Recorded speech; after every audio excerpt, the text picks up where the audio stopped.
for 1 second? We got to make this quick.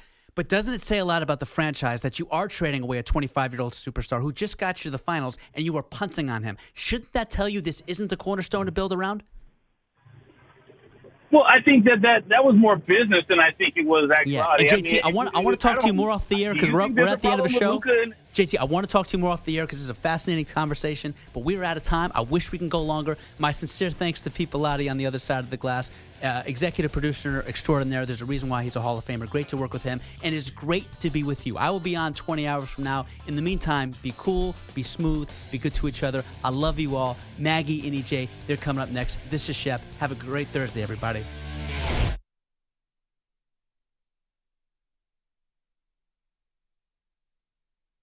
You're in a 5-minute break.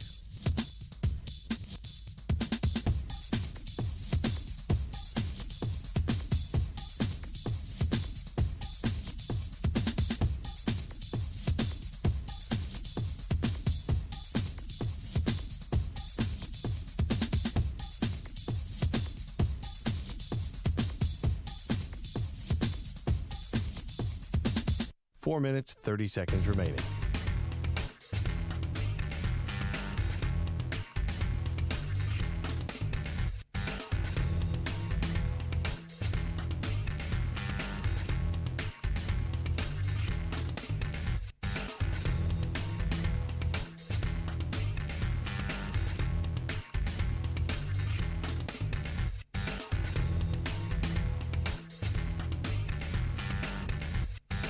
Four minutes remaining.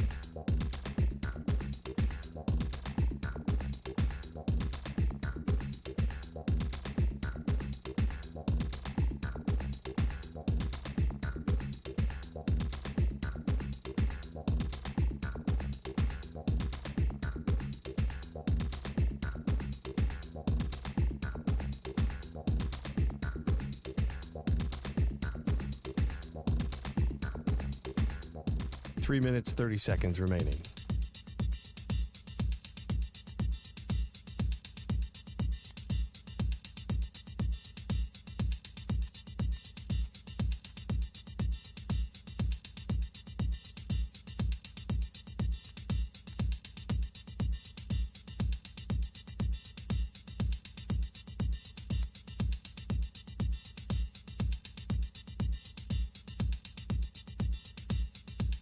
Three minutes remaining.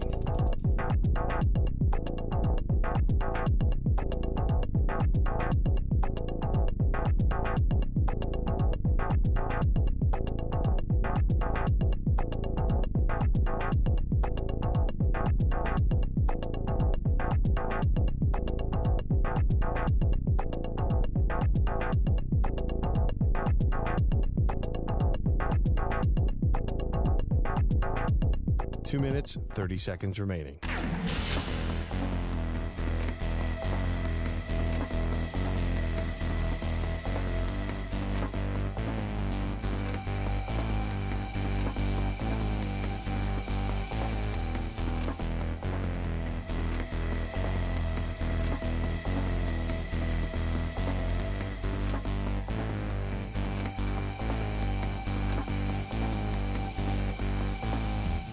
Two minutes remaining.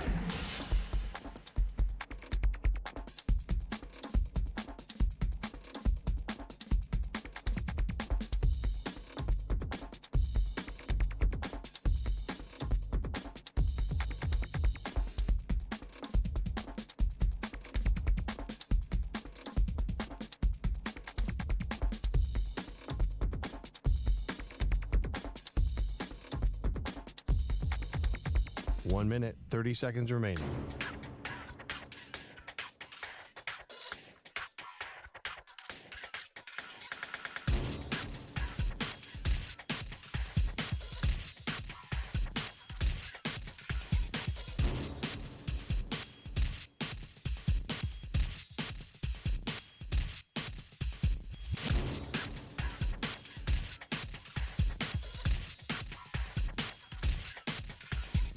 One minute remaining.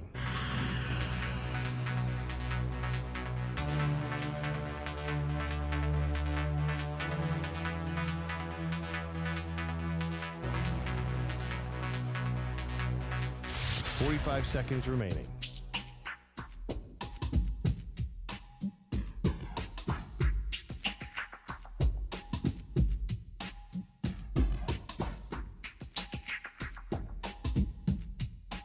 Seconds remaining.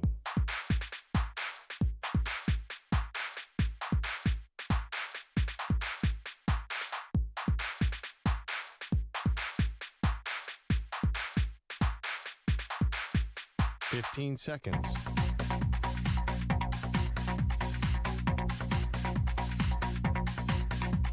Break ends in 5 seconds.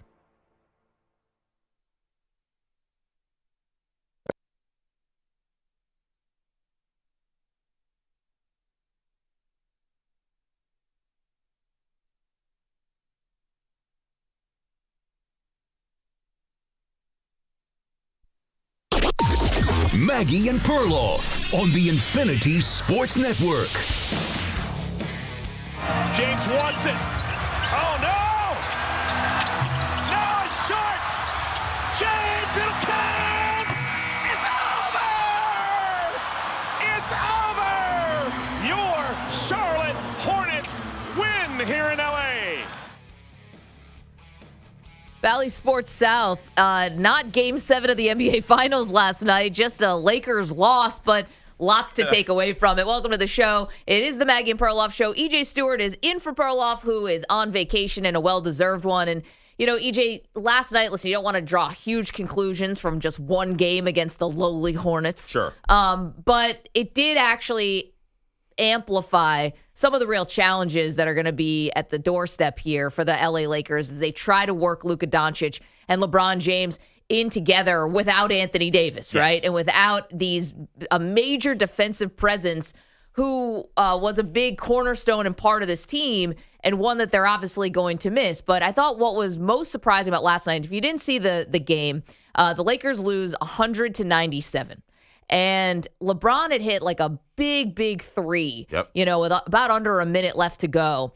And they essentially had Luka inbounding the ball, get the ball to LeBron, he hits a three. So then you go down the other way, they do a quick foul on the Hornets. Yeah. LaMelo Ball hits both free throws. So now you're at a 3-point deficit, and they run the same play. Yeah. Luka as the inbounder, LeBron James looking for the shot.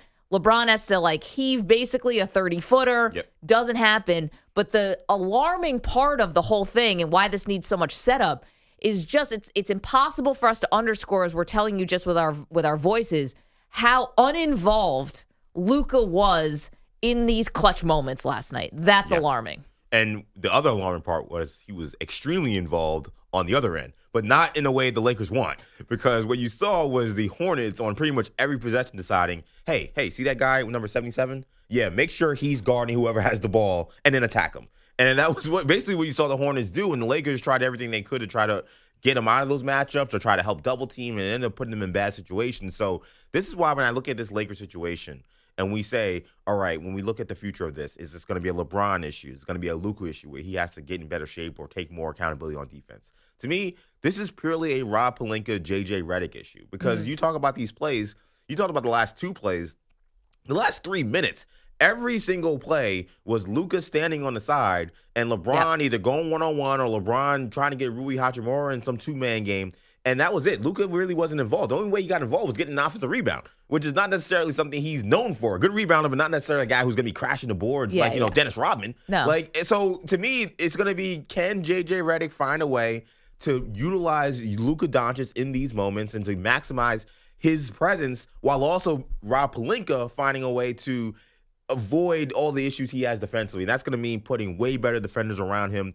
They try to get a rim protector. The guy that was playing on the court with them, Mark Williams. He got dunked on by LeBron. I'm not sure how much help he would have been in this game. But that is going to be the big test. I think this in some ways out of LeBron and Luka's hands. But here's the thing. Trade deadline's over. I know. Help is not on the way here. Not meaningful help. I mean, Alex Len, right? But not meaningful help. And so I think what the bigger part of this too, and it goes back to the initial Luka trade. And, I didn't believe it at first, but I'm starting to believe it a little bit now that LeBron had no idea. Yeah. At first I'm like, that's ridiculous. Welcome to the club, Maggie. Well, LeBron's shadow runs the league. I'm one of those people. And And his agent is Anthony Davis's agent. So obviously somebody knew something at some point, and I didn't really understand how LeBron could not know. But here's where that becomes an important piece of information. Did he know or didn't he know? Because LeBron gets a lot of credit for being able to work with different types of superstars. Yes. Made it work with Dwayne Wade. Made it work with Kyrie Irving. Has made it work with Anthony Davis. They won the bubble title. It wasn't snap your fingers, though, overnight. And these are guys that LeBron almost handpicked, wanted to play with D. Wade, went back to Cleveland because he saw Kyrie Irving was such a talent and thought, okay, this could be a sleeping giant and I can redeem myself and also play with a great player. The Anthony Davis thing was orchestrated 2 years before the guy hit free agency. Right. I mean, they had to move mountains to get him out of New Orleans. LeBron, if he didn't choose Luka, I don't know if he'd be like Kobe Bryant, in terms of making sure a guy has to be in good shape and basically not respecting somebody who can't keep themselves in good shape. Yeah. But I think LeBron probably has a little bit of that. And if he didn't pick Luka, and if Luka is as out of shape, it's like basically, the way the Mavericks paint it, like the guy's in a wheelchair. But if he can't put down the beer and the whatever he's eating. The Slovakian treats. I guess so. The Slovenian treats. Yeah, Slovenian. Slovenian desserts. I don't know what that entails, but I'm sure they're delicious. I don't know. I mean, it's National Muffin Day. I mean, tell somebody. Tell a friend. But I guess, like, LeBron, I think, in where I'm going with this, is I don't think LeBron's going to see these clutch moments in a way that we thought. And if he doesn't trust Luka, or if Luka's hanging on to his, tugging on the shorts at the end of the game and is, not going to be in good shape, I think you're going to see more of what you saw last night, which is LeBron basically trying to win the game. I'll tell you what, if he does not decide that, hey, it's time to, pass the torch, so to speak, or let these final moments be about Luka, or just have him involved. Maybe it's both of them doing two-man game, not Rui Hachimura. If it is going to be the LeBron James show, this is going to be a problem. Yep. Because Luka Doncic is not Dwayne Wade. He is not Kyrie Irving. He's not someone who's going to move without the ball. He's not someone who's a great spot-up shooter, per se. He's a good shooter, but he's not a guy who I'm going to stand in the corner and be Ray Allen looking for an offensive rebound to win a game. He's a high-usage, holding the ball guy. So if you're going to have Luka Doncic, who's going to be a sieve defensively, and then you're also going to have Luka Doncic on offense, and you're not going to use him, then what the hell do you have him for? Right. Like LeBron James, he does play defense. He can move without the ball. He can do those other things he plays winning basketball. That's the one thing you can always say about LeBron James. You can say he's this, he's that. He's always about making the winning play. In fact, he got criticized for it because some people said he should be more selfish. He shot all the time. And that's always been his case. Yeah. If he's going to be in a situation where now he decides it's time to be selfish, then this Luka Doncic thing is going to be a waste. It's going to be an absolute waste. And that's why I thought he at least co-signed off of this. But if he didn't, then, is he going to be as, I don't want to say motivated, because I think LeBron is still motivated to try to rip off a title here at the end or whatever. But is he going to be as willing to say, all right, I'm going to step aside and I'm going to let Luka do this thing, and I'm going to be more of a, I guess, role player? That sounds a little weird. But I'm going to be more of a role player, and I'm going to let him carry us. But if he doesn't trust him, that's never going to work. 855-212-4227. And is this trade, because this is what it all goes back to, unless some miracle happens in the NBA playoffs where we get the best finals matchup we've ever had, this season is going to be known for the Luka trade. Yes. Without a doubt. And how do the Lakers navigate this, and whether it works or doesn't work, and all of that. If LeBron and he can't figure out this end of game situation, it's not just going to look bad for the Mavs, because you're right. The Mavs made their mistake already, right? They've got to live with that. Now, if JJ Redick and I guess Rob Pelinka, but for now, Redick for sure, and then weirdly, and LeBron and Luka, if the three of them can't figure this out, it's going to look like, all right, the Mavs made a mistake, gave you a gift, Lakers, and you spoiled it. We're going to learn real quickly, A, just what kind of lead LeBron is, and B, is JJ Redick the head coach of the Lakers, or is he LeBron's podcast buddy? Because to me, it's going to take two things for this to work. Number one, LeBron's got to go back into the Dwayne Wade bag. When LeBron got to Miami, they struggled the first month or so of the season, and they didn't know who would take the last shot, and they didn't know who should take over games down the stretch. And Dwayne Wade had to go to LeBron, say, hey, you're the best player on this team. If that means I got to take a step back for you to be the best player on this team, I will do that, because that's, at the end of the day, what's going to get us to win games. LeBron is going to have to do that with Luka Doncic. That is, it's not a if or maybe. This is what has to happen. He's a better player. LeBron James is 40 years old. He's not going to be able to just keep carrying teams and putting them on their back. He can't do that. So he has to do that, number one. And it's also going to take the head coach. J.J. Redick's got to have to go into that building. He's got to go sit those guys down and say, hey, listen, LeBron James, you had a great career. I love doing a podcast with you. You are now second fiddle. You're the only one who liked the podcast. The rest of us didn't love it. Oh, man. Manny liked it. You are second fiddle, and you are going to be the best second option in the NBA because of all the things you can do. But it's time, in order to get the best out of Luka Doncic, it's going to be time for you to kind of control this team a little bit, because the future is not LeBron. The future of the Lakers is Luka Doncic, whether he wants to like it or not. Okay, but how long is it going to take for Luka to play himself into good shape? Well, that's the problem. And if you watched Luka Doncic last night, if you watched him these first few games with the Lakers, I don't even know if he's 100% healthy. He looks terrible. And LeBron's not 100% healthy, but he's out there doing his thing. I mean, yeah, he had a bad foot, but he was able to dunk over a 7'1" guy who's 20 years old. I don't understand this guy. He's made out of vibranium. Yeah. But I mean, Luka, to me, he looks awful. Like, he doesn't look. He looks rattled still. He looks a little rattled. He doesn't look in the greatest shape, and I don't think he looks healthy. I don't think he's not an explosive guy, but he just seems like he has no lift, no anything right now. And that's another thing too, why I kind of watched the end of that game. In some ways, it might have been kind of a good thing that the Hornets were hunting Luka Doncic, because maybe they are honestly maybe working him into shape. But it's the same thing with J.J. Redick. I think with J.J., maybe they lose that game, or maybe they lose that game worse trying to get Luka Doncic to make those plays. But it's going to have to be him at some point. Right. So rip the Band-Aid. Right. So to be hiding him and saying, well, let's wait until he gets in the right shape in order for us to then use him as an offensive help doesn't make sense. You got to get these reps in now, because the Lakers, we kind of poo-pooed them for a lot of this season. They are right in the mix in the West. It's really OKC and everybody else. When you look at the standings, when it comes to 2 to 5, they're only talking about a couple of game difference. It is not a fantasy or like some kind of crazy idea to think that the Lakers can make a run when you just look at purely where the standings are. But if they don't get these reps in now, and Luka can't get comfortable with what this team is going to be in the playoff run, then this is going to be a wasted season. We're talking about last night and the fact that the Lakers lose. I mean, listen, you lose games in the NBA. It happens. Yeah. They lost to one of the worst road teams in the entire NBA in the Hornets. One of the worst teams in the NBA, period. Yeah, just period. And they have been for a while. And not only that, but the end-of-game situations were pretty, well, Luka was on a milk carton. Except for the fact that he was inbounding the ball, so he literally touched the basketball. Right. But beyond that, that's what we had. And it's funny you mentioned about the standings. The Lakers are 5th right now in the West. This is a much better position than they've been in years past, where they're fighting for play-in and, having to go to New Orleans and on the road. Like, this is playing Denver in the first round every year and getting smoked. Like, they're in and ironically, they might play Denver again. Yeah. But in a different position where they're not, like, Denver's not the number 1 seed, Yeah, and it was sweeps. Yeah, like, sweeps, not even gentleman sweeps. Yeah, it was terrible. Not even competitive. Man, you look like you want to say something. I mean, to me, what's jarring is Luka just kind of walking up and down the court half speed, not even half speed, a quarter speed, and getting on over to the wing and just crouching on over, hands on knees. It's rather alarming. I mean, in the short term, maybe Nico Harrison was right that maybe the Mavericks are in a better position short term to win a championship, because, I mean, my goodness, Luka. I mean, are we already at the Nico was right phase of this thing? Alex looks sick. Nico Harrison said they called me a madman. I'm not at the Nico was right phase. And the fact that Anthony Davis is going to be out for like another, who knows, month. Like, Nico wasn't right. Nico wasn't right, but the Lakers might not be right either. 855-212-4227. They got to figure this out. Okay, let us know what you think. Do you have faith in the Luka-LeBron pairing? Is this going to work?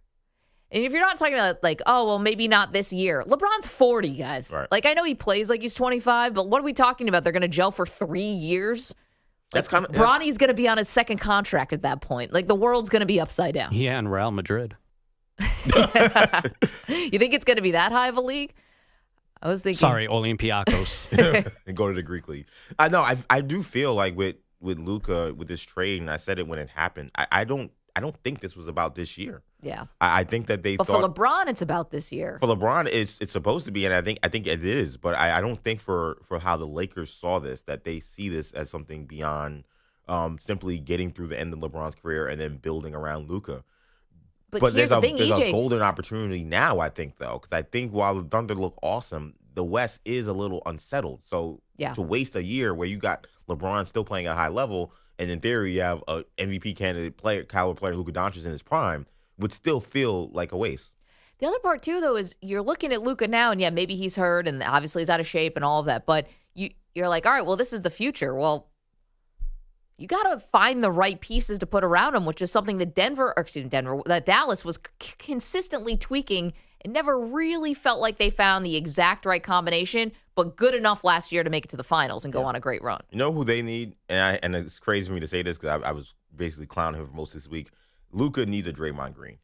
I think he needs a guy who could be in that locker room who will hold him accountable. Because a lot of the things that Nico... Draymond from an attitude standpoint. Yes, because a lot of things that Manny was talking about with Luka walking up and down the court, staying on the side, that sounds very familiar to Dallas Maverick fans. When he didn't have the ball or he wasn't involved, that is what he did. Complaining to refs, half-assing defense. That is the Luka Doncic experience. That's who he is as a player. Right. And if the head coach can't do it, and I respect Jason Kidd in his ability to call guys out and stuff. He's never been afraid of that, but he couldn't get Luka to do that. I can't expect JJ Redick to do that. And LeBron James, I think, is almost, I don't want to say it's beneath him, but in some ways, I don't see him getting in guys' faces. That's not the way he leads, in my opinion. No, he's more of a passive-aggressive leader. Right, he used to be. Yeah, he'll go on social media. Yeah, and say fit in or fit out. Right, exactly. But, or maybe it's like an emoji of I don't know, like a milkshake. Yeah, I don't know. He would do some kind of passive-aggressive food emoji. Yeah, a cup of milk, to allude to a milk carton or something. He'd do something like that. Yeah, I don't know, something like cookies, cake. I don't know what the most passive-aggressive food emoji is. Eggplant's a totally different thing. Yeah, eggplant. No, not eggplant, guys. That would be weird if LeBron just posted an eggplant. That would not be right. No context. Yeah, that would lead the show. But anyway, who is that person, right? Wasn't Dirk Nowitzki. No. Couldn't be Dirk. And that's the reason why I think about this, because to me, Luka Doncic reminds me so much of Dirk Nowitzki. Because Dirk was not nearly the diva, and I think he gave way more effort regularly than Luka Doncic did. But he did have issues in terms of buy-in defensively, making his presence felt on all parts of the game beyond just having the ball. And it was a major problem. I was someone who rooted for those Dallas Mavericks teams a lot during those years. And what the Dallas Mavericks did was, we got to get a bunch of tough guys and a bunch of guys in this locker room that are going to hold people accountable. So Jason Terry became one of those guys. Yeah. They got Deshaun Stevenson, who's a wild guy. Jason Kidd. They got Jason Kidd, and then they got Tyson Chandler. Yeah. And they put defenders around him and guys in the locker room who are going to hold everybody accountable. Those guys weren't as good as Dirk Nowitzki, but those guys were not shy to speak their mind. Sean Marion, these are guys that were Stojakovic. Peja was a great shooter and not the defender. Getting in people's faces, Peja. I don't know. I don't know about Peja, but they got guys. Peja calling someone out for not playing defense, I don't think is all pot kettle, and I love Peja. But they did get guys who they were able to come in and really hold guys accountable, and guys who really had no filter. No, this Lakers team's too young, except for LeBron, right? Like Rui Hachimura. I'm saying young in terms of their accomplishments in this league. Yeah. It's not going to – Gabe Vincent went to a finals. I get it. But it's not going to be him. 855-212-4227. Okay, the Luka LeBron pairing. Feeling good about it? Feeling bad about it? Let us know if you were watching that game last night. Not awesome. No. Okay, 855-212-4227. We still have lots of college football news to get to in terms of the future of the sport. Are they headed in a good direction or a bad direction? You guys liking some of these changes? And we'll outline all of them coming up in just a moment. All right, it is the Maggie and Perloff Show. EJ Stewart in for Perloff today. Let us know what you think about the Lakers. You're in a 5-minute break.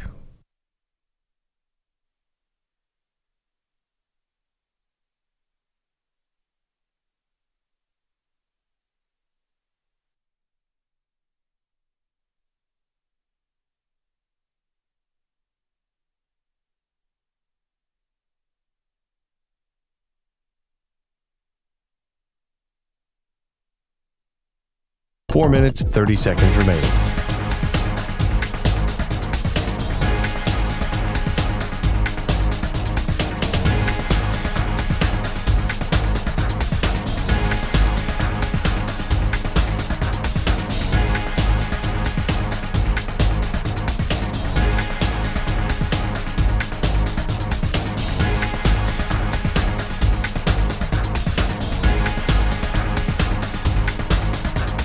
4 minutes remaining.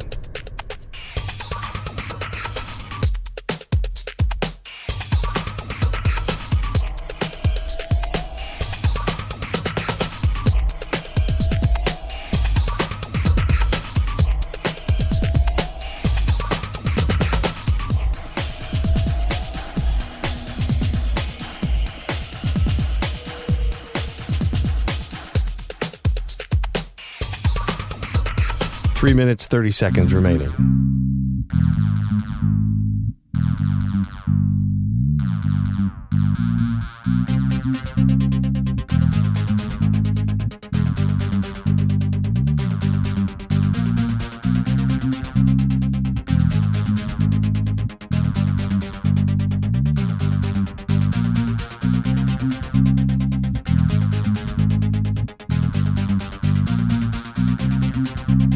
Three minutes remaining.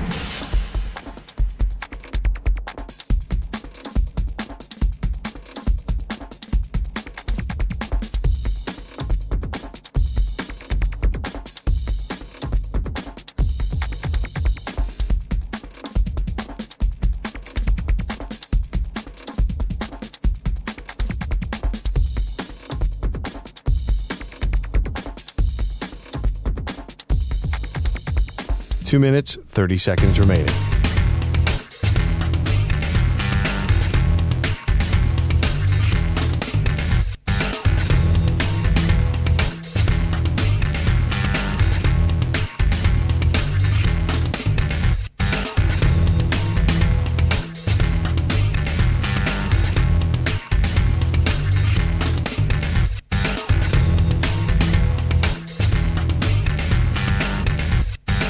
Two minutes remaining.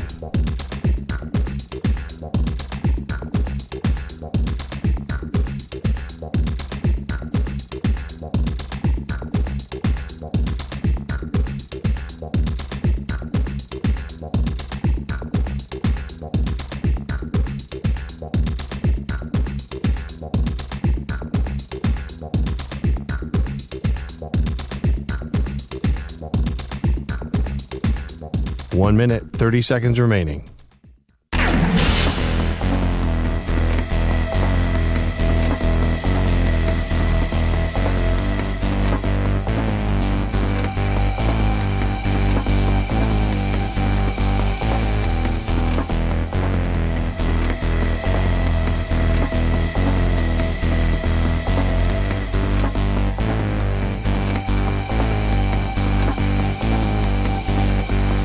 One minute remaining.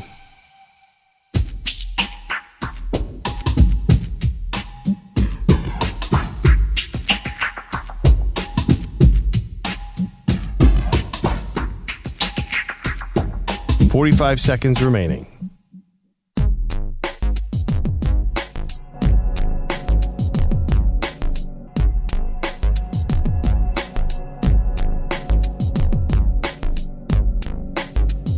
Thirty seconds remaining.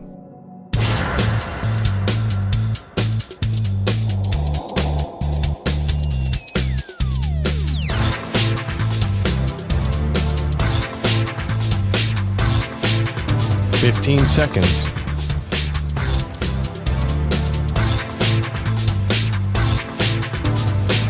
Break ends in 5 seconds.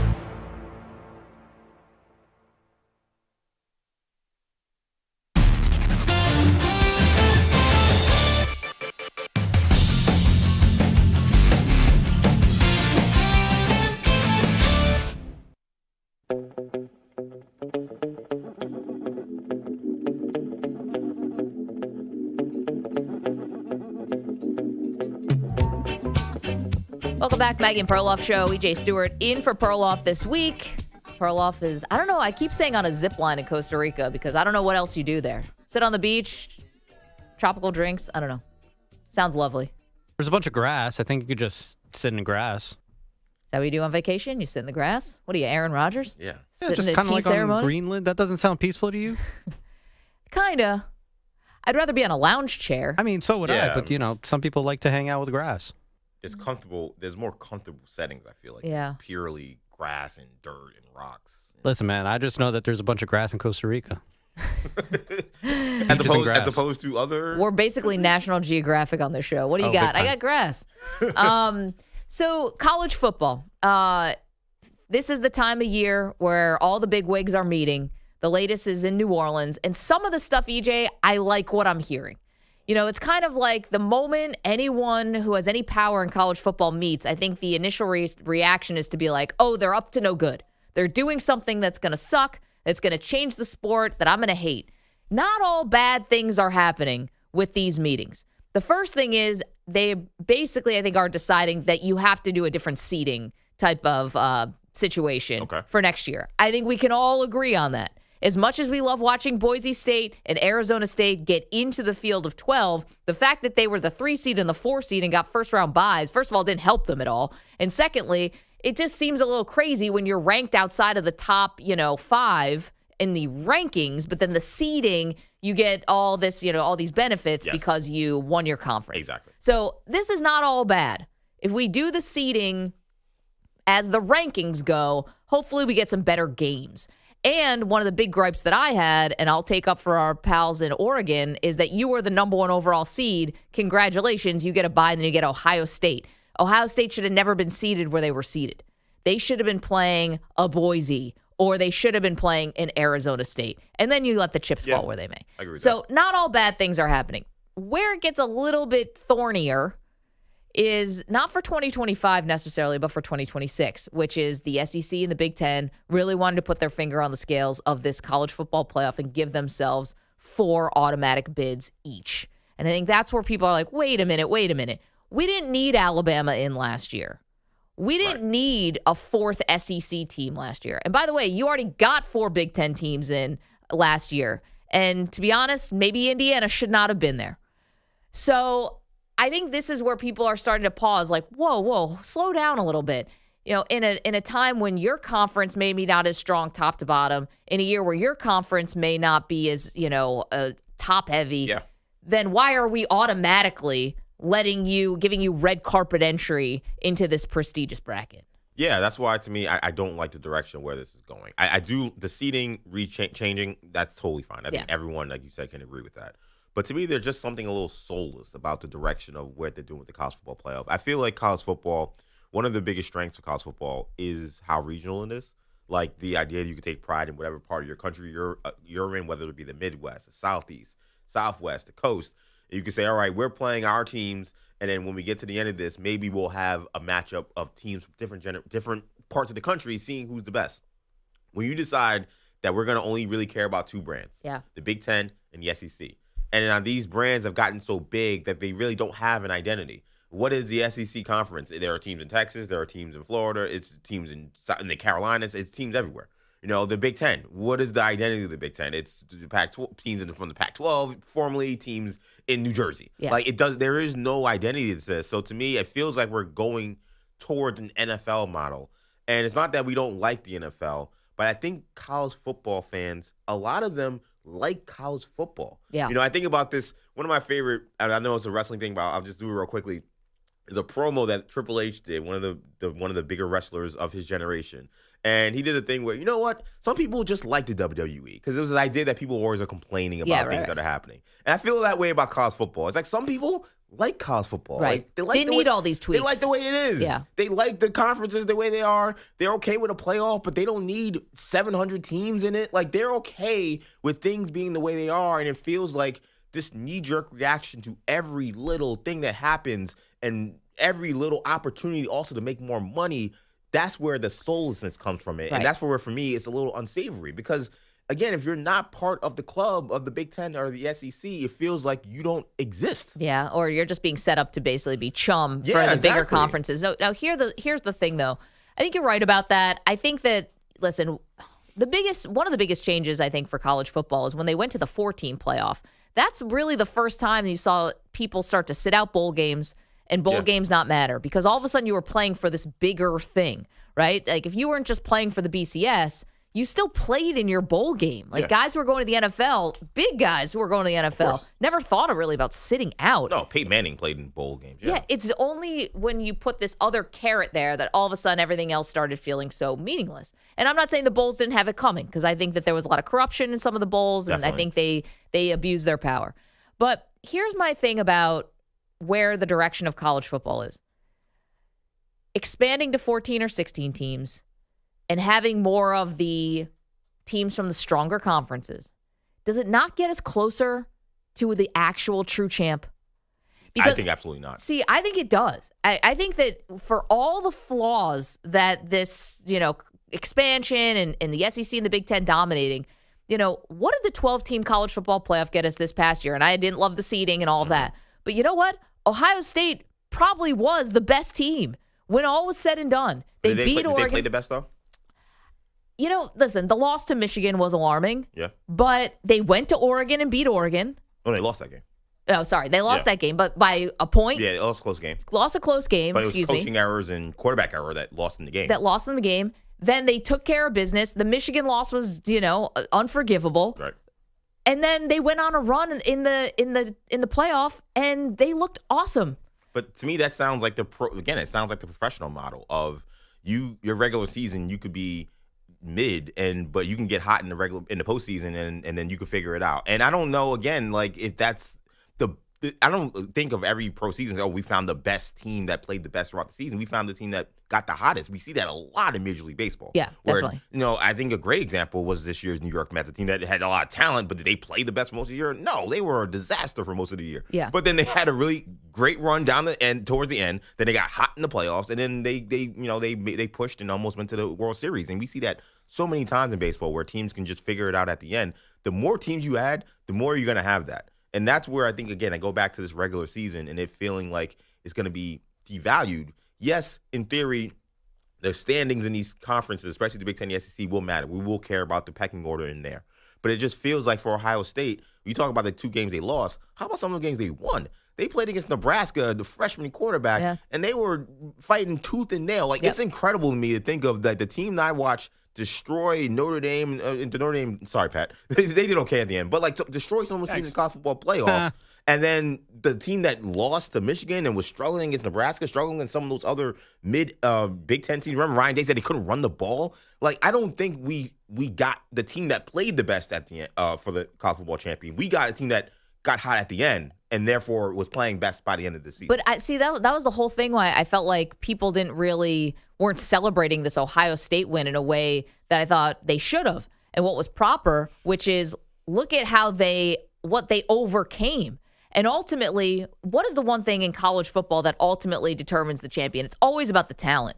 And I think that the losses that Ohio State had suffered in the regular season were actually not about the talent. They were about the coaching. We wanted to throw Chip Kelly into a river because of his game plan against Michigan, right? Was that really the talent that was letting them down, or was it the coaching that let them down?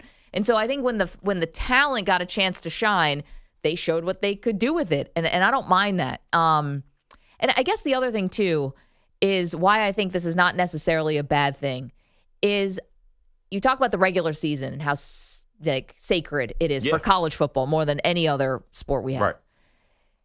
I don't want teams afraid to play somebody because if they lose, it means their championship hopes are over.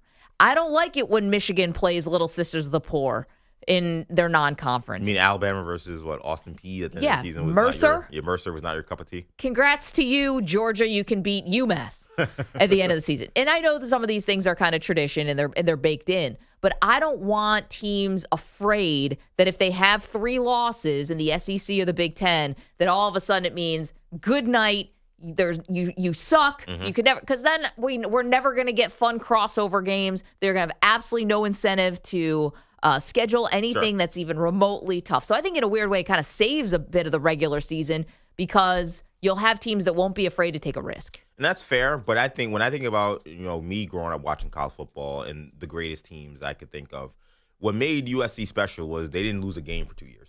What made Miami special was they didn't lose a game for 2 years. They won 50 straight home games. Seeing those teams that played every week in and week out at that standard of excellence and then capped it off with sometimes multiple national championships in a row. That's where we looked at it and said, this is history we're seeing. I know, but EJ, Like, we with may Ohio never State- get stacked teams like that again, those Miami Ohio teams. State just had how many guys that are going to the NFL? How big was their payroll? Like, I think, yes, there will be a lot more parity, but I think in terms of celebrating that level of greatness, that also included what they did during the regular season. If we're going to say a team like Ohio State, who we saw was so much more talented than most of the other teams in college football, that they could essentially underachieve for a good span of the season and still be a champion, I don't think that makes college football feel better. I don't think that that's a better direction they're going in. I think that's a worse direction because it feels like the teams with more talent have way more of a margin for error than they would have in previous years. It's not pushing them to reach that level of greatness that we associate some of these other great college football teams in the history. 855-212-4227. Do you like the direction of where college football is going? I don't mind it. I'm coming at this thing with an open mind. EJ, not a fan. Pat Boyle, listen, Pat, you've got to love this because all these changes, the biggest winner, no doubt, is Notre Dame. Yeah. No, basically, just you might as well just play Bishop Sycamore. Stop. And you are red carpeted into this. They are ushering you in with a tuxedo. And even then, Notre Dame almost every year for the last decade plays a top 10 toughest schedule in the country. Listen, they've got some of their traditional rivals, so you got to play USC, and I get it. But you also get to play the service academies and an ACC schedule. Oh, who were both ranked this year? Well, and then look what happened. I mean, that was they shouldn't have been. Well, because you were. destroyed them. And they're in a conference now. It's not like Navy and Army play, Bishop Sycamore and Campbell College. Like they're in the Americans, so they play decent schools. Listen, I appreciate Notre Dame going on the road to play Texas A&M. They've played Ohio State in the non-conference. Like I get, well, everything's non-conference for them, but you know what I mean. They do that, but there's no incentive for them to ever do that again. Yeah, I mean, you're not wrong. And I just think, though, if they do have a year where they are 11-1 or 12-0, and, let's say they're 11-1 and one loss, this year was to Northern Illinois, but let's say they go 11-1 and one loss is to a team that's in the top 10, the highest they can get is a 5 seed. So I'm glad that, at least in this regard, now Notre Dame gets a more favorable end of the stick. Oh, I mean, this is may as well just name the tournament after Notre Dame because you're going to be the only mainstay that's there. I feel like from the beginning they've always been winning in this. It's like I don't know if they have a Notre Dame representative that's in these meetings every time. But they're AD. Like, every time they come up with a new formula, it seems to benefit Notre Dame. Maybe the 4 team wasn't as much, but the 12 team original that we just did this year and the new iterations, it seems to be favoring Notre Dame more and more. Oh, definitely. I heard this stat that if we had like a 12-team college football playoff going back to when the 4 teams started, and you had these rules of Notre Dame had to be ranked inside the top 14 and they would get an automatic qualifier, Notre Dame would have only missed the college football playoff 5 times. In how many years? When did it start? 2012? 12? Yeah, something like that. Well, it's like almost half. That's not that great. They only made it 7 out of 12 times. I don't know. That's good. I think that's a good percentage. I think it's pretty good. My expectation is that they should be in it every year. All right. Well, you're a fan. Can I give quickly what I think should be a reform for Notre Dame if they're going to have this, I think, very cushy spot? I think that if you're going to give the Big Ten, the SEC 4 automatic bids, suggesting that those are by far the best conferences, I feel like Notre Dame every year should have to play one team from each of those conferences. I think the idea to truly test themselves. Right. Yeah. The idea that you can skirt playing anybody from those conferences, but essentially almost have a baked-in automatic bid. It's not in the contract, do now, but it might it's USC. Right. Yeah, I guess USC will be the one team that they. But I almost feel like it should be something like, as schedules get made so far in advance, but I almost feel like it should be something that's like, okay, this team finished 3rd in the SEC. Every 3 years, you should have to face the 3rd best team in the SEC from the previous year. So the third it's not best just team. USC. So USC, because we've seen like that brand is like very hit or miss. Who knows how good they're going to be? That's something about that bothers me. That a team that is basically making their own rules also doesn't have to face who the literal committee or the people that are making the college football playoff thing is saying are the quote-unquote best teams. Pat, hang out for a second, will you? Because we are running up against the break. Want to make sure we don't shortchange you on headlines. Let us know what you think about these college football playoff tweaks, though. Do you think we're heading in a good direction or are we heading in a bad direction? The Maggie and Perloff Show. Hold tight. We're right back in a minute. You're in a 5-minute break.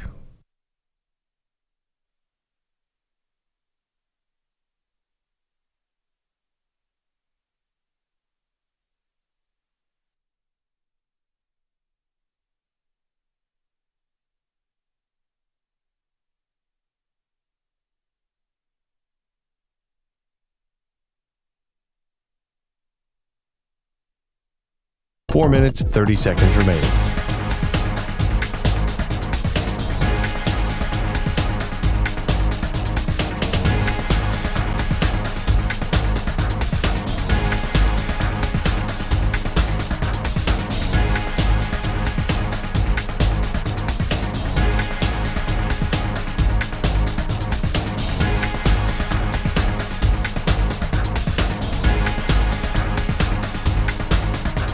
Four minutes remaining.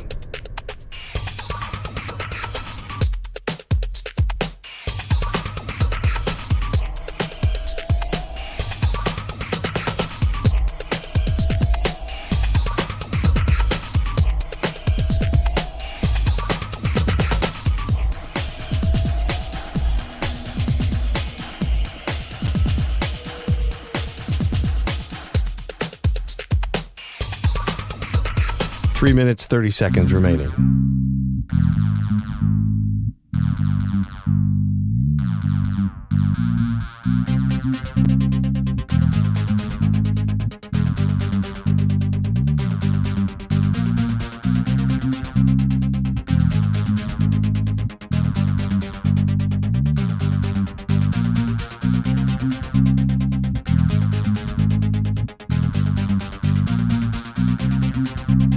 Three minutes remaining.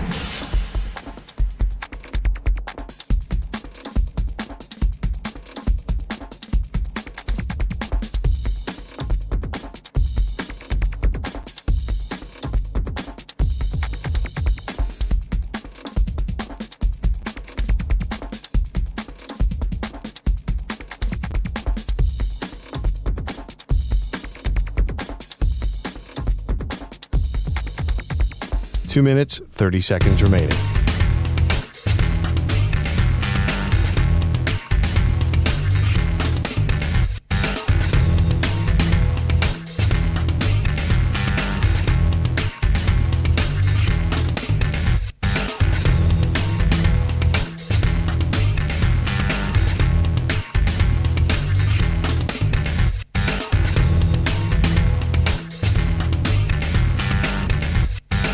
Two minutes remaining.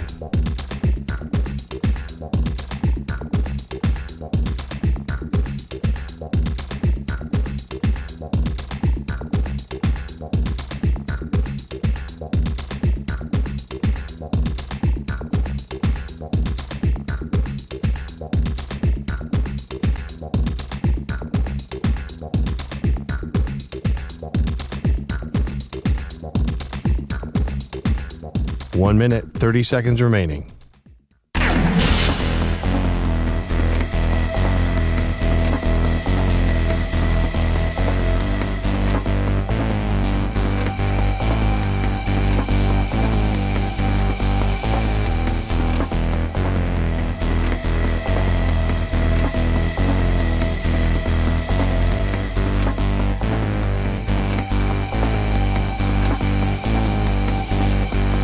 One minute remaining.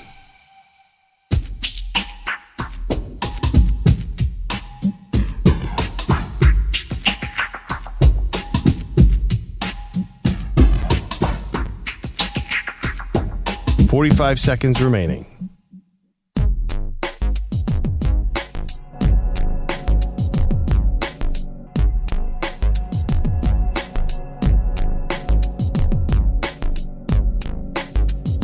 Thirty seconds remaining.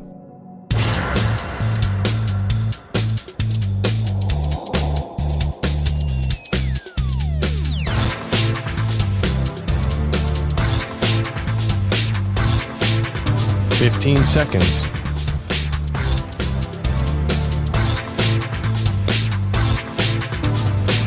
Break ends in 5 seconds.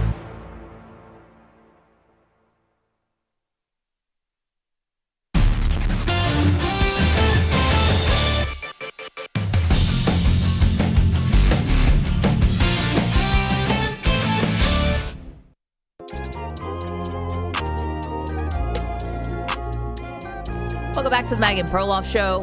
EJ Stewart sitting in for Perloff this week. We're asking if you're liking the direction of college football and the fact that the playoff is expanding. the Big Ten, the SEC are getting way more power. I mean, they have all the power. And, is this something that you're enjoying? Or do you feel like you don't recognize the sport that you once loved? Let's go to Dan's in Rochester. Dan, what do you think, sir? So I think it's inevitable that it's going to keep going this direction, but we should at least make it fun. And the concern is strength of schedule and certain automatic bids. So why not fluff up the regular season, make it more important? So if you get the number 1 seed, you pick who you play. And then the number 2 seed would then pick who they play from the remaining teams and so on. And that's how you fill out your bracket. I think from an idea being marketability, whatever, they can make a huge coverage on it, like the draft. But I think also too, you'll get to see what teams actually think of other teams. Yeah, no, because they're going to select favorable things, and there'll be some gamesmanship. Oh, it's all about. I mean, the bulletin board material would be off the charts. Dan, thanks for that. We've flirted with this a little bit in other sports too. Like Major League Baseball had talked about how they wanted to do this. Did they not do it during the COVID year? Did they not do something similar, or am I forgetting that? It was talked about. Right, yeah. I like it more for baseball because I think underdogs in baseball are less of underdogs. I think what we see in college football, like if you had Oregon, they're like, you know what, I want, like, you actually can't even say Boise because Boise played them really tough in the regular season. Like, I want Arizona State, probably. I want Indiana. Yeah, or Indiana. Or SMU. Yeah, or SMU. I just think that you're still going to get the same blowout. I don't think the underdog has less of a prayer in college football than they would in baseball or something like that. There's something to me, especially when we're talking about a field that is now this expansive. Like in baseball, you're talking about, 6 teams or whatever, you're talking about 12, 14, 16 teams. Something about not earning your keep in terms of where you're ranked. I don't like the idea that you could be, because you went undefeated or you went 11-1, like by all accounts, you are the 6th best team or 7th best team, but that Ohio State could decide, no, we want to play you now. To me, it's almost like the Oregon situation, but not in reverse. It's to me, you should earn whatever matchup you have. Right. Indiana earned playing against Notre Dame. They shouldn't have had to play Oregon. Just because Notre Dame, Oregon would have felt that they could beat Indiana. I don't think that that's fair either. No, but Dan's he's thinking about it from a TV executive standpoint, and that would be very fun if all of a sudden you're like, all right, Oregon, you're on the clock. Who do you want to play? It'd be something. I don't think we're going to get there right away. Yeah. Pat Boyle is doing headlines and updates for us on this fine Thursday. Hey, Pat. Hey, what's up? We're sponsored by Progressive Insurance. Insurance for motorcycles, boats, and RVs for protection on the road and on the water. See how much you could save at 1-800-PROGRESSIVE and Progressive.com. NBA returned last night with a makeup game, Lakers and Hornets. First game post-All-Star break for LeBron and Luka. First game between these two teams since that Mark Williams-Dalton Connect trade got rescinded. And what do you know? Lakers were 14-point favorites. Here's how it ended. Doncic to inbound. Doncic lobs it in. LeBron James, one dribble. Deep three for the tie. It's short. Rebound Vincent. Back to LeBron. Three for the tie. No! And the Hornets grab the win in Los Angeles. Final score, 100-97. Sam Farber, Hornets Radio Network, the call. LeBron takes the final 3 shots for the Lakers. He hit 1 3 to give him a chance, but then on that final possession, missed both of them. Hornets come to the crypt and deliver a wake-up call, 100-97, as you heard at the final. Lakers head coach J.J. Redick after said, I know how you like them extra sloppy. That's just the reality of just having 6 days off as a group and trying to integrate new pieces, and that happens sometimes. I've been part of those first games after All-Star break when they're humming and things are good, and I've been part of them when they've been sloppy like they were tonight. There you go, sloppy. Sorry, I had to shoehorn Manny, a you Billy don't know Madison. that reference? Can't say that I do. What? Wow. Obvious. Yeah. I thought maybe you were just saying that was a bad pun. You've never seen the movie Billy Madison? Oh, yes, of course. All right. Well, that's what Pat was doing. Yeah, the sloppy lunch Joe's lady. the lunch lady. Lady, you're scaring us. Oh, yes, of course. Yes. Meanwhile, Adam moving Sandler on. vehicle. Here was Luka after the game, not at 100% shape yet, underperformed again, 14 points, 11 rebounds, 8 assists, but 5 of 18 from the field. And here's Luka on LeBron taking those final shots. Yeah, I mean, it's both ways. He had it going, so obviously we're going to go to him. I think it go both ways, so one time it's going to be him, one time me. So I think it depends how the games go. Not so fast. Maybe. No, I mean, it will be. And to be fair, LeBron did hit a big 3 the possession before. Yeah. So they're running, but it's just Luka was just so not involved in the final possessions. Like he's your best option now. Trigger man Luka. And that was my problem. It wasn't necessarily that LeBron was taking the shots or that LeBron was handling the ball. It was that Luka wasn't even involved. Not even involved. They were running 2-man game, but it was with Rui Hachimura, not Luka Doncic. Who? I mean, come on. Like, what are we doing? Like, to me, and Rui missed some big free throws in that game. One of the reasons why they lost the game. So to me, like, that was the issue is you got to keep Luka engaged. Because to me, that actually also hurts the defense. If you got to deal with LeBron and Luka on certain plays, that is a defensive nightmare. Yeah, you're letting the defense off the hook. You're letting the defense off the hook if Luka's just standing in the corner or inbound the ball, which is what he was doing for the last 3 minutes of the game. You can go to @Maggie and Pearl on X. Will the Luka Doncic LeBron James pairing work for the Lakers? No, leading this poll early at 57%. Yeah, look, I know you guys said Nico was right. I mean, I feel inclined to be the Perloff here and just instead of like debating, just say, they'll be fine. Just wait to the playoffs. that would be very Perloff. But like, Nico was Luka's wrong. Gonna be, Nico is still wrong. Yes, it is the worst trade in the history of the sport, probably from one side's perspective. Mm-hmm. And I do think once you get to the playoffs, this offense will be humming. I still think they can make the finals. But yeah, right now, in this very moment, they lose going into the break. They lose coming out of the break to the Jazz and the Hornets. Luka, kind of that stop and start. He gets traded, and he's got the break. He's not at 100%, but I think he's still shell-shocked. He seems like he's still dazed, and he is out of shape. Yeah, but it's not a good combination. He's never like, he's not Mr. like cardio, I don't think, but it got him to the finals last year, so. And it's like there's a proof of concept here that it works. How quickly we forget just how ridiculous Luka was during those NBA playoffs. Like, this guy was the best player in the playoffs. And I think that if you were giving a playoffs MVP, not a finals MVP, he would have won going away. He dominated every series he played in. It was just he played against the Celtics at the end, and they just had too much. But the guy we're seeing right now who's struggling, who's still battling that calf injury, who's a little out of shape, maybe he doesn't figure it out this season, but next season, if you want to get a vote for MVP, I think I would throw my money in that direction. Yeah, LeBron finished with 26 points, 11 rebounds, 7 dimes. You know what hurt the Lakers, too? Austin Reeves getting banged from this game, up by 8 late in the third quarter. Ejected, by the way. After arguing. Okay. Sorry, I forget a lot of people don't know what that slang means. I was like, what? Getting banged from the game, got tossed from the game. Ejected after arguing a no call on what was obviously. We know what it means. Oh, I don't know what that means? Well, I saw EJ out of the corner of my eyes like. I thought, did he get dunked on or something else? No, getting banged from the game means you got ejected from the game. Yeah. Well, I saw like EJ's reaction out of the side of my eyes. So I felt like maybe. I thought most of America. Do you know what it means if you get banged from the game? Do you know what that means? I don't think I'm going to post that one. Listen, it's Maggie's orders. You will post it.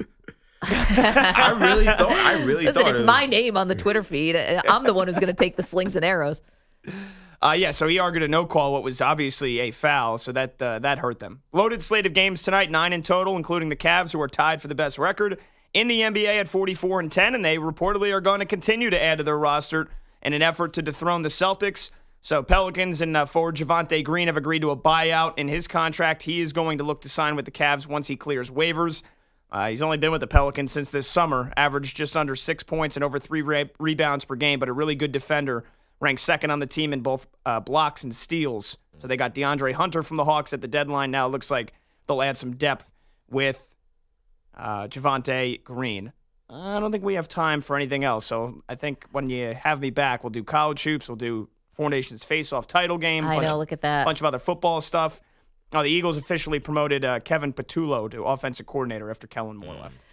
I got to give a shout-out to Andrew Kaplan, who is talented as all get out and works behind the scenes with us here. And he posted something off of the sponsor of your headlines today. And he said, what would you rather own? Or did you do that, Minnie? I did not do anything. No, Cap did it. Would you rather have a boat, an RV, or a motorcycle? If you could only own one. It's an easy one for me. Boat. Agreed. No, RV. Has to be RV. Let me drive the boat. So I was inclined to also go boat, but have you ever met someone who owns a boat? Beyond like Greg Giannotti, who's down the hall, who's like a big boat guy. People always say the best 2 days are the day you buy it and the day you sell it. Now, there's a reason why that became like a thing. Yep. So that's why I'm like, maybe owning a boat isn't all that awesome. It seems great. I mean, my grandpa had a boat, and I just remember being young, handful of times being on the boat. Yeah, Right, but you I'm didn't sure have to it's a lot- get the license Well, for it yeah, and I'm get sure make it's a sure it's lot full of of gas. I'm sure it's a lot of maintenance, but Yeah. let's be honest. Like you have to have a decent amount of money to buy a boat. Right. So I think if you have an amount of money to buy a boat, you have the money to upkeep and maintain Slip it. fees. I think RV might actually be the correct answer. No, this guy Pat, he gets it. I'm a boat guy. I'm not a boat guy, but in this question, give me the boat. Tan with If a couple of EJ beers. was a boat guy, do you realize how big of an upset that would be? You're not even a car guy. He's not even a ferry guy. No, can't even swim. Can't even swim. Still would get a boat. But he's a boat guy. So much more to do, including back to the NFL.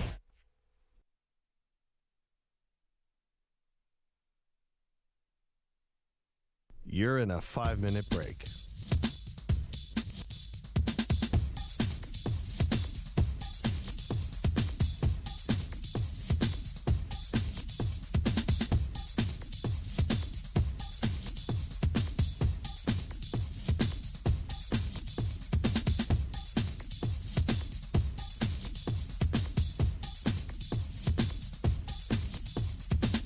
Four minutes, 30 seconds remaining.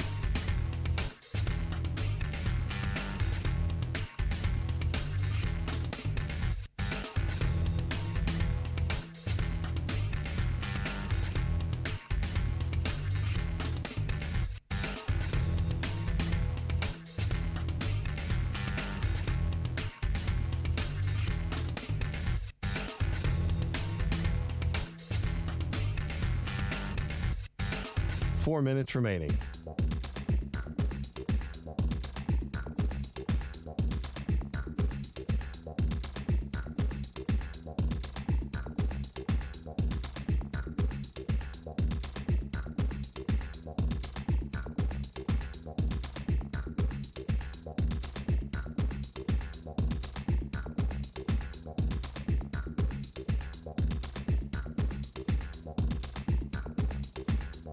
Three minutes, 30 seconds remaining.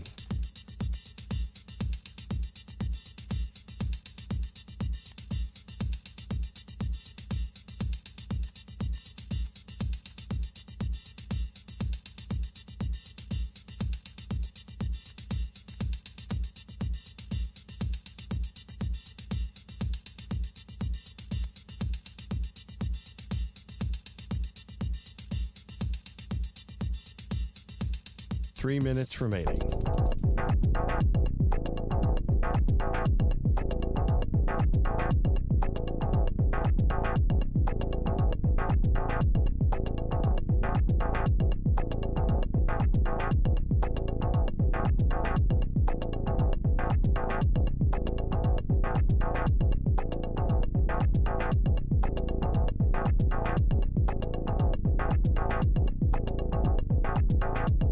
Two minutes, 30 seconds remaining.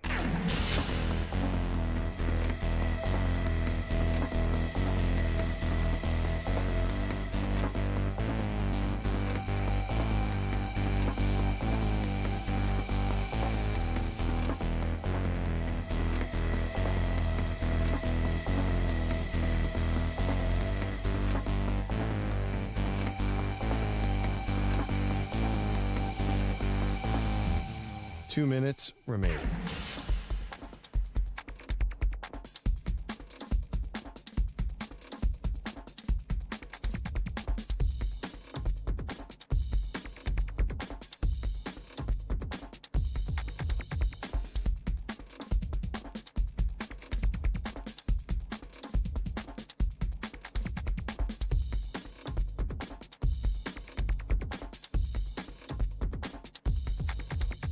One minute, 30 seconds remaining.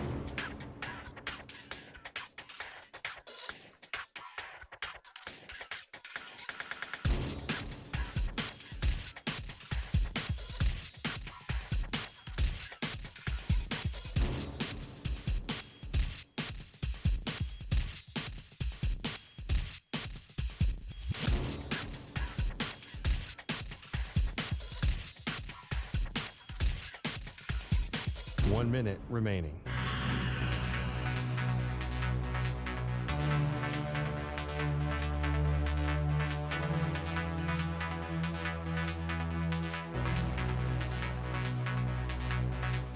45 seconds remaining.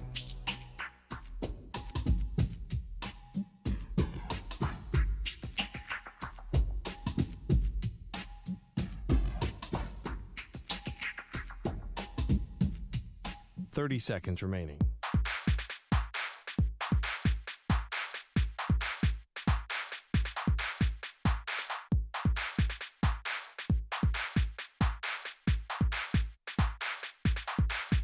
Fifteen seconds.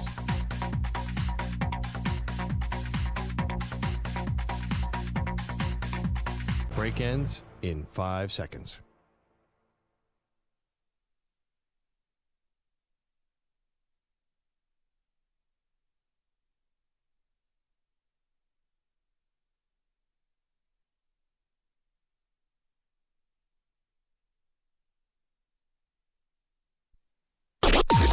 Maggie and Perloff on the Infinity Sports Network. Clearly one of the great stories of the football NFL season that we just had. EJ Stewart in for Perloff, by the way. Good morning. It's the Maggie and Perloff show. Easily the Washington Commanders, one of the best stories. I mean, the Philadelphia Eagles won the Super Bowl, and that's great. But the Commanders going to the NFC Championship game in Jaden Daniels' first year as a quarterback, Dan Quinn, first year as their head coach. I mean, the run they put together to beat the Detroit Lions as the 1 seed in Detroit and then have the year they had, obviously one of the best stories. And what it does is it gives hope to all the other fan bases who watch your team turn in a 4-win season or finish dead last in your division and think, wow, like the sky's the limit for me. Now, we have a long way to go here. We still have the combine, we still have the draft, and free agency. However, you and I are going to predict who is going to be next year's Washington Commanders. That'd be a team who goes from last place in their division to all of a sudden making a possible deep playoff run. And to me, it's so obvious who the number one team is. And to be frank, it kind of scares me a little bit because it's a team that is in the division along with the team that I root for, which is the Buffalo Bills. The team that could be next year's Washington Commanders is without a doubt the New England Patriots. Count them out at your own risk. Drake May clearly can play. Obviously, this looked like this is going to be the guy. Great pick. You finally have a true, established, bona fide head coach in Mike Vrabel. And no disrespect to Gerard Mayo, but he was kind of, I don't want to say set up to fail, but they clearly didn't give him enough time to get his sea legs under him. And you can criticize the craft for that. But they bring in Mike Vrabel. You have Drake May. You have $128 million in cap space, according to overthecap.com. And we found out yesterday the salary cap's going to be rising again. Not only that, you have the number 4 pick in the draft this year. So if the quarterbacks fall or however this happens, you could either trade out of that pick. You could just get Travis Hunter maybe with that pick. Maybe in some crazy scenario, Abdul Carter's there. You have no idea. You could be adding serious talent in this draft. And I would not count out the New England Patriots trading with somebody to try to get an infusion of talent right away. Are they a possible Myles Garrett destination? Are they a DK Metcalf destination? A Cooper Kupp destination? All the things, and everyone has to be very careful, I think, about the New England Patriots. Sleeping giant, all the resources in the world, ownership group committed to winning, obviously. And Drake May is the sun of which everything is revolving around. So I'm very bullish on New England Patriots. I think they are next year's Commanders. The Patriots having that much money and a quarterback that you have reason to believe in makes them a great pick. I have questions about whether or not Mike Vrabel is the right guy to develop a young quarterback. And that brings me to my pick, and a team that I know you're not crazy about the head coach. You said you were fading him yesterday. But to me, we talk about who could be the next Commanders. I'm going to say this team could be the next Commanders, but I'm actually going to go back and say they could be the 2022 Jaguars or 2023 Jaguars and the Chicago Bears. We saw Trevor Lawrence in his rookie year playing for a coach in Urban Meyer who didn't know his head from his behind. Like just an absolute loser of an NFL head coach. Then when you got him an adult in the room, a guy who knew something about NFL offensive football, a guy who knew how to put together a roster, all of a sudden Trevor Lawrence looked like a future star and Jaguars went to the playoffs. I think that's what you're going to see with Caleb Williams. That's what you're going to see with Ben Johnson as new head coach. Now, he doesn't have the pedigree of Peterson being a head coach, but he does have the pedigree of taking a young, broken quarterback who seemed like he was lost and figuring out how to best utilize his abilities and do the things that helps him the most in terms of running an offense. I think you're going to see a Chicago Bears team that also has a lot of money. Maybe not so much as the Patriots, but they have $65 million in cap space. They have almost no dead cap money. So they're going to be able to fill out a roster that already is talented. The defense has talent. The offense has talent. They just don't have an offensive line, really, and they had a quarterback who I think his confidence got rattled in the middle of the season when things started to really unravel. You get Ben Johnson in there, you get some new pieces on the offensive line, you get him the opportunity to really unlock someone like Rome Odunze and unlock DJ Moore. They'll figure out the running game. I think the Bears, you look at them, very tough division, but I think you see them take a massive step up this year, and they become the Commanders. Similarly as well, where the Commanders as a fan base, it was like they didn't exist. Yeah, it was like they was resurrected, though. Absolute dormant situation in Washington. That's kind of how Chicago feels. Like Chicago wanted to have that energy and that excitement coming into this season, and they just got ripped away from them so quickly because we saw so early on that this didn't look like it was supposed to look for a team that was going to take a big leap. I think you're going to see a resurrection in Chicago, fan base excited, people around the organization excited. I think you'll see the Bears get back to playoff contention and maybe even make a run. So I think there's just way more potholes for the Bears, and there's way more potential pitfalls that I see for the Bears that I don't think the Patriots are going to have to deal with if we're talking about who could be next year's Washington Commanders, the kind of team that comes out of nowhere with a young quarterback and ends up making a deep run. You kind of glossed a little the division. Division's tough. Very, very tough. I think maybe the toughest division. Yeah, so good luck with all that. Sure. I don't think anyone really even believed in the Vikings, and here they were, a playoff team, Green Bay playoff team. And if the Detroit Lions don't come into the year with a major chip on their shoulder after they blew that playoff game, then Dan Campbell's not the guy we thought he is. And I think he is the guy we think he is. Yeah. So major, major obstacle there. I think that's the other obstacle, and what I brought up yesterday about Ben Johnson is just the unknown of a guy who's never been in the big chair. Dan Campbell, we think, was the guy who was making those fourth down calls, making the late game calls. We see head coaches get flummoxed about when to call timeout. See Matt Eberflus. Right. And if, heaven forbid, Ben Johnson has one of those gaffes, talk about confidence starts leaking out of the team and out of your quarterback. Ben Johnson, he's going to make mistakes. All coaches do. And I just worry about, is there going to be what did we do? Here we go again. Yeah. Is this really the guy? Because I don't think that he was the only person who could get the best out of Caleb Williams. I think there were a lot of people who could. Now, why I think the Patriots have a better shot of being next year's Commanders, I don't know about the Jets. Yeah. And I'm not sure about the Miami Dolphins because Tua can't stay healthy. Bills will probably be the Bills still. But when you talk about Mike Vrabel, the guy has coached a team that was the number one seed in the AFC. Yeah. And I know the AFC was going through a little bit of a change of the guard with quarterbacks. Brady on the way out, Joe Flacco on the way out, Roethlisberger on the way out. So maybe they kind of got a little bit lucky with the timing as opposed to the quarterbacks that are in the conference now. Right. But I've actually watched Mike Vrabel do this. And I just think if they can build this thing the right way and give Drake May the right type of weapons, the defense is already good and has some cornerstone pieces, and now your head coach is a defensive guy. So I just see the pitfalls a little bit deeper and the potential obstacles a little higher for the Chicago Bears than I do for the Patriots. Here's the thing about Mike Vrabel, and I've been one who I've been consistent. I think he's a little overrated, and here's why. I think when you have a generational running back like Derrick Henry, it makes coaching in the NFL extremely easy. Now, it doesn't make winning a Super Bowl easy necessarily if you don't have a quarterback, which they did not. But in terms of just coaching week to week, managing games, it takes a lot of decisions out of your hand. 4th and 1, you got a guy who's a generational guy, you can go for it. Playing as a team that's a high-powered offense, well, you're already built to run the clock out and play ball control. So you don't have an option in there. You don't have to push the ball down the field. There are so many things that come easy for you. And the biggest example I can give you is what we saw with the Eagles. The Eagles had a great offense, and they didn't have Saquon Barkley, and we saw what they looked like the year before when their offense got off the skis. This year with Saquon Barkley, even when Jalen Hurts was still struggling, the Eagles' offense was still functional because they had a guy who could hit a home run at any moment.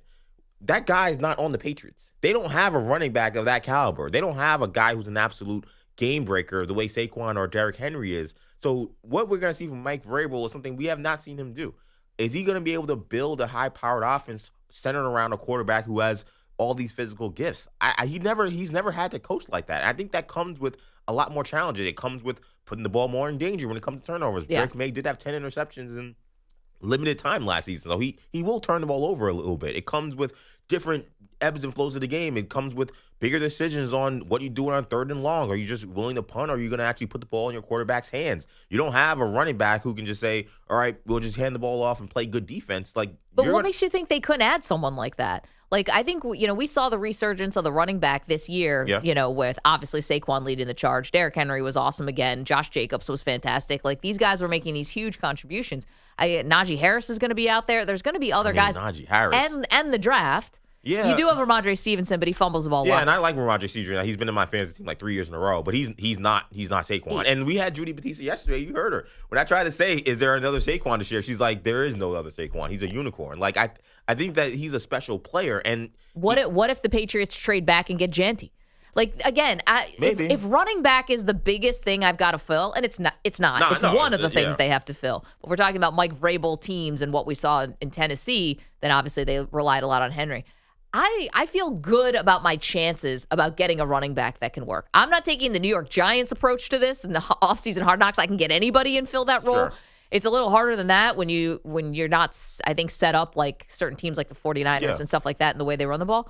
But I think you can fix that spot. So I'm not worried about running back. And the other thing I'm not as worried about is wide receiver. And I know Bill Belichick had a real problem drafting wide receivers, but I don't know if that necessarily continues. The wideouts coming out of college are so freaking good. I mean, you could trade back and get a Buka. There's so many things you could do. Those are the two places I'm not worried about necessarily. And as far as like, do they put the ball in Drake May's hands a lot more? I think you are going to see it. Because what does that look like? What does it look like? I mean, here's the thing. Staff and Mike Vrabel. Here's the thing. The Patriots last year, I tried not to kill rookie quarterbacks because of turnovers. Because I think so often you're playing from behind. Yeah. And the Patriots were the definition of that. How many times was Drake May trying to bring him back from like a 10-point deficit or something? So you're gonna throw picks, and he did that. So the question is how much does he learn from it? And can they get some better talent? Because the wide receivers he was throwing to were atrocious. That's the thing. They have a ton of money, but it also requires you to pick the right guys. That was a big issue with a lot of teams that have had a lot of cap room in recent years, and they've signed guys who did not work out. So in order for this Patriots thing to happen and to work out the way you would hope if they're going to be next Commanders, is they get the right receivers. They get another running back with Ramondre Stevenson. They figure out some of these other defensive holes. I think they need a pass rusher. Defense was good, but they really don't pressure the passer at all. Yep. Like, they're going to have to get these guys, and they're going to have to be good for the Patriots. Like, with the Bears, they got good players on the roster. Draymond Edmonds is a good player. DJ Moore is a good player. Like, they have guys that are already stars. The problem was, I think the coach set them back so much. We watched on Thanksgiving. They outplayed the Lions for 57 minutes of a football game, which is not abnormal for them. They play the Lions well. The problem was their coach was a knucklehead. He didn't know how to do any game management. And that's a question mark about Ben Johnson, and I certainly agree with that. But a big issue as well was their play calling was bad. Yeah, it was. Shane Waldron got there, and what'd you have? Jackson Smith and Jigma say, good luck to those guys. I had them last year, and it wasn't that great. And we saw the fruits of that. I mean, he may not be Bill Walsh, but I'm taking Ben Johnson as a play caller with Caleb Williams 1 year removed with some experience over rookie Caleb Williams and Shane Waldron any day of the week. Who will be the next Commanders, the team that's going to go from a 4-win team to maybe a deep playoff run? EJ says the Bears. I think it's the New England Patriots.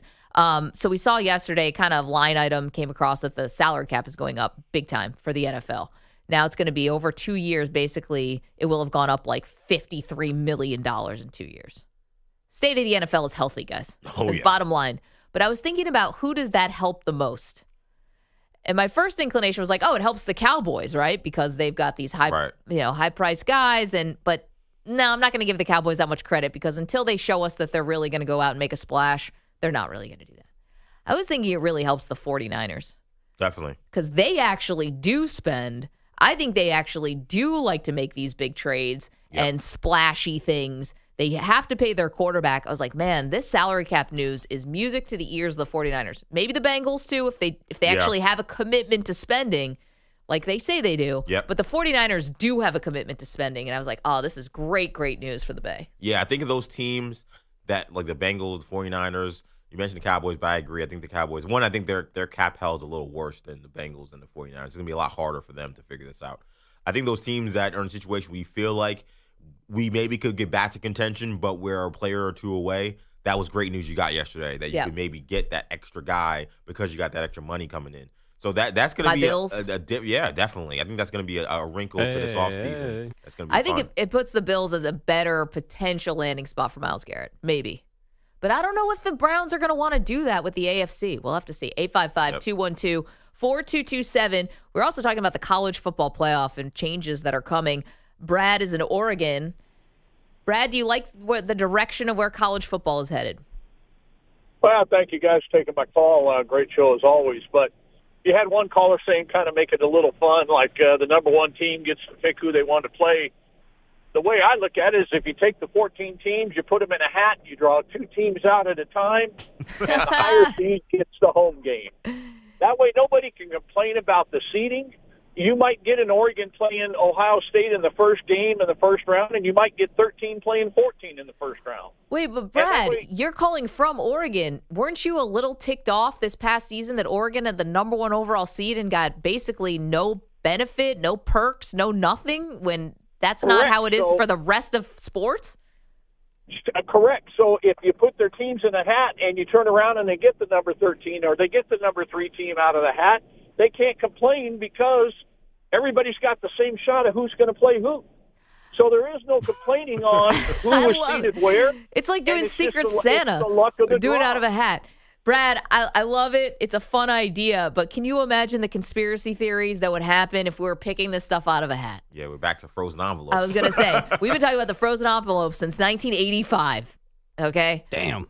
Think about it. Oh, the hat, they froze the thing. The corner was missing. Yep. Corner was bent, yeah. Someone, it was heavier paper for one of them. One was on, contact paper. The other was on loosely. Got the Knicks all those championships, too.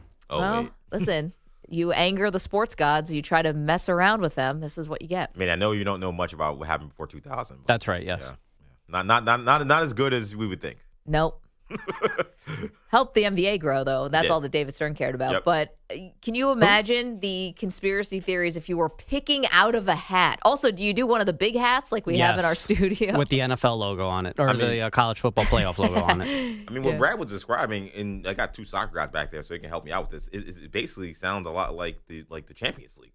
Like, isn't it kind of similar? Where isn't it random mostly? Or kind of? Well, in terms of like the draw? Yeah, you're drawing. Yeah, you just I mean, there are rumors that it's rigged, but and I'll believe every one of them. They completely changed the format for this year, where they basically it's like it's a one table. It's like one league instead of a group stage where now you have to the top 8 move on to the round of 16 automatically, and then we just had the playoff where it's 8 through 24 play against each other, and now the draw is tomorrow for the round of 16. Amazing. Got to be freaking Einstein to follow this. It was really complicated. Yeah, that did not sound easy the way that you were explaining it. No, and you know this stuff well, and you couldn't even really get that out. The old way was a lot better. What's that? The old way was a lot better. But just like, in sports here in America, more games, more money.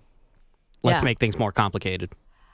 The picking out of a hat, I had not even considered it. I mean, we didn't consider it because it's probably a bad idea. Well, but I don't know. No bad ideas, EJ. Feels like fantasy. I feel like we always do that for fantasy, like draft order, or just pick out of a hat. Forget fantasy. It's like Secret Santa. That's what I was thinking. It's like, Manny this year. Ha-ha.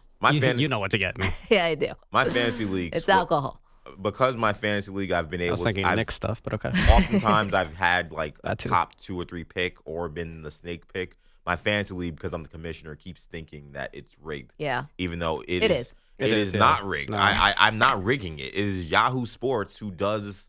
They randomly do it every year. I'm going to be honest. Bunch of Yahoos over there. Yeah. I laughed. If I was going to pick anyone on our show who would be on the up and up, who would not cheat, would not rig anything in his favor, I think it would be EJ. I don't think you would cheat. And I'm not saying that Manny and Alex would all of a sudden be, fiddling with everything in the background. I would. I'm just saying I trust EJ. I definitely know who I would vote who would cheat the most. Go ahead. Perloff. Yeah, the guy who sits in this chair. Yeah, Perloff would without a doubt cheat the most. I think Andrew Kaplan also would not cheat. You hear that, Cap? I don't agree with that. You think Cap would cheat? Yeah.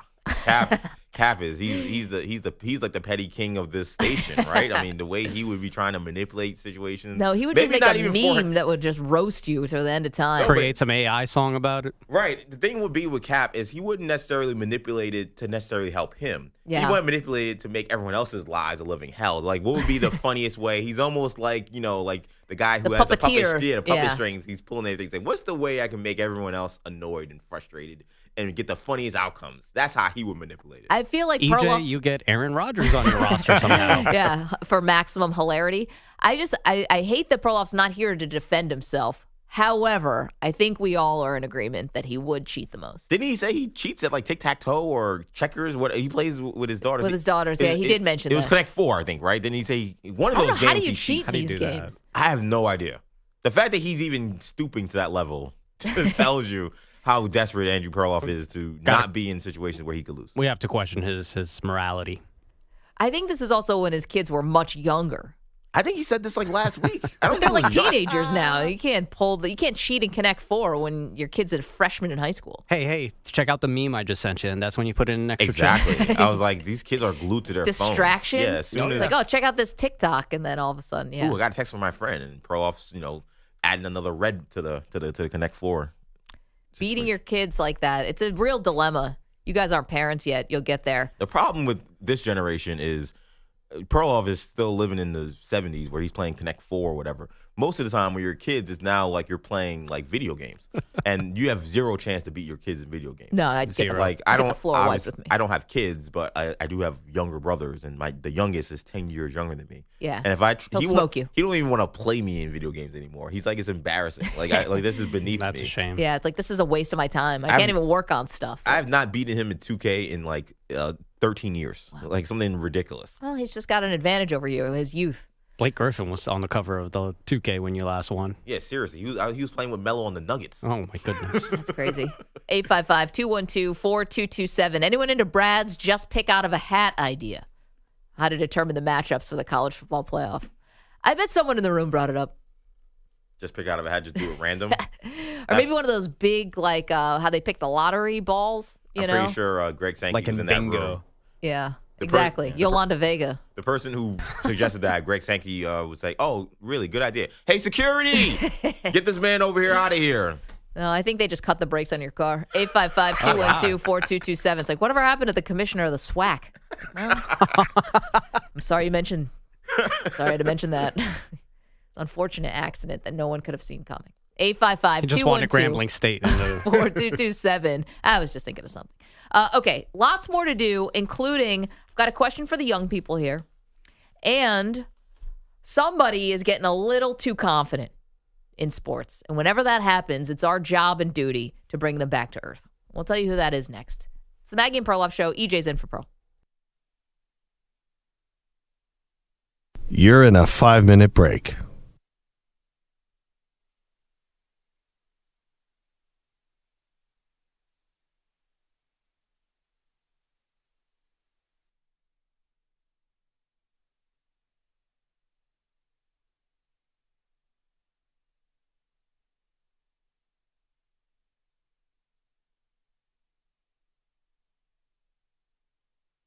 Four minutes, 30 seconds remaining.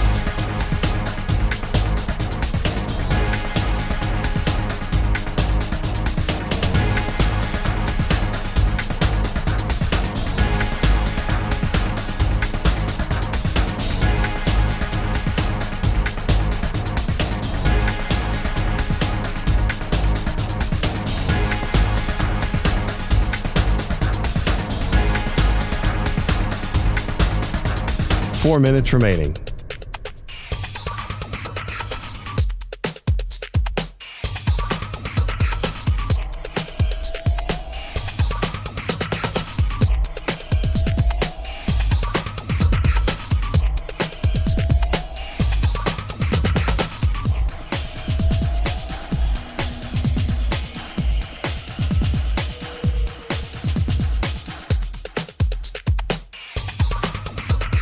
3 minutes, 30 seconds remaining.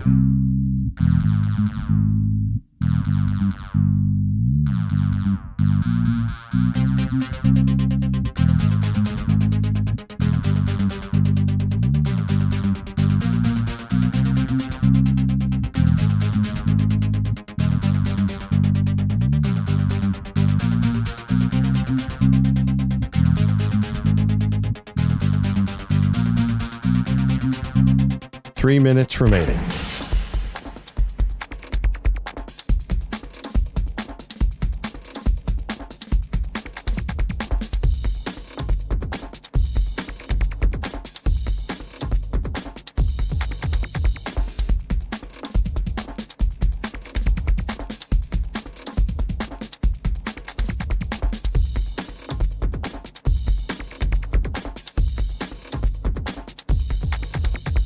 Two minutes, 30 seconds remaining.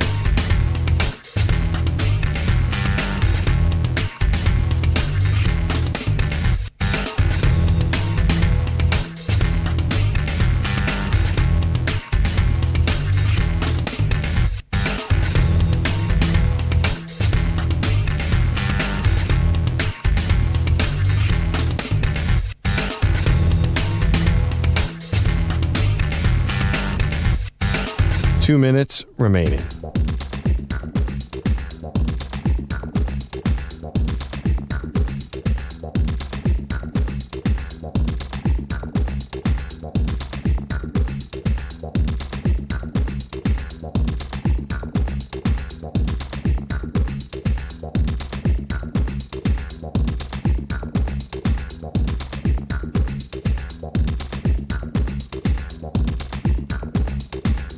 One minute, 30 seconds remaining.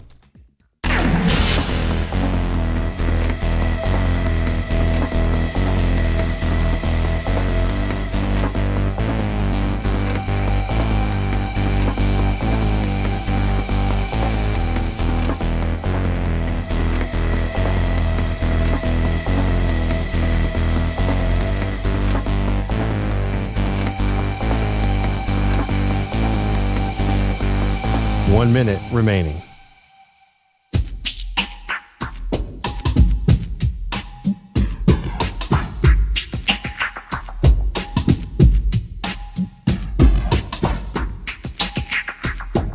.45 seconds remaining.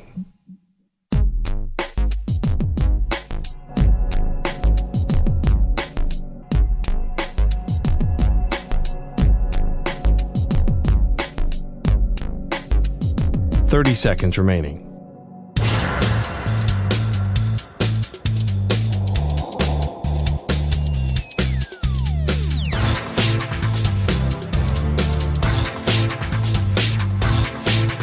.15 seconds.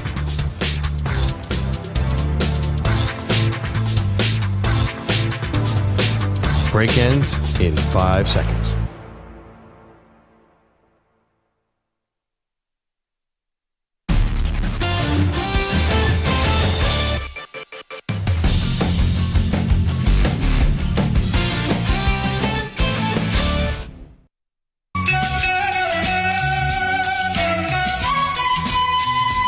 Welcome to the Maggie and Perloff Show. This portion of the show is brought to you by Ethos Life, the easy way to get life insurance in 10 minutes, up to $2 million in coverage with no medical exam, just a few health questions. Get your free quote at checkethos.com. Not available in all states.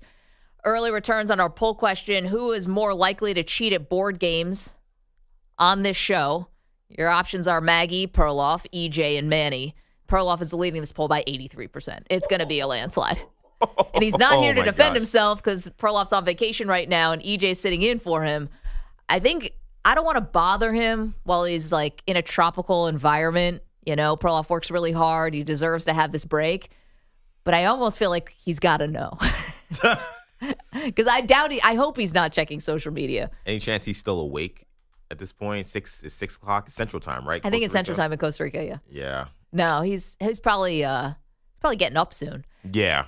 Yeah, I feel like earlier in the vacation, we might have got him because we might have been still adjusting to being on vacation. Now it's going to be tough. 6:28 right now in San Jose, Costa Rica. Call him. I'm just kidding. Don't do that. Pat Boyle is here with headlines. We'll get, I teased it before the break. Somebody is getting a little overconfident in sports. And when that happens, it's our duty to point it out. Pat, always humble, has headlines for us. What's up? Me? Oh, no. Yeah, all right, guys. NBA returned last night with Lakers Hornets in L.A. Makeup game from last month when the wildfires were wreaking havoc on the area. And LeBron James had 2 threes in the final seconds to tie the game. Missed both. Hornets pull off the stunning win, 100-97. They were 14-point dogs. Luka Doncic went just 5 of 18 from the field. Finished with 14 points, 11 rebounds, 8 assists. But it was LeBron who kept taking the shots down the stretch, including that final possession. They had Luka, by the way, as the inbounder. He looked to be somewhat open on the wing, and LeBron took him anyway. Here was head coach J.J. Redick after the game on LeBron getting the final shot. As a coach, you're excited that you have 2 guys that can be the passer and be the guy who gets the pass. But felt like, LeBron, particularly in the fourth, just, found a nice rhythm and felt really comfortable with that. And we got 2 good looks. LeBron finished with 26 points, 11 boards, 7 dimes. Austin Reeves got ejected from this game in the third quarter for arguing a no call. Got banged. Yeah, he got banged. All right, Manny, the way you put the poll question up. Oh, he did put that up about banged? Yeah, but it's a little deceiving in the language. Manny wrote, do you know what got banged means? But it's in the context of which you get banged from a game. Yes. Yeah, this is not also, it. Manny, you should also know the other meaning of when something like a game getting banged. Yeah, game gets banged, gets postponed. You're a baseball broadcaster. You called baseball games in the same summer league that I played in. That's any time there's rain, we might get banged today. Well, I'm familiar with the word, but EJ just cringed again at that comment. I don't understand this. You've never heard of a baseball game getting banged because of the rain? You've heard of that. No, I've heard it got postponed or, they called it off. Maggie's doing this show with a bunch of dogs right now, and she's more of a dude than half of you guys. I've never heard that either. Really? I feel like I've definitely heard it in all these contexts, but the way the poll is worded, Manny, do you know what got banged means? You got to do it in the context of the game. And I don't know if we can edit this one, so now it's just got to be there. Well, that's Elon Musk. That's Elon Musk's fault that we can't edit it because we pay for it and can't. Subscription. So many issues with Elon. We only your have customer service sucks, dude. I don't know what you're doing to the government in our country. Whatever, that will remain to be seen. But Twitter has fallen off a cliff. We have 5% of the features we're supposed to have. We're having getting charged monthly. Yeah, it's ridiculous. It's crazy. So all right, that's our rant. Got banged. Watch, they're about to turn the lights off on us. Doge's just gonna come in and be like, you guys don't really need oxygen, do you? You don't need lights. You don't need heat. Lost in the Lakers drama was a great performance from LaMelo Ball, who had 27, 5, and 6, including a floater that put the Hornets up 4 in the final 15 seconds. Here was Hornets coach Charles Lee on LaMelo's game. Just did a great job of playing at a pace that I think that we wanted at the end of the game, understanding who we wanted to attack, getting our spacing in a better place. And then the part that just shows his leadership and I think his growth is trusting the pass. Speaking of LaMelo Ball, yeah. Did you guys see this yesterday? I was scrolling Twitter, and I saw a picture of LeVar Ball, father of LaMelo and Lonzo and Jello. LiAngelo's trying to be a musician now, and he had a cast over his foot. That was the first thing I noticed. Then I read the caption. LeVar Ball had his foot amputated after suffering a serious medical issue. Per TMZ, he's in good spirits. And I see the logo of the Twitter account in my peripherals, and I say to myself, oh, that's NBA Centel. The spoof parody Twitter account of the NBA Central that makes up fake stories or headlines and fools a lot of people. I thought I got Centel. No, it's real. Yeah. LeVar Ball had his foot amputated. I mean, sad, right? Yeah. Dealing with a medical issue, get your foot amputated. And I've tried to get into the. You can't. They're not saying what it is. Serious medical issue. That appears to be all that it is. But you're right. Then it was and he's in good spirits. He's smiling in the picture. Good for him. I mean, that's got to be a very traumatic thing to have to happen to you and scary and all that. And the fact that he's in good spirits, I look at the Ball family, and LeVar said some things that I don't necessarily agree with, but for the most part, I think they're a triumph. I know that LaMelo. Wait. Who's the first one? Lonzo. Thank you. Sorry. It's like the Kardashians. Remember, he said Lonzo's going number 1. He's the best. He went number 2. Went to the Lakers. it's not Lonzo's fault that he has all these injury issues, but he got paid, so he's going to be set up hopefully for life. LaMelo's hitting game winners against the Lakers last night. He's doing okay. And LiAngelo took a minute to find his thing, but maybe rapping is more of his cup of tea. Whoa. I saw him, performing before Detroit played the Commanders in the NFC playoffs. He performed at the All-Star game too, right? Yeah, he did. Honestly, I kind of think they did okay. Yeah, go ahead. No, go ahead. No, I was going to say, I mean, to me, when I look at the Ball family, they feel star-crossed. Because I think when we saw these young men and this father, this outlandish guy coming up, when we're talking about Lonzo Ball maybe being the next Jason Kidd or even Magic Johnson, and there were 2 other brothers that were going to go to, UCLA, and the other one, didn't even go to college. But, there was an opportunity, in some ways, they were supposed to be the real Bronny James situation. It was supposed to be all this family affair in the NBA that's going to kind of take over the league. And what we've seen is a lot of unfortunate situations around a lot of them. Like Lonzo Ball had this degenerative knee situation that he is playing now, but he is not the same player he was, and he's still working his way through. It cost him 2 years of his NBA career. But, to me, that stuff happens, though, right? These are medical things that you can't help. To me, though, that's not a real tragedy is if you have the talent, you have the health, and you just waste it. I don't think any of them wasted their talent. You don't think it's tragic to be a top 2 pick and then your career is maybe cut short because of a knee injury? That seems to be one of the most tragic stories you could have. I guess maybe we're just parsing the words here. I don't see that as tragic. I see that as just something that's just an unfortunate thing that happens in sports. Chalk it up to the game. Todd Marinovich is tragic to me. I don't know if you guys know that story about Todd. And Todd had a helicopter sports dad who only wanted him to be this amazing football player, and he, the pressure got so big that he ends up descending into a life of drug addiction and alcoholism and all of that. That to me is super tragic. The Ball kids seem like they're doing all okay, and the fact that LeVar, the dad, just got his foot amputated but is in good spirits, I think kind of tells you. I know the mom also had some health issues too.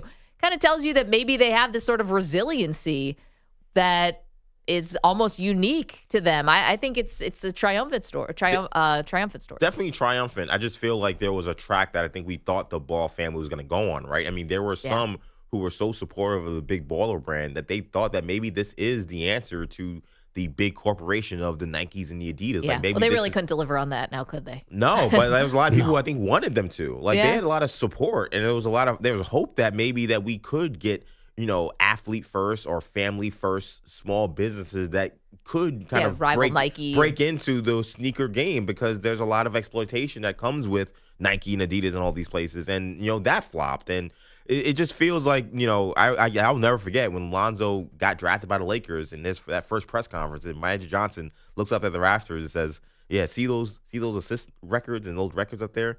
You're going to be replacing my name up there. Well, Magic says a lot of things. He was the president of the team. It wasn't even like he was not for long. I know, I'm not going to be here.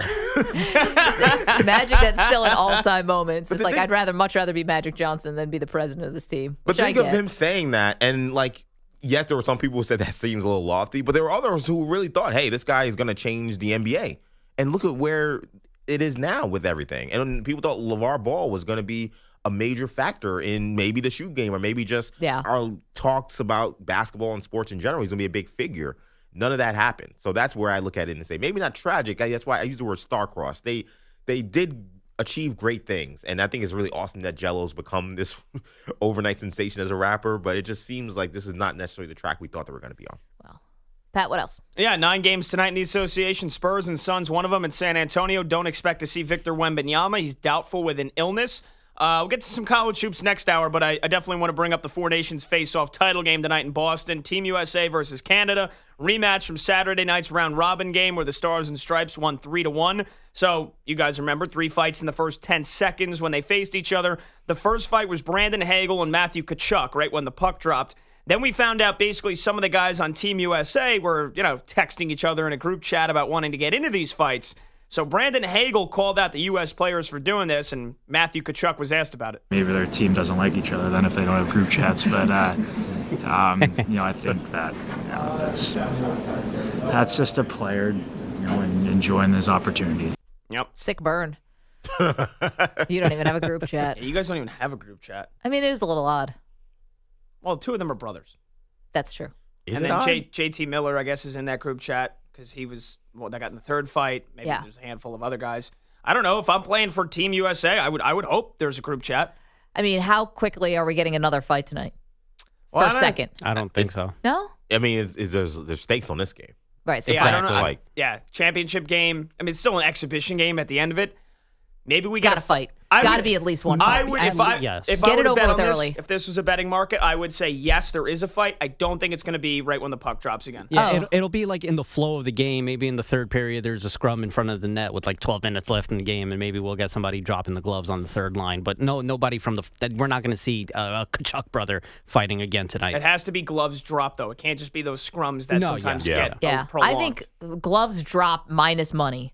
But I don't think third period, because if it's a close game, then it would have to be first or second. Yeah, I think it happens in the first 5 minutes. That's kind of why if I was either of these teams, I'd be like, if I was a coach, I'd say, hey, like, knock it off.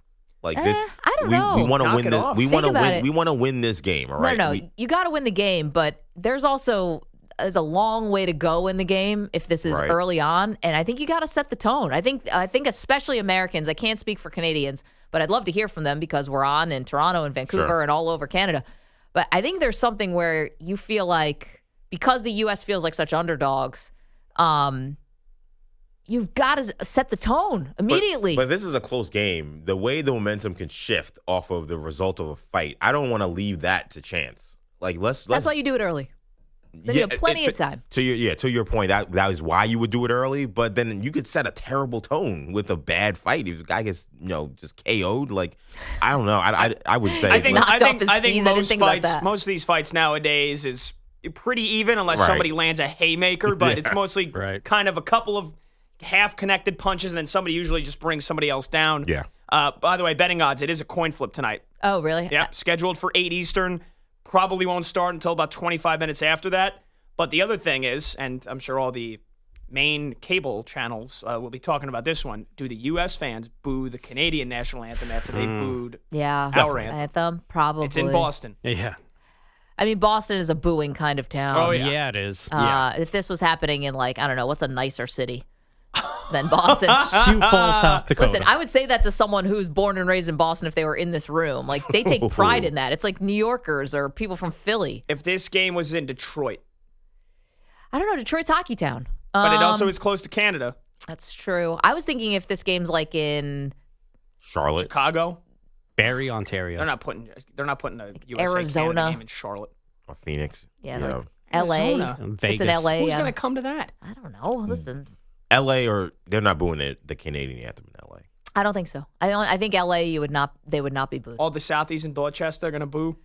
Yeah, the funny thing is, I don't think we really have a lot of beef with Canada, though. I have no issue with this is one of those things, and maybe this makes me an un-American. I just don't care that they booed the national anthem. I don't. To me, there's a geopolitical thing going on where I can understand that they might not be, that enthused with America right now. Is that not to get into politics, but why would we boo them? Just for return the retribution. okay. Because there's an idea that it's tacky, like whether there's geopolitical issues or not. Yeah, it's all classless to boo someone. We're doing a national anthem to kind of honor the country, whether we agree or disagree on certain things. So I think that's why people could be upset and return the favor.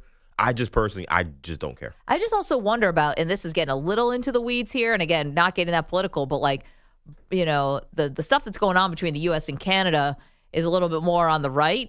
And Boston is very liberal. What was that too? I don't know how that plays into it. This is gonna be a tricky one. Yeah, hockey crowd may be a little different though. And does the broadcast maybe turn the crowd mic down for the anthem, or do they want that? Nah, I mean, if you're a TV executive, there's 5% of you that's just pure evil. So you you need the controversy. Yeah. Again, I say that with a lot of admiration. I'm surprised you need tears. You gotta want the tears if you're a TV executive. At least 5% of you. I'm kind of surprised there isn't more booing of national anthems in international competition. Do people really just are that? There's not a lot of respect in our society of those who have not learned or figured that out. I'm just surprised that this is I don't know. Maybe it happens a lot in European leagues and we just don't see it. I mean, like much. during the Olympics, I can't think of any time. You boo in the Olympics. I mean, you got to be a real. Got to have some stones for that. You got to be I'm a just real saying. loser to do that. I mean, the U.S. played France in a gold medal game, and I don't remember any talk of France booing. I don't think the so. U.S. national anthem during the gold. I'm gonna go to the LA Olympics 2028, and if somebody other than from the U.S. wins pole vaulting, I'm booing them in the medal ceremony. It's like, who's that guy's booing Estonia? It's like, oh my God, that's Pat Boyle. I know that guy from work. Honey, it's Pat. He's booing Kazakhstan. I have no idea why. Pat, get a hobby. Get a hobby. Okay, coming up, somebody is getting a little too overconfident. We're going to bring him down a peg. It's the Maggie and Perloff Show. You're in a 5-minute break.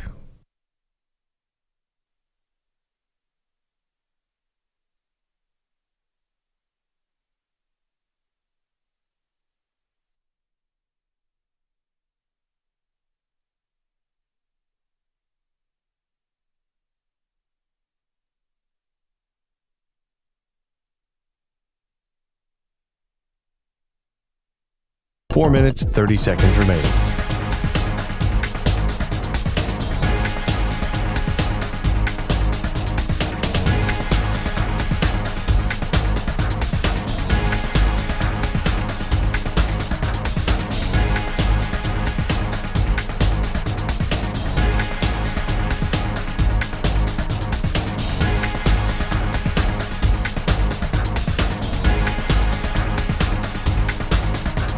Four minutes remaining.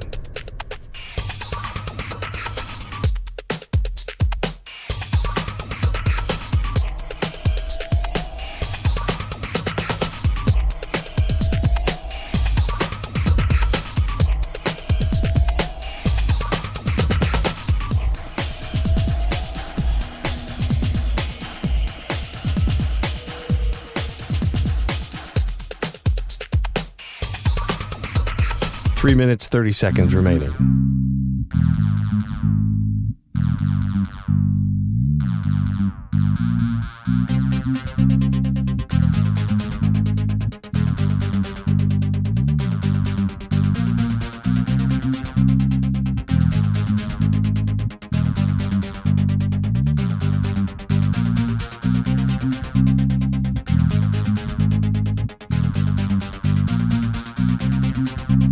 Three minutes remaining.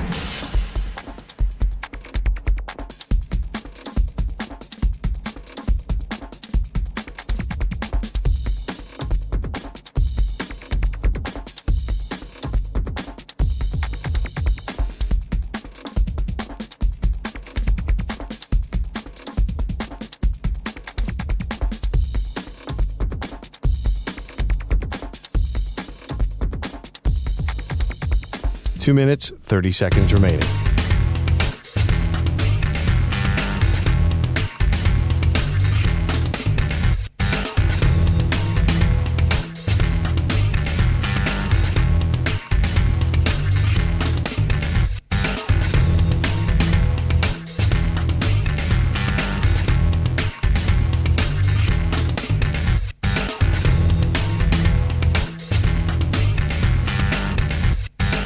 Two minutes remaining.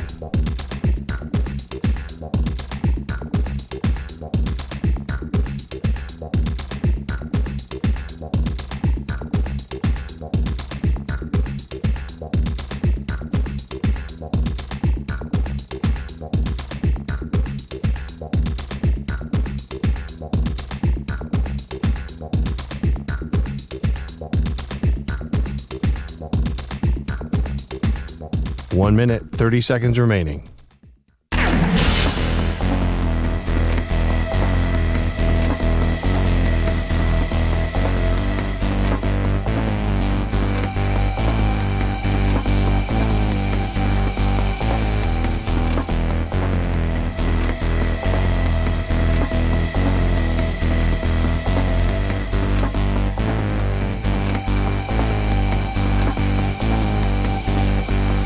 One minute remaining.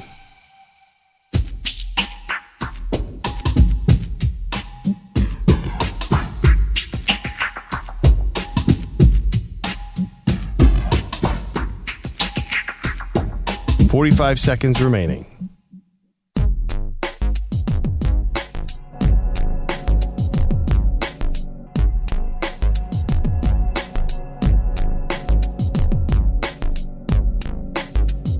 Thirty seconds remaining.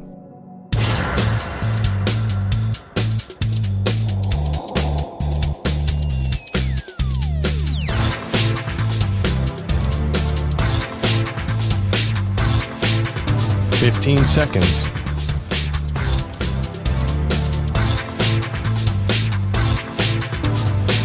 Break ends in 5 seconds.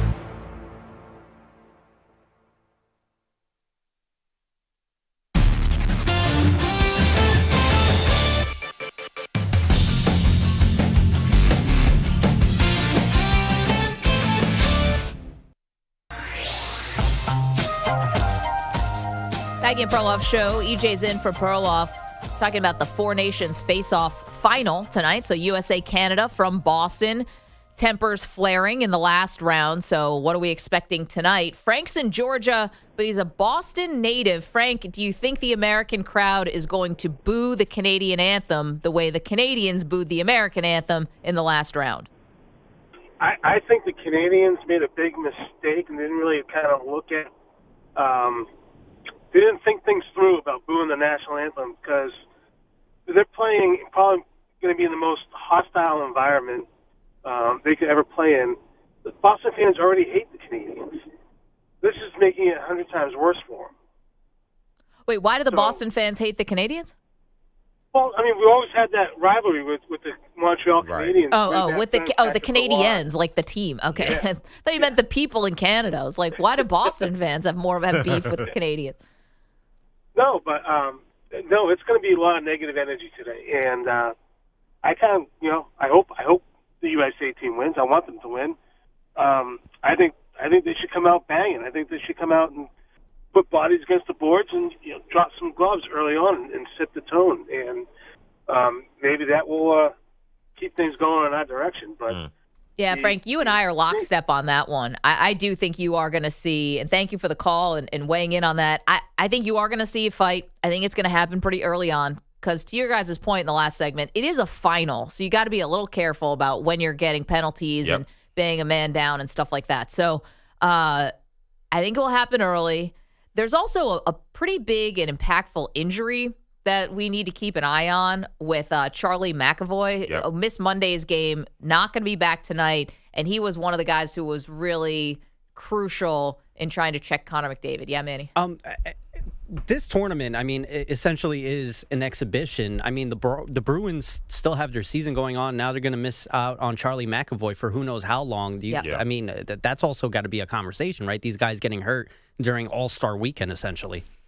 Yeah, but you know what? I think you're right. Still have a while till we get to the Stanley Cup Finals and playoffs. Sure. But I don't know. This thing has really taken on a life of its own. I know it is an exhibition, but gosh, it feels like there's so much more on the line than that. And I think the culture of hockey will help them here. I think that the culture of hockey is you do play through injuries, and injuries are part of the game, and it just is what it is, and you don't complain about it. I think in other sports where low management is the deal and things like that, I think maybe you'd have more uproar. I think in hockey, it's like playing for your country is extremely important, and it's prideful. It's not Olympic basketball, even though I love Olympic basketball. This is even more intense. So I think the parameters around hockey will make it not as big a deal. And I will say about the Boston crowd, be careful what you wish for in terms of saying we're going to make this super hostile environment because Connor McDavid's on that other side. Yeah. And I kind of feel like I wonder if we're going to see LeBron James Game 6 with a hostile Boston crowd and thinking they're going to go win a championship and he puts on the best performances ever.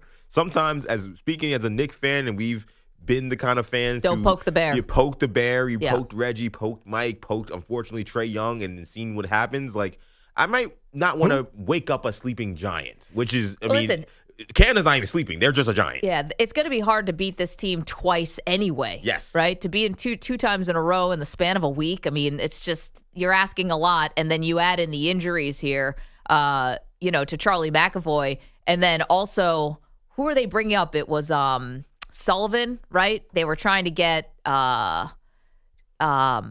his backup. Quinn Hughes was coming in to try to replace him, but he's been flying back and forth now, and he might not be able to. He won't. He's not playing. He did not travel to Boston. Yeah, not medically cleared. I mean, this is a major disadvantage. We're talking about guys who would have been, primarily responsible for Conor But McDavid. at the end of the day, we talked about it all week. All of this conversation we're having is a major, major win for the NHL. Oh, totally. I mean, this would have been All-Star Week where we would have been talking about nothing. It would have been no conversations about hockey, and they just completely flipped the script. And what was supposed to be, for a lot of folks, you think of the Super Bowl ending, and it's a shift to maybe some more basketball. Here we are talking about a massive game where we're wondering if a country's national anthem is going to get booed. And if the guys are going to get in fights. I'll tell you the one thing that cannot happen tonight. U.S. can't get blown out. I'm a little worried. A little worried, too. U.S. cannot get blown out in this game if they, I think, want to show, hey, we belong in this international stage and to have all this gravitas. It's the Maggie and Perloff Show. Come on back.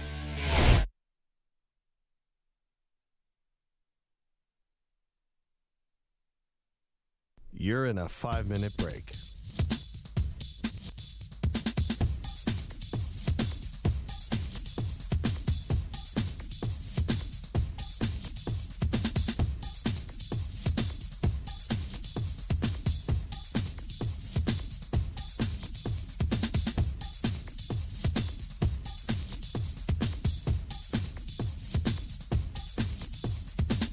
Four minutes, 30 seconds remaining.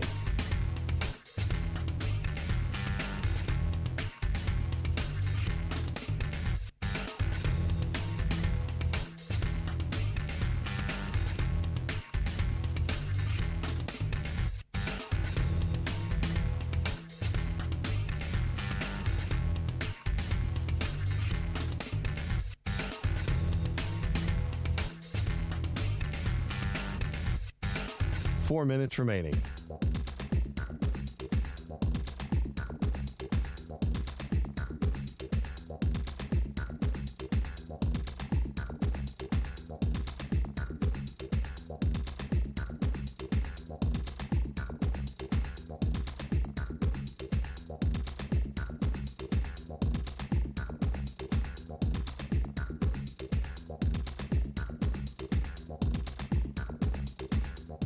Three minutes, 30 seconds remaining.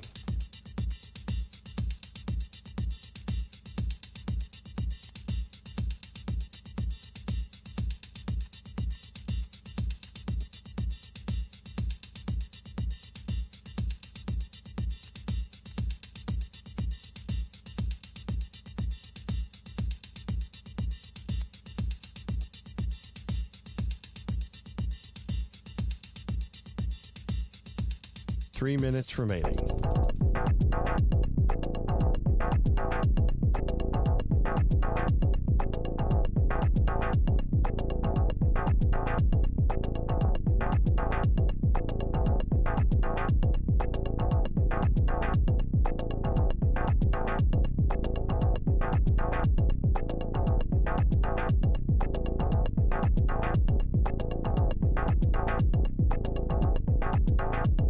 Two minutes, 30 seconds remaining.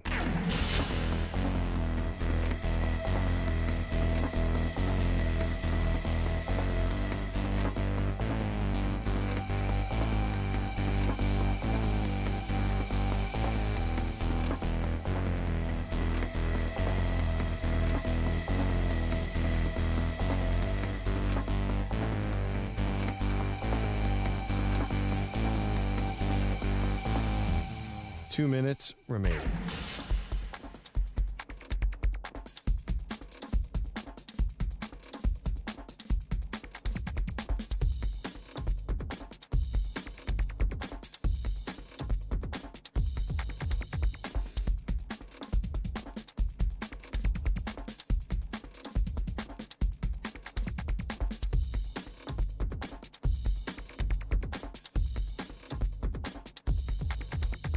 One minute, 30 seconds remaining.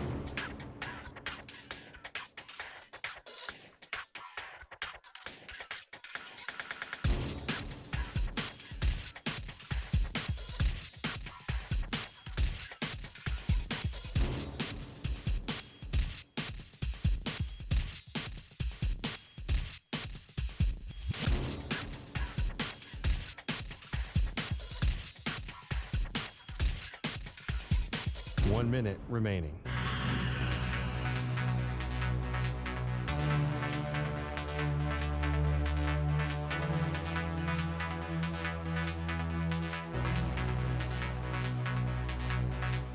$45 seconds remaining.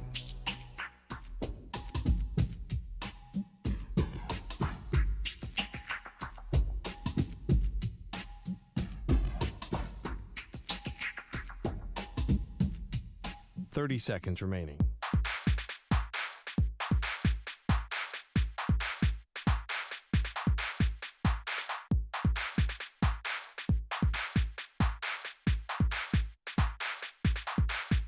$15 seconds.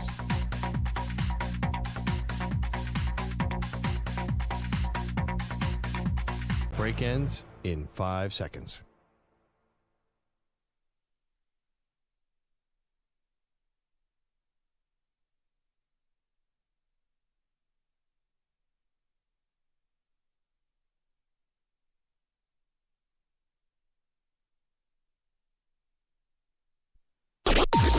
Maggie and Perloff on the Infinity Sports Network.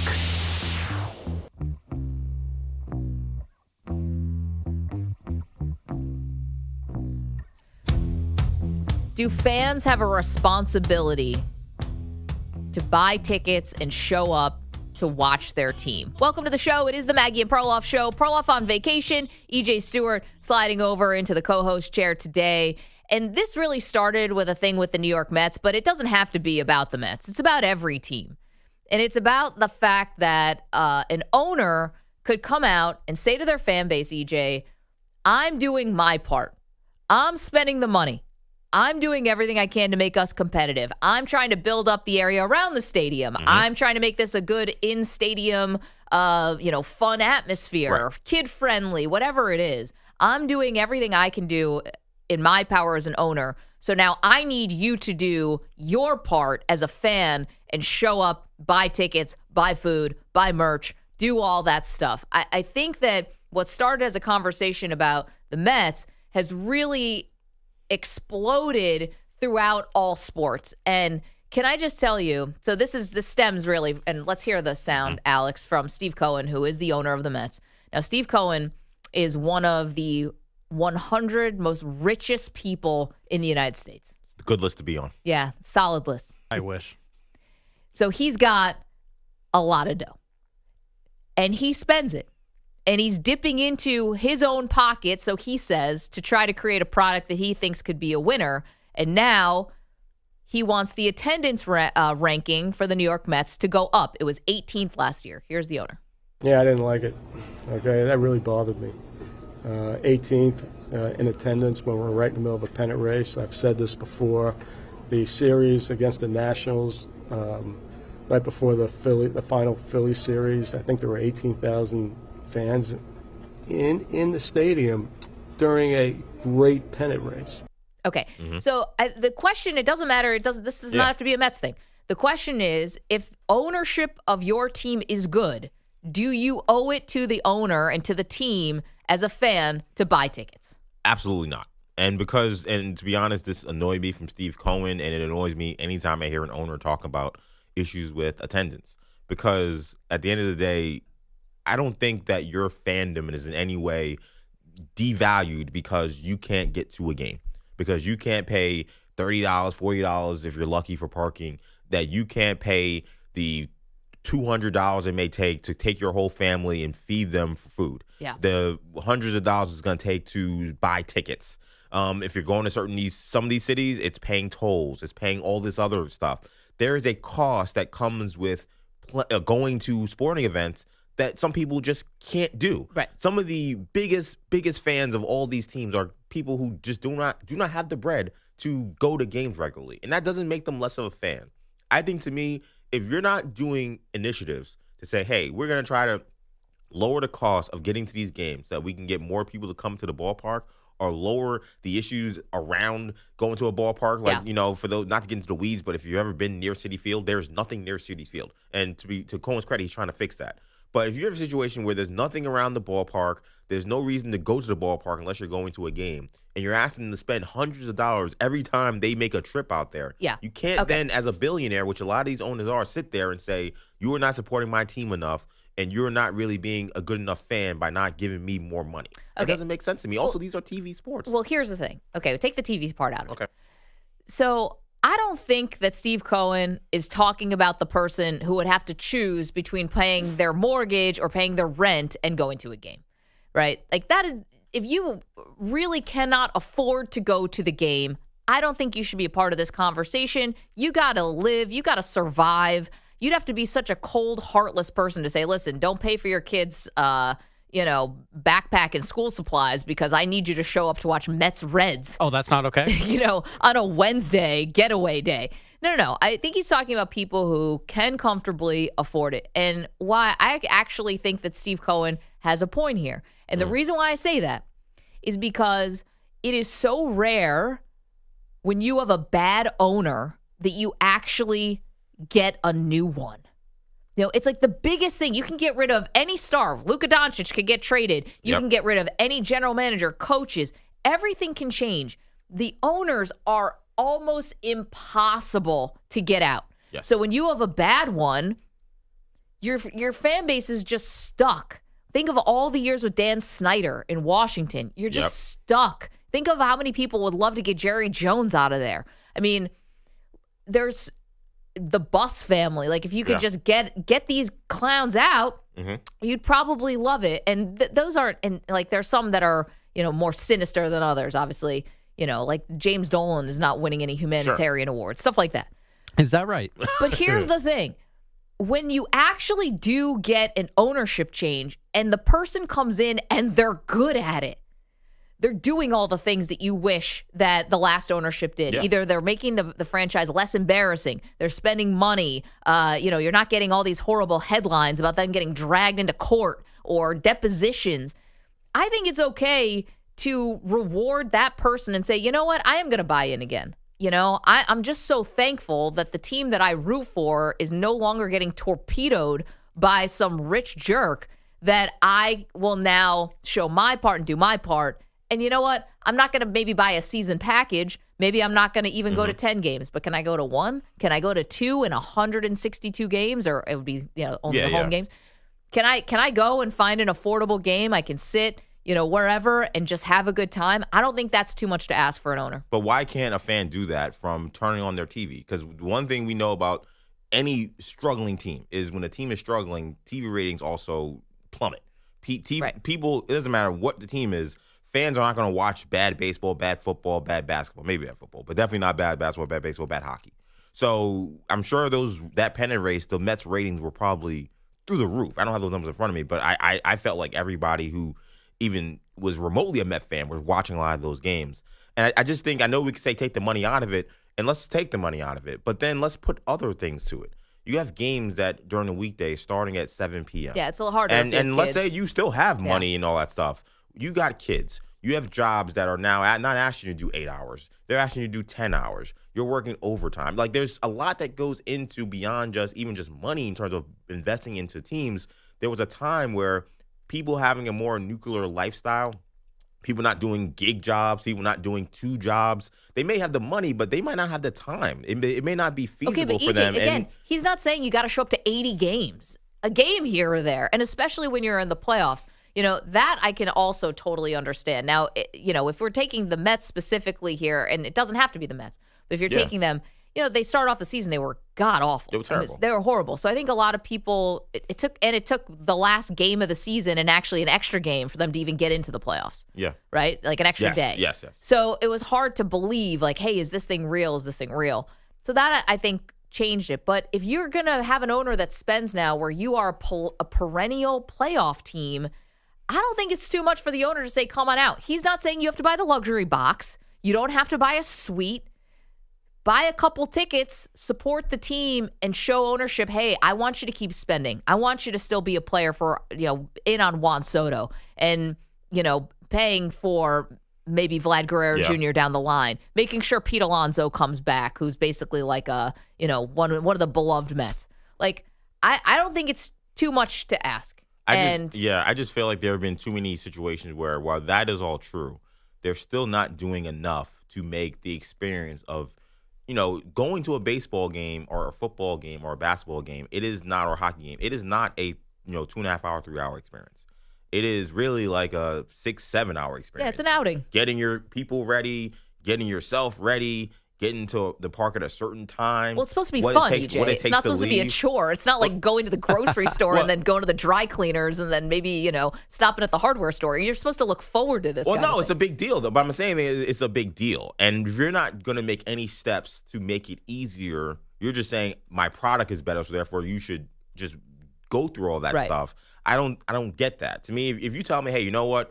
Every weekend game is half off. Or you know what? Food this week is 25-30% off for weekend games or afternoon games. Like if you're not coming up with any of those measures to actually bring people to the ballpark, I don't really have much sympathy to hear that you're upset that people don't have the time or the money or the energy to consistently get to the ballpark and to the arena. 855-212-4227. So what can owners ask for? Like if you're the Pittsburgh Pirates and you are saying, hey, why doesn't anyone come out to our games? Like shame on you. Right. Your payroll is $68 million. Like, you're not spending. You've basically never spent, and you are taking advantage of a system that lets the rich teams give money to the not rich teams. And every time you get a great pot, like, are we just on a countdown to when Paul Skeens gets traded to the Yankees or whatever? Yeah. So please. It's like, yeah, the moment he becomes anything less than affordable, he's totally gone, and everybody knows it. So this does not apply there. Yeah. You're the owner of the Pirates or the Oakland A's. Like, you can't ask the fans anything because you've treated them like garbage.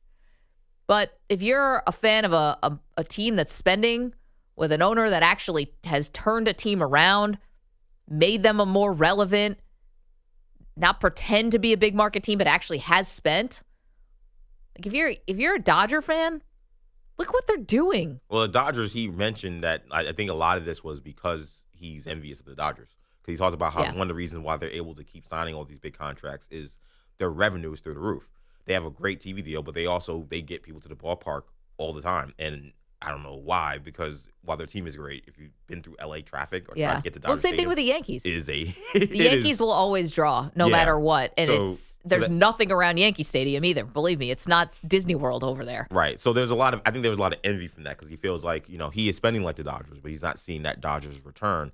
But again, and I know I mentioned it was a TV product, but just quickly on that, like watching games is harder because you can't even do that for free anymore. There are less games that are on network television. There are more. The cable prices are a lot higher. Now there's games on digital streaming services. So if you don't got Peacock, you don't got Apple TV, you can't watch some of your teams play. So then there's that aspect of it too, where you're getting nickel and dimed in so many areas. And I think that it's kind of narrow for any sports owner to be like, there is this problem. My team is good, and you should come to the ballpark. It's like, well, there's a lot of factors that go into why people may not be able to do that.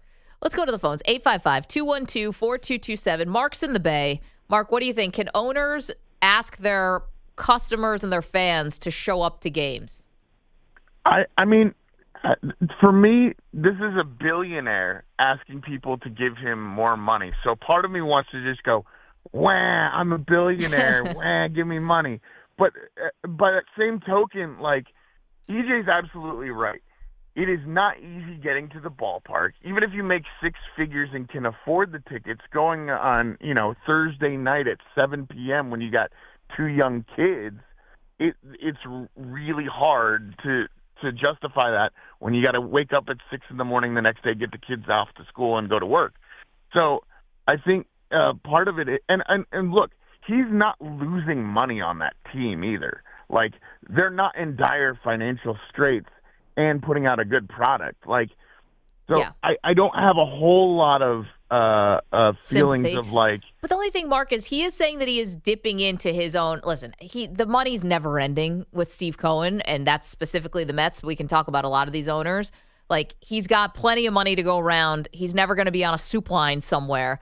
However, he is saying that he's going above and beyond. Like, Juan Soto signed for $765 million, but is not deferring the money like Shohei Ohtani did. Like, they're paying that. They're paying that to Francisco Lindor. Like, that's cash out, not cash in the future. he's also going to make money on that money that he's putting in. Well, he's making an additional investment to get money out of that. So, like, he knows that it's basically a surefire profit in the future. Yeah, listen, I don't think Steve Cohen is in the business of making bad deals. Oh, no. And Mark, thank you for the phone call. See, the one thing about the idea, like on a Tuesday, and I get what Mark's talking about, on a Tuesday night at 7 o'clock, you got 2 kids, you got to wake up early. But that's not what all games are. I think of all sports, baseball is actually the one who has the most variety of times. Sunday afternoon at 1. You can do Saturday at 4 o'clock. You got your evening games if that's more your cup of tea. There's random 2 o'clock starts. Like, there's other times you can go to games. If it's, if you're a fan of the, Green Bay Packers, there's 2 times, there's 3 times you're going to have games. That's it. And we obviously know the days. But baseball is so flexible. Baseball is flexible. You'll have afternoon games during the week or on holidays. So they are flexible in that regard. But I think to his point, like I said before, I think life was a lot simpler 25 years ago when it came to how you can watch on TV, what your job situation was like, what the cost of going to games was like. Everything's become more complicated to me, again, Steve Cohen or any owner who complains about this, they're talking about a 2-pronged problem of team good, show up, when I think it's like 8 or 9 prongs. There's so many different reasons why people can't get to the ballpark, and to blame it on the fans and suggest that maybe you're not giving the same kind of investment as you should, I don't think that's fair. And also to our caller's point, I mean, the comments that Steve Cohen made, I mean, he's complaining about a series against the Washington Nationals in September on a Monday, Tuesday, and a Wednesday. I mean, it's hard. Kids are back in school at that time, and, we have to get up. We don't have – our hours are different than the normal person. But, I mean, it's still a hassle, all of it. I mean, I turned down courtside Knicks tickets because I had to be here at 5 a.m. the day before. You also turned down courtside Knicks tickets to watch the Jets. Well, that was part of it. That was a big mistake. That was a mistake. Brian's in Detroit or Vancouver? Actually, Vancouver here. I don't know. Detroit Brian is calling from Vancouver. You got Detroit it. Brian, how you doing, dude? I'm great. How are you guys doing? We're excellent. What's on your mind? You know what? I want to talk hockey and foreign nations, but depending on how long you want to have this conversation, I can answer all of the questions and conversations you're having because it's a great morning show. I just wanted to say about the prices. I know you guys are talking baseball. Yeah. But as a sports fan here, hockey, I'll just tell you last year, and it's justifiable, I wanted to see Connor Bedard, paid almost $500 for 2 tickets. We pay $30 for parking. It's about an hour drive from my house to get to the arena and come back.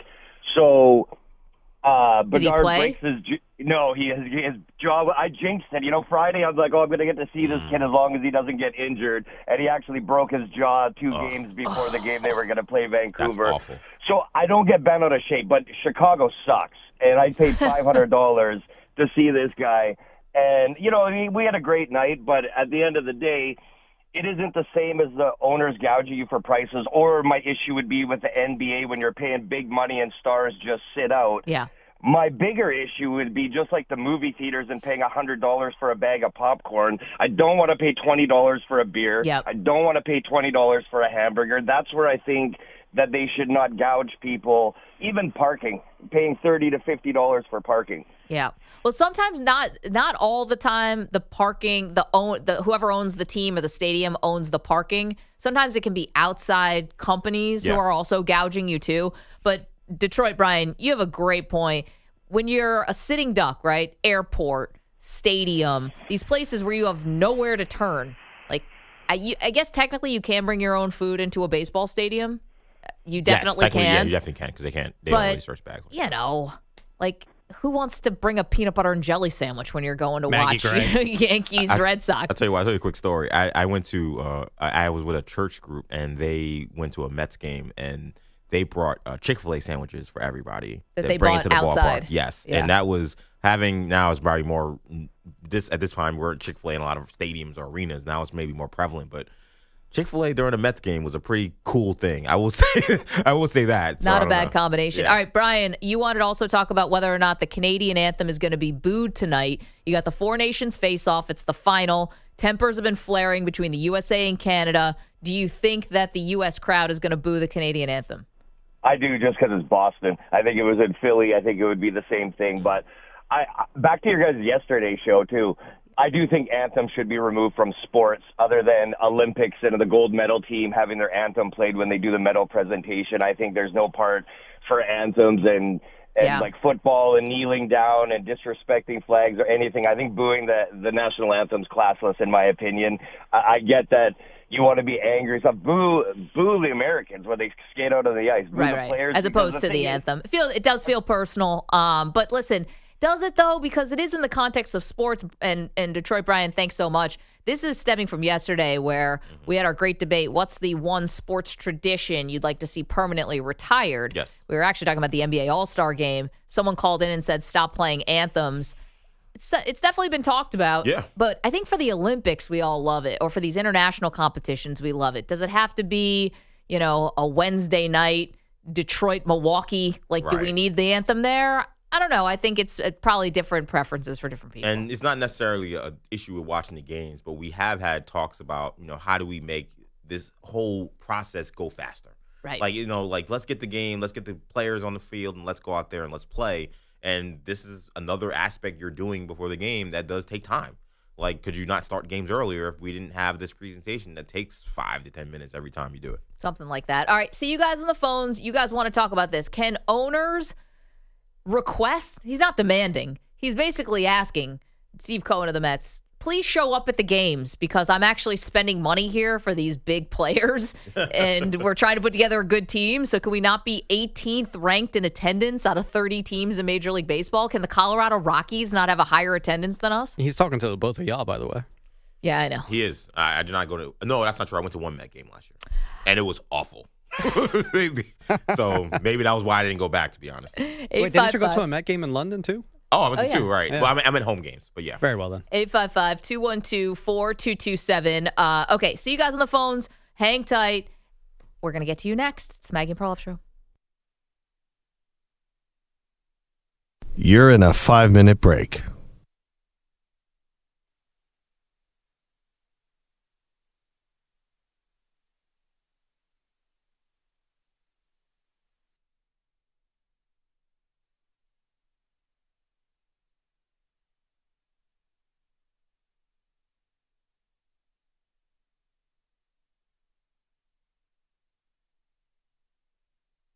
Four minutes, 30 seconds remaining.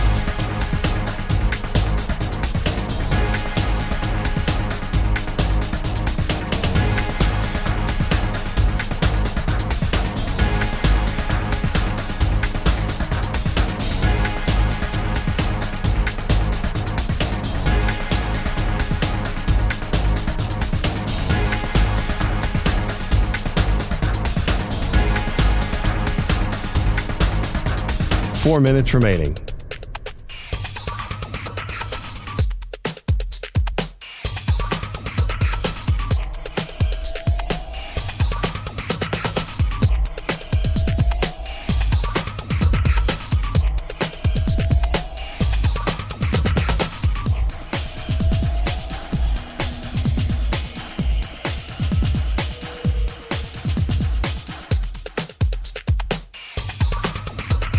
Three minutes, 30 seconds remaining.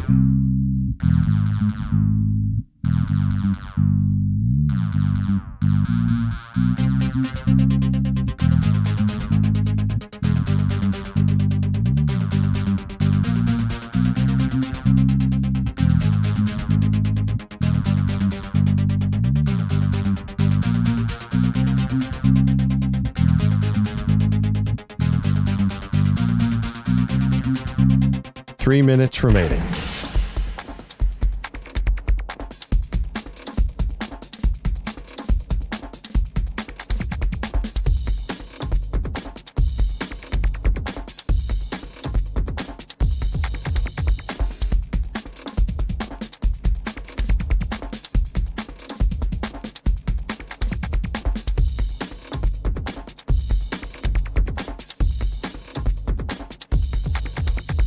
Two minutes, 30 seconds remaining.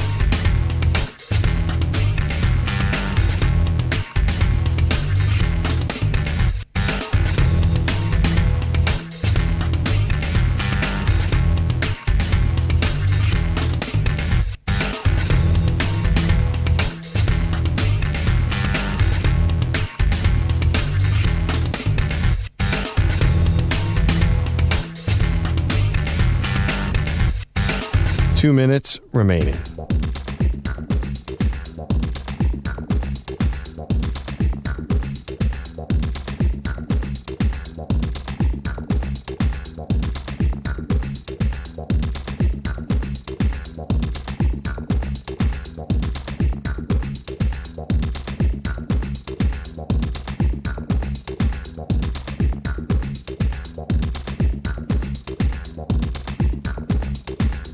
One minute, 30 seconds remaining.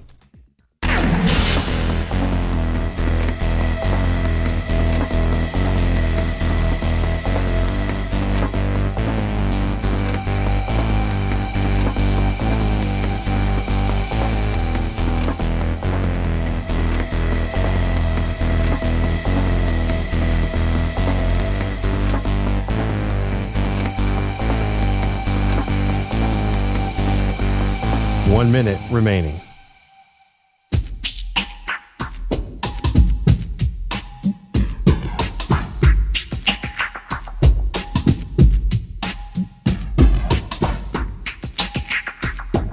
Forty-five seconds remaining.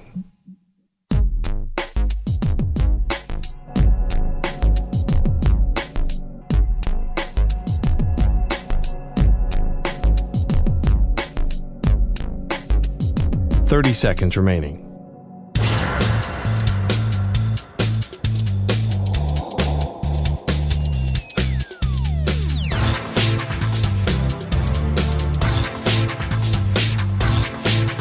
Fifteen seconds.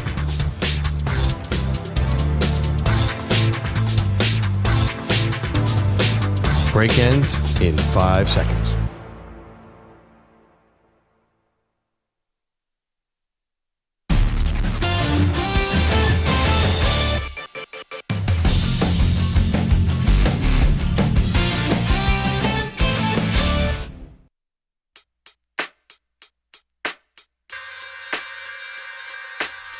This portion of the show is sponsored by Hyundai. Hyundai helps protect you and your family on the road. We put your safety first and everything else second. Drive a Hyundai. Love it. It's the Maggie and Perloff show. EJ is in for Perloff. We got into a conversation about can sports owners ask their fans to show up and buy tickets to their games if they're being good owners. Like, if they're being bad owners, you're the owner of the Oakland A's, you're the owner of the Pittsburgh Pirates, your fan base is fed up with you, you don't spend... You know, like, to be honest, you can't ask for anything. You're just lucky. You should be lucky you still get to own the team. But this is Steve Cohen of the New York Mets, who took over the team now, 4 or 5 years ago? Just spent $765 million on Juan Soto. Likely to be a major player for Vlad Guerrero. Signed Francisco Lindor to a long contract. Yep. Spending the money, improving the team. I think he can ask people to show up. Steve's in San Diego. Steve, what do you think?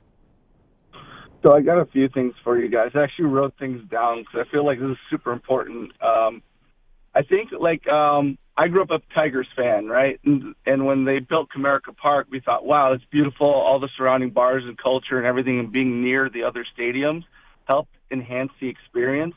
So here in San Diego, Petco Park is under a long commitment with the city to constantly upgrade. Like, you can look at even the upgrades they did this year to the facilities, to the kids' playgrounds, to all, you name it. They're constantly putting a better experience and product, therefore allowing fans to go and get a better experience for their dollar.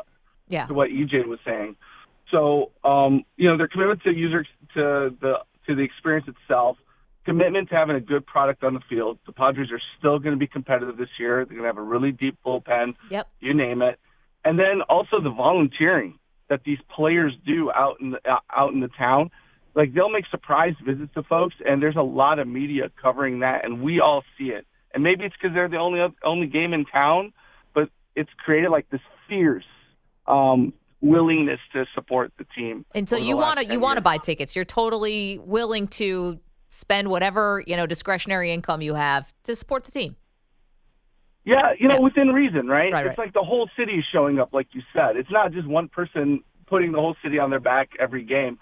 But, it also helps that they have 540 games and then 7 o'clock games. So the 5:40 games might be better for families. Yeah, it all depends on what your baseball's the most flexible. Like what I don't like, and this is for the football side, is when all of a sudden they flex a game, and if you thought you were going to a 1 o'clock game and now it's 8:20, it's like, well, there goes my family day. Yeah, that's the worst. Honestly. May I throw in one more thing, and that's that this year they switched all their giveaways to Monday, Tuesday, Wednesday instead of like the eventual Friday or Thursday. Like now pretty much everything is a Monday, Tuesday, Wednesday, and some of these giveaways are pretty good. Yeah, they're enticing you to try to come out on the weekdays, which are less popular. Steve, thank you so much for that call. Rich is in California. Rich, what do you think? Can owners ask their fans to show up and spend money at the ballpark? Well, for somebody who's actually literally driving by what's left of the Oakland Coliseum right now, I think Mr. Cohen gets a little guilt by association, if nothing else. But remember also, Mr. Cohen is going up against the world's most recognizable logo. That's true. And he's always going to be somewhat second banana. Yeah, great, he's spending money for players. That's all well and good. But unfortunately, when you have situations like the Fisher-Caval traveling dog and pony show, and Major League Baseball literally letting him get away with that, I'm sorry, it runs just a little thin with me. Oh, yeah. I mean, Rich, great point. The bad owners get no benefit out. The Dan Snyders, the Fisher, the people own the A's. I always say the Pirates, they can spend, they don't. They don't want to invest in the team. They take the profits. They save them for themselves. Those people can't ask for anything. I think Steve Cohen can ask for stuff. I think the Steinbrenners could ask for stuff. Now, the Steinbrenners who own the Yankees don't have to because they always are at tops of attendance. Right. And because I think going to Yankee Stadium has become like going to the Garden. It's like a tourist attraction, right? Stuff like that. And there's things to do around Yankee Stadium. There's more than Citi Field, definitally. What? You can hit the bars. Those bars. Oh, couple of Stands and Billy's? Stands, oh, yeah. Two bars. There's still more than Don't what they got lie in to Flushing. people, Manny. Still more than what they got in Flushing. Don't talk down about Stans and Billy's. Listen, I've Stan and Billy have gotten more of my money than Steve Cohen has. Don't worry. But let's not pretend that it's Disney World outside of Yankee Stadium. Don't lie to people. Well, there is one quick thing, Maggie, too, with the San Diego example. And, we can't say anything about the Yankees because they don't have this issue. But, I mean, you also have how many months in the baseball season? 5 months of outstanding weather the entire time. Like, you don't have you don't have to worry about rainouts. You never have to worry about this may be a colder game in April or a colder game in September. You never have that issue in San Diego, too. So when it comes to coming out to the ballpark, someone who's been to that ballpark, it is awesome. I get it. Dan's in Seattle. Dan, good morning. Good morning. I think Steve Cohen is 100% in his right to ask for that, and I will tell you why. One, the Mets have been perennial losers in my lifetime. They have one World Series appearance. And two, I'm a lifelong Mariners fan. In the last 2 years, we have the most net profit from our TV deals, and our ownership group gives our general manager a $20 million off-season budget when we have the best pitching staff in baseball. Yeah, I think Steve Cohen's 100% in his right, and I agree with him. Yeah, Dan, and Thanks and that was my point. Is like if you it's so rare that you actually get an ownership change in sports, and then you get an ownership change and it's better. It's like, all right, you got to thank your lucky stars. The sports god smiled on you, and maybe you got to do your part. See you guys on the phones. Keep the calls coming at 855-212-4227. Pat Boyle is here with the latest. Yeah, let's start with some NFL news. This coaching hiring cycle now only has a few dominoes left. The Super Bowl champion Eagles have their new offensive coordinator. It's coming from within. Kevin Patullo, who's been their passing game coordinator and then associate head coach for the last few years, will now be calling plays for Nick Sirianni. Good news for all 32 teams in the NFL. The salary cap is substantially increasing for the second straight year, increasing by at least $22 million. Last year was the largest cap increase in history when it went from $224 to $255 mil. It's projected to fall somewhere now between $277 and $281. NBA returned last night, just one game in L.A., Lakers and Hornets. Mark Williams still on the Hornets. Rookie Dalton Knecht still on the Lakers after that rescinded trade. Had to imagine it was a bit awkward for both guys. Came down to the final seconds with the King having a chance to send it to OT. Doncic to inbound.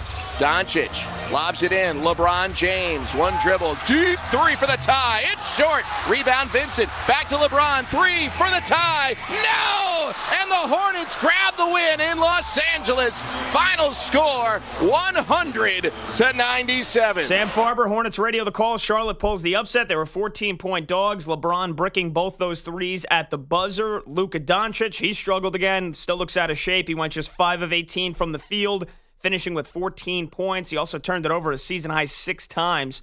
LeBron finished 26 points, 7 rebounds, and 11 assists. Could have also used Austin Reeves down the stretch. He got banged, tossed, ejected, whatever you want to call it, from this game, with the Lakers up 8 late in the third for arguing a bad no call. Here was LeBron on Reeves' ejection. I mean, obviously, it deflated us a little bit. You know, you lose a big piece like that. You know, he had every right to argue the missed call. But what he said after that, I don't think it warranted him being kicked out. Also, I don't know how much it would have changed what happened in this game particularly, because it's not like Austin Reeves is some lockdown defender that would have maybe altered things on that side of the ball. And if Luka wasn't getting the last shots, Austin Reeves wasn't getting the last shots either. Yeah, I mean, I don't know about the last shots, but I mean, he's a great 3-point shooter. They definitely break 100 points. They probably win the game. You think so? Yeah. Yeah, there's probably enough time in the game where he makes an impact before those last 3 or 4 minutes when it became the LeBron show, I think. I mean, Right? at least you have to be guarding him. Like, that was the whole thing about Luka and his, lack of involvement in these last couple plays. Like, you didn't even have to guard him. Yeah, I think it's just another weapon. I mean, if Reeves is activated and he's helping LeBron, then that leaves then Luka's wide open, and then if Luka maybe starts to hit some shots, then Or then we does can't. Reeves inbound the ball? Yeah, and then Reeves is open for threes.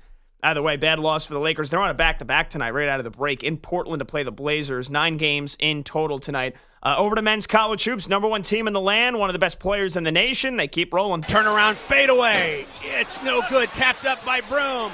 And good! What a touch.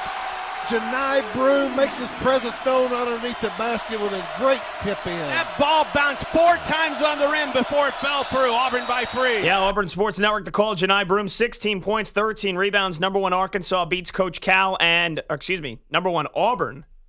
That's a typo. It's a bad job by me. Number 1 Auburn beats Coach Cal in Arkansas 67-60. Elsewhere, number 4 Bama goes down again. They can't defend. They got beaten a track meet by Missouri 110-98. Mark Mitchell, a career-high 31 points for the Tigers. Mark Sears had 35 in the loss for the Tide. 17th-ranked Kentucky smashed Vanderbilt 82-61. So how about that? Just in those ranked games I told you guys about, the SEC goes 3-3. Not that elite of a conference, if you ask me. Well, they played each other. Yeah. Ha, This is a very... I wonder... Look, Carl Ravitch is never living that one down for me. I'm going to continue to dunk on him any chance I get. I didn't even know that was a Carl Ravitch. Oh, yeah. That was about a week and a half ago, I think, at this point, where on a broadcast, it was an SEC game. He goes, by the way, remember everyone talking about the SEC, all these ranked teams in the top 10. They were like 125-31, some great record. Yeah. And he goes, but since January 5th, the SEC is 82-82. Tough to pull away from the rest of the country with numbers like that. Wait a minute. What? You missed that? I did miss it. Did he do this ironically, or did he not know? No, he meant it. Was this during the Super Bowl? That'd be the only way I probably missed this. Was it during Super Bowl week? We were just totally distracted by New Orleans. I think it was the Saturday. It was the day before the Super Bowl game. Yeah. Okay. Well, I was sick and dead. I'm back though. I'm glad you're here. Yeah, like he thought he was making like this profound stat. He goes, by the way, the SEC 82-82 since January 5th. Do you think someone fed that to him, or do you think that he? That's what I'm thinking. The light bulb went off for him. He's like, geez, look at this win-loss record. That's some bad feeding if that's the case. Yeah. So I just remember, one of the college basketball Twitter accounts then posted like, here's every conference's record since January 5th, and it's all 500. Yes, it's all 500. All playing each other. Yeah, we're no math majors. Well, you guys are pretty good at math, not me. Not Manny. He always says. I'm sorry, Pat's pretty good at math. Yes. Wow, I didn't know. I missed that. By the way, I was thinking about is Alabama an actual title contender was where I was thinking about, because I watched them lose to Auburn and I just watched them lose to Mizzou. And it's not that they're not a great team. They are, but to your point, they don't defend. Yeah, they feel very Phoenix Suns, Mike D'Antoni era, where they can score with anybody, but will they defend anybody? The thing I took away from the SEC last night was Coach Cal Yeah. Is it over? Like, is it like, what is this? Like, you basically took your team that was at Kentucky last year and brought them to Arkansas, and they're worse. They're worse than they were last year. Yeah, our pal Big Dave, I'm sure, is probably dancing around and loving this because all of Big Blue Nation. They've been telling everybody for years that he was the problem, and he looks like he was the problem. Yeah. Do you have to give a guy a minute to settle into a new place? 1 and 2 is Kentucky is not exactly number 1 in the nation right now either, but they're fine. No, what are they? They're ranked good. like around 17, 20, something like that. Yeah, they've been good. They're playing in a very tough conference, and both guys had similar They both challenges. play in a tough conference. Right. EJ 82 and 82. Right. Same conference. But Arkansas is barely over 500. They're 4-9 in conference play. Yeah. Conference it's is been great, bad. but Coach Cal, like you said, brought that whole team essentially there, and not that great. They're not going to make the tournament unless they win the conference tournament. Yeah, I feel like he's old news. I don't think we'll have a Coach Cal being an impact on college basketball for the rest of his career, however long he wants to coach. Wow. I think the SEC is caught up. They're way too good. Like, in what world is he catching Bruce Pearl and Nate Oates right now? Like, they look like they're light years ahead of whatever he's doing. Like, Arkansas, there was a lot of excitement. I didn't really understand why, because they had a really good basketball coach who had one down year, and they got him out of there, and Eric Musselman. And they brought in Cal Parry, who's running a college basketball team like it's 2012 when it's 2025. We can't do with all the freshmen, and you're going to have to get some transfer portal guys in order to build out your roster and add some hair on these guys' chests. Well, I think he's probably going to have to pivot. And I don't think he wants to, because Cal has always been one of those guys. He's a good recruiter. He's been one of those guys also that he has made his plight to get young high school kids and get them to the NBA. He's made it almost like a moral obligation. He says that a lot, where he's like, it will be a dereliction of my duty to think that me winning a national championship is more important than getting these kids generational wealth. And it's a very interesting conversation, and I kind of see what he's saying, but there was a time where you could do that and win. That day is over. Well, especially now because the guys are making money to stay. So you're playing, your 18 and 19-year-olds are playing against 22 and 23-year-olds. And I think in football we see it makes a big difference. Exactly. In basketball too.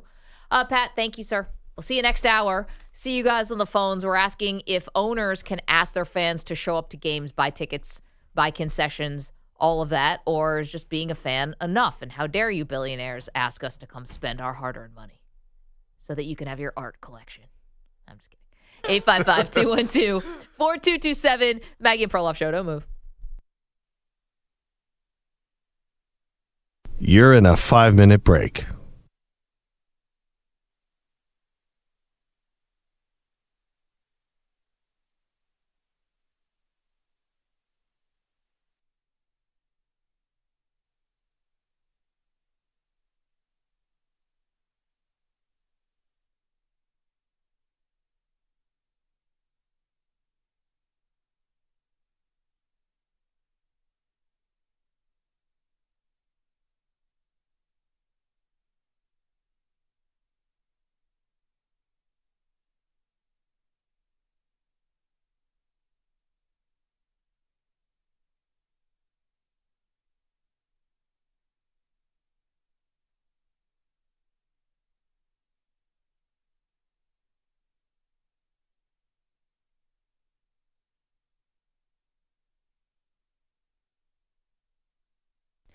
Okay. What's that?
2 minutes remaining.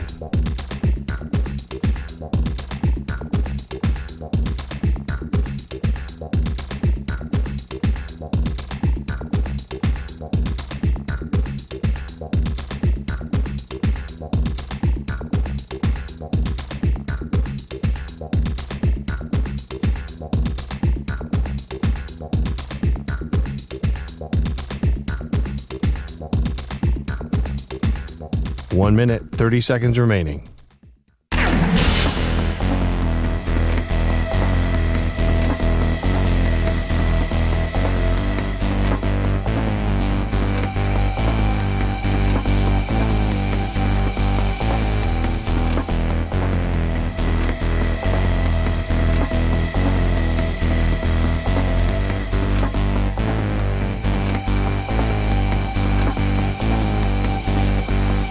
One minute remaining.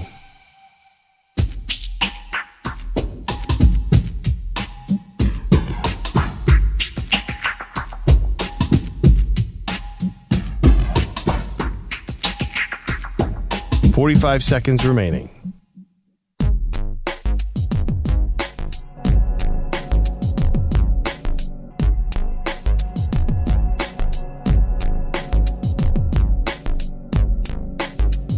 $30 seconds remaining.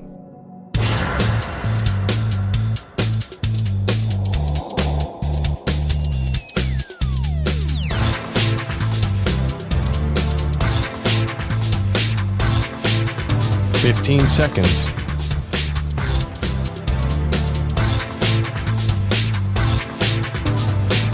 Break ends in 5 seconds.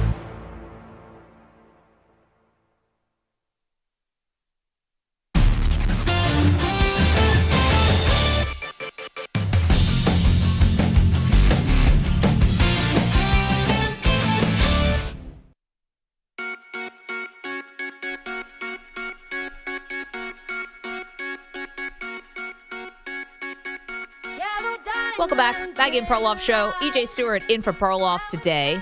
Got into a discussion about sports owners and can they ask their fans to show up to the ballpark, pay money, buy tickets, buy concessions. You know, the parking, they may get something from that, they may not. It varies. But Steve Cohen of the Mets, who just spent $765 million to win the Juan Soto sweepstakes, has asked fans, I don't want to be ranked 18th in attendance next year. It's embarrassing, right? And I actually think he has a point. And I know he's got all the money in the world, and it's his decision to spend it. But the fact of the matter is he is spending it to make the team better. He is trying to improve the product.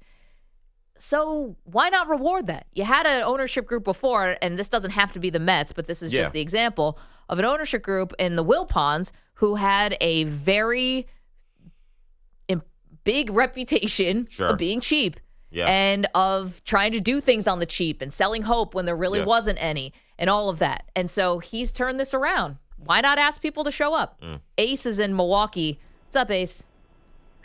Good morning, everyone. Good morning. I just had to call in because especially with the way that Steve Cohen's doing things, I respect him because he looks like he wants to win. And that is the most important thing. You know, we have an owner out here in our baseball team, Mark Antanasio and the Brewers. He consistently shows that he just does not want to spend anything, whether that falls for that around here. Yes, knowing some awesome people from Milwaukee, Ace, you guys find a way to spend the time. You know, I'm not worried about people in Milwaukee having a good time, especially in the summer. I did see this article in USA Today, and it's really disappointing. And it's funny because you guys have dominated the division, right? But for him to basically say such a tiny payroll on top of that. I know, but for him to basically say, well, you know, hey, you should just be happy with our participation trophy, but we know we're not actually going to be contenders is a really sobering thing to hear as a fan base, and it's disappointing. And the last thing we need in Milwaukee is to be sobering at all. Yeah, you know, I didn't even realize I was using the wrong word to be talking about the great people in Milwaukee. Ace, thanks for the call.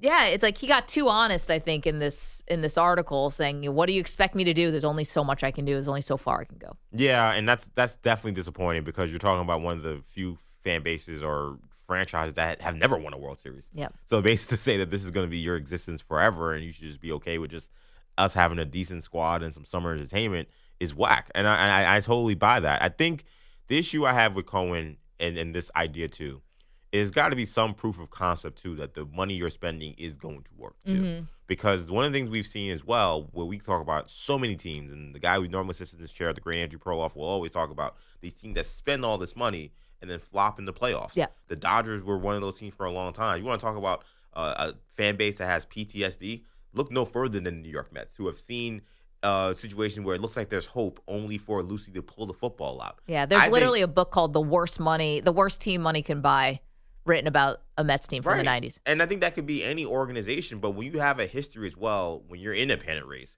where you've seen your teams collapse, where you've seen your teams blow the big game, people may have been a little beaten down by that and feel like, I don't want to experience that again. Maybe we got to see you become a winner. Okay, but I get that, and I think that happened with this year's Mets squad if we're just talking about that, but let's just go globally on this. It doesn't have to be about the Mets.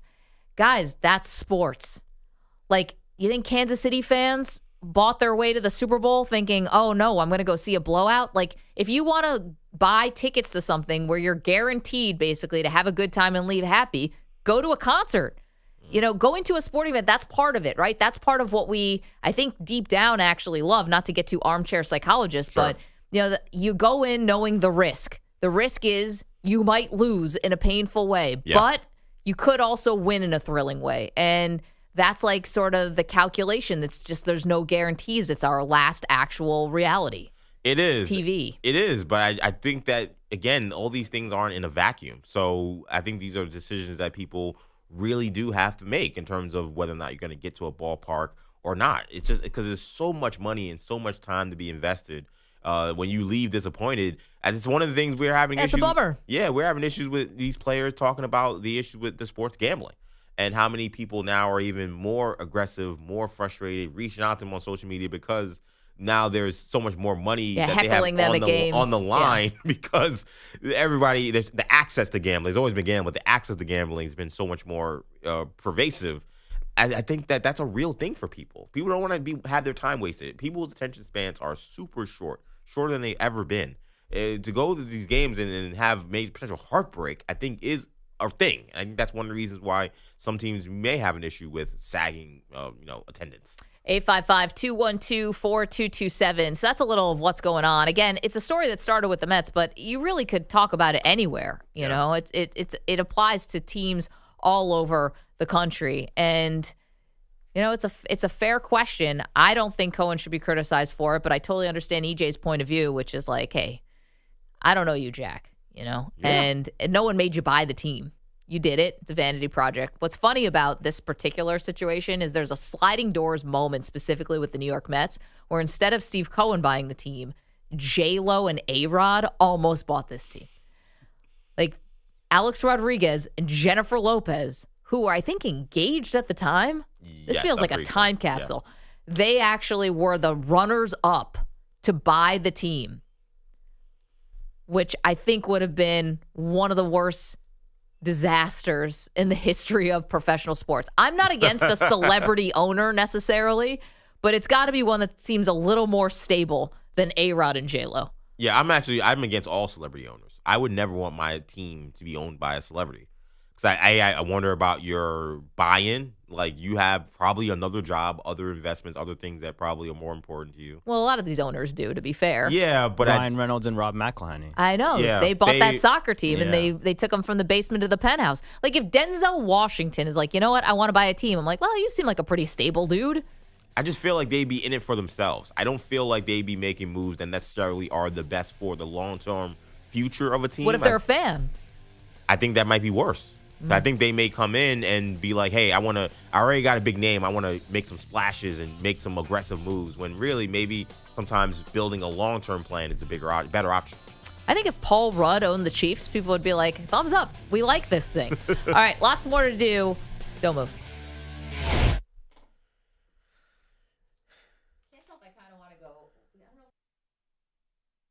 You're in a 5-minute break.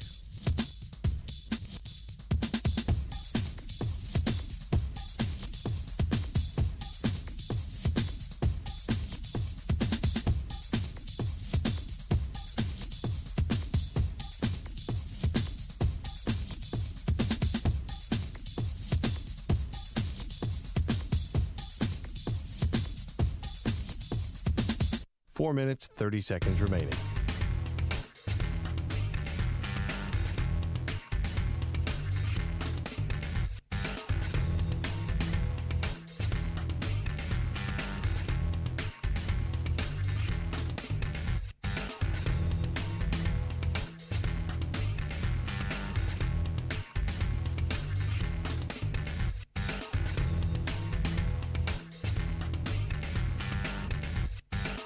Four minutes remaining.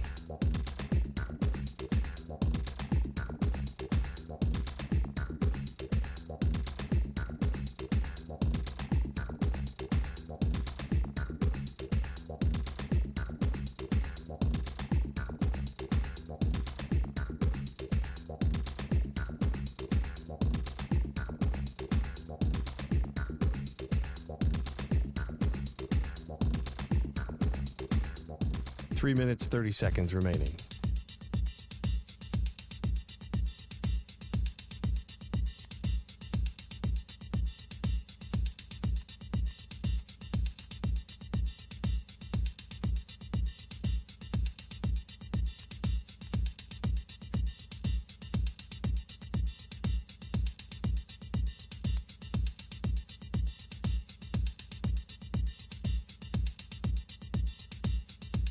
Three minutes remaining.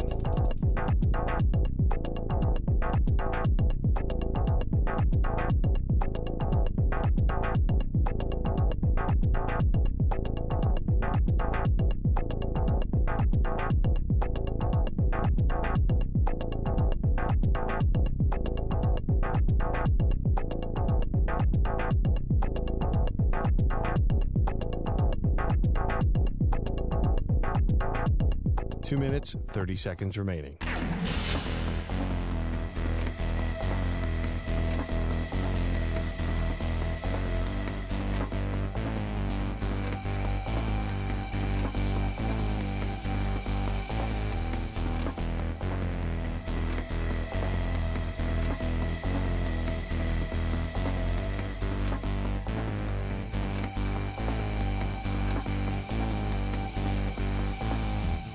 Two minutes remaining.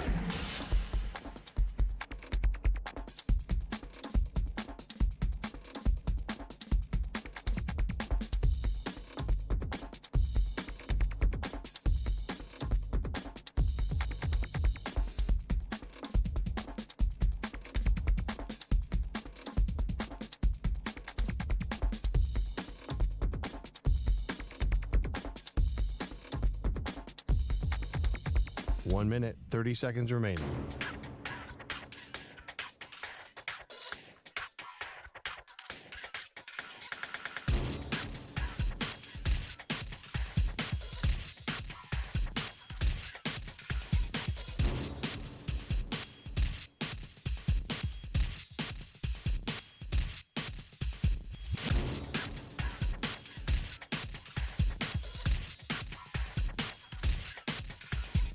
One minute remaining.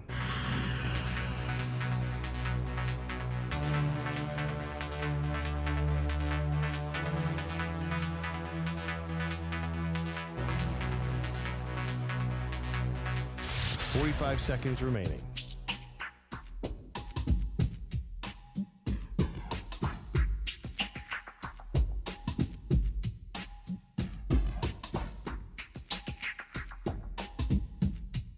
Thirty seconds remaining.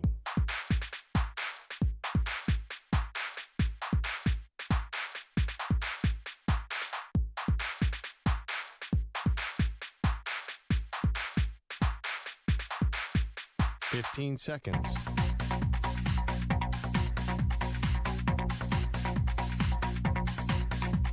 Break ends in 5 seconds.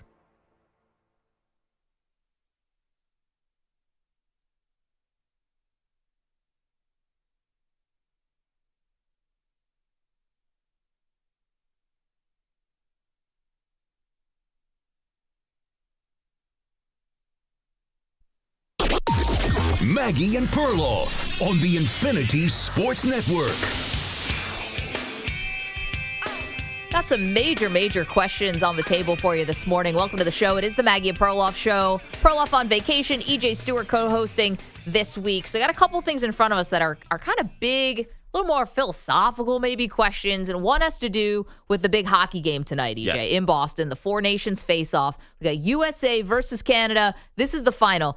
Now, it is an exhibition. It is for fun, but this has been anything but an exhibition. It feels like almost everything is on the line tonight. This has been an exhibition like, Apollo Creed versus Ivan Drago was an exhibition. Right. Well, I hope it doesn't end that way tonight. But anyway, what's going on is basically the tensions between USA and Canada, which I think started a little more in the geopolitical world, but also, I think there's part of American hockey that wants to show that they're not even just on par, but maybe can even at some point surpass Canadian hockey as far as who's most dominant. So there's a lot of stuff on the line here. Last game, 3 fights in the first 10 seconds of the game. So a couple questions. One, do we think we're going to see another fight right out of the gate tonight? And two, because the Canadian faithful were booing the American anthem last time, does the Boston crowd tonight reciprocate and boo the Canadian anthem? Well, it's Boston, so that's an obvious yes to me. They would boo in elementary school. Yeah, come on. I mean, this is one of the more hostile sports crowds we have in America. Philly, New York, Boston.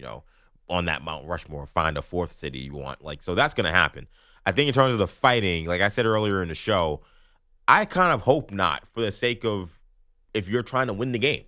I think it's too much of a wild card element that you're bringing into a game that technically does have some stakes. I know it's not an Olympics. A lot of pride. But there's a lot of pride on the line, and these guys are taking it super seriously. So if the goal is to win the game, I can't imagine the Stanley Cup Finals of Game 7, we're thinking, all right, when we're going to have the first fight in the first 2 minutes. That's not a thing.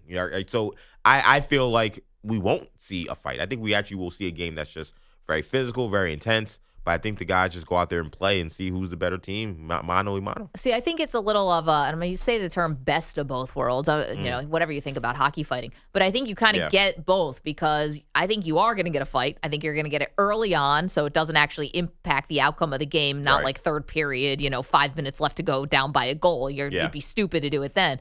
But early on, I think you're definitely getting it.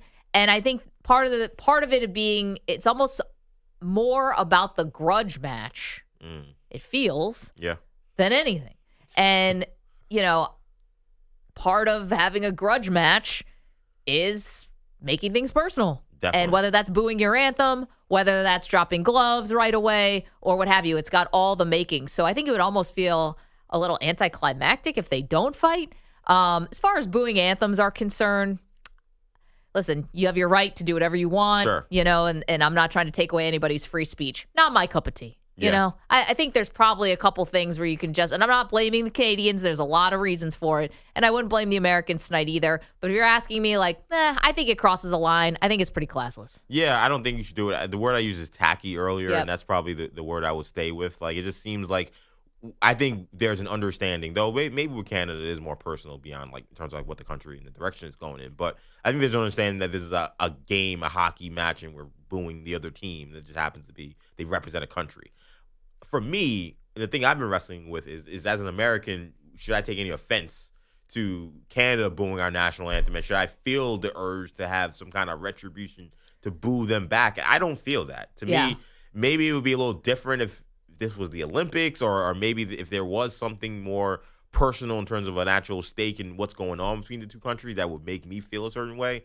But if I was going to this game, I wouldn't boo the Canadian national anthem. I'd be like, I don't care. Well, it's like the tariffs and stuff like that. I don't know if that gets you off your feet to boo. I can understand from the Canadian side. Again, from the American side, I'm not so sure. Again, I'm not a booer generally, but I think you're totally within your right to boo. Booing an anthem, I'd probably leave it. So you're not a booer at all? Because I will boo. I'm not a heckler. I think that's a big difference. Yeah, no, heckling, Heckling's corny. That's a little crazy. Yeah, I think heckling's corny. I don't like heckling. I have booed. Booed. More on a player introductions type thing, right? Okay. If you're there supporting the home team and then the road team comes out, it's oh, boo. It's giving them a little welcome to the stadium. But no, I boo a ref. For sure. Definitely. Ref booing. Booing, I'm 100% in favor of. No heckling. Up. But, okay, so we're asking you a question. Should the American fans tonight return the favor to the Canadian fans and boo the anthem? One thing is, cannot get blown out in this game if you're USA. Mm-hmm. You're asking for the smoke. You wanted every part of it. I know they've been watching Miracle and been listening to Aerosmith, and they've been doing all the things. Cannot get blown out in this game. But anyway, it's sports. The second thing is something that started in New York, but it doesn't have to be a New York story. And it was the owner of the New York Mets saying that he was very disappointed that last year the team ranked 18th in attendance out of 30 MLB teams. Mm-hmm. And he's disappointed because they went on this sort of magic carpet ride to the NLCS, and he's investing a lot. He's not nickel and diming the squad and asking you to show up so that you can line his pockets so he can pay for more Picassos. Yeah. Spending $765 million on Juan Soto and paying Francisco Lindor and all that stuff. And I didn't have a problem with it. Asking your fans to show up and support the product, I didn't look at it as greedy necessarily. I looked at it as, hey, all I can do as an owner, I'm doing everything. I'm checking every box. We're spending. Ballpark's cool. Trying to make a good in-game experience. Yeah.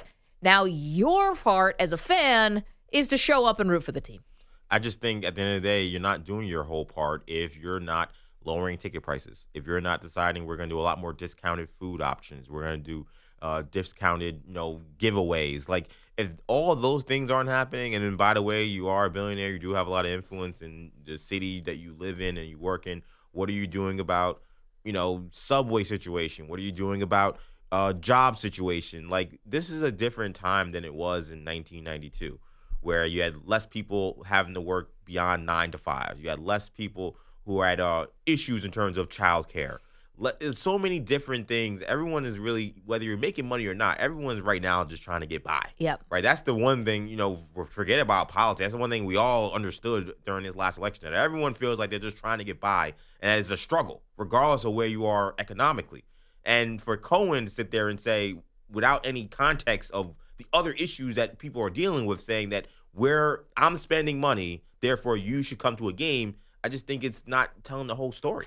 Yeah, I guess I was willing to give him a little bit of grace that I don't think he's talking about the single mom who's got 2 kids or the couple who's working double shifts and just trying to get their kids, and provide a good life for them. I think he's talking about people who actually can afford it, who may have the, not just discretionary income, but also time. I don't think that he wants you to say, listen, it's either your kid's book bag or going to see, Mets Pirates. Like, I would hope that, and listen, billionaires. Mets Pirates. You better take that book back.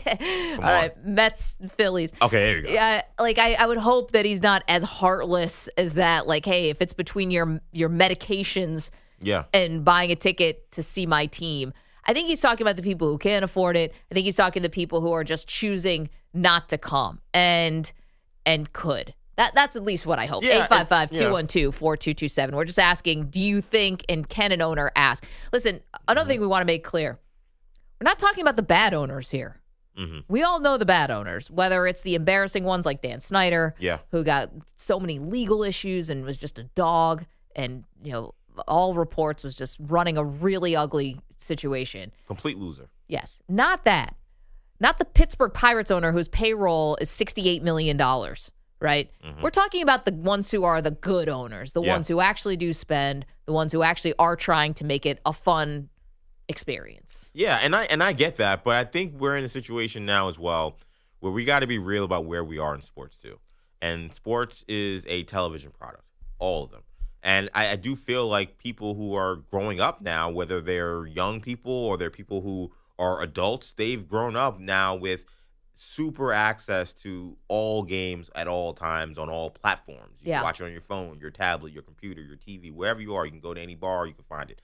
I think to think that in order to be a great fan, you have to go to the ballpark also feels antiquated to me, especially when those options to watch the games on TV are also becoming harder because they're making you pay for streaming services. Cable bills are going up. Yeah. Nothing has been easy about any of this stuff. And I think that that's a big factor in this as well, is if I have to now also I pay for Amazon because an Amazon game may come out. Or I got to pay for Apple TV. That's also more money that's being spent. And, if I'm going to the ballpark, I'm wasting money spending on that stuff. Like, you can't win. You can't win right now. 855-212-4227. Let's go to Timothy, who's in Michigan, wants to talk about the Four Nations face-off tonight. Timothy, should the Boston crowd boo the Canadian anthem to return the favor from last week? No, the best thing they should do is to sing so loud that the Canadians can't even think. The walls should vibrate. Their fillings should fall out. Just sing your guts out for the U.S. national anthem. So what do you do while the Canadian anthem? Just silence? Oh, yeah. Okay. You just don't do a thing. Okay. You got to have a modicum of respect here. And, speaking of respect, that billionaire wants more attendance. How's it feel to want? Tim, drop the mic on that one. Yeah, you're right. I don't think Steve Cohen, he does want to win a World Series. It's literally the thing, I guess, can money buy it? We're about to find out. Yeah, but, seriously. Yeah, he's not wanted for much. As a Yankee fan, it doesn't work out. Trying to buy the titles. I mean, you also had one of the great dynasties. Multiple times you've had great dynasties. Yeah, that was over 25 years ago now. But I know. I know Manny doesn't remember it because he's too young. Also, by the way, I have a question for some of you young people in a moment. Us youngins. Brad, you're in Detroit. You want to weigh in on this whole booing thing. Should the U.S. crowd boo the Canadian anthem?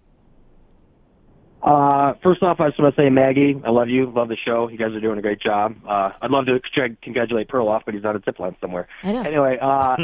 Costa Rican zip line. Yeah. No. 1,000% no. Look, I mean, but I'm really digging the Four Nations face-off thing. It's really cool. It's unprecedented. But someone said it before. Look, this is an NHL thing, exhibition kind of thing. Mm-hmm. So it's like, I mean, but it is awesome.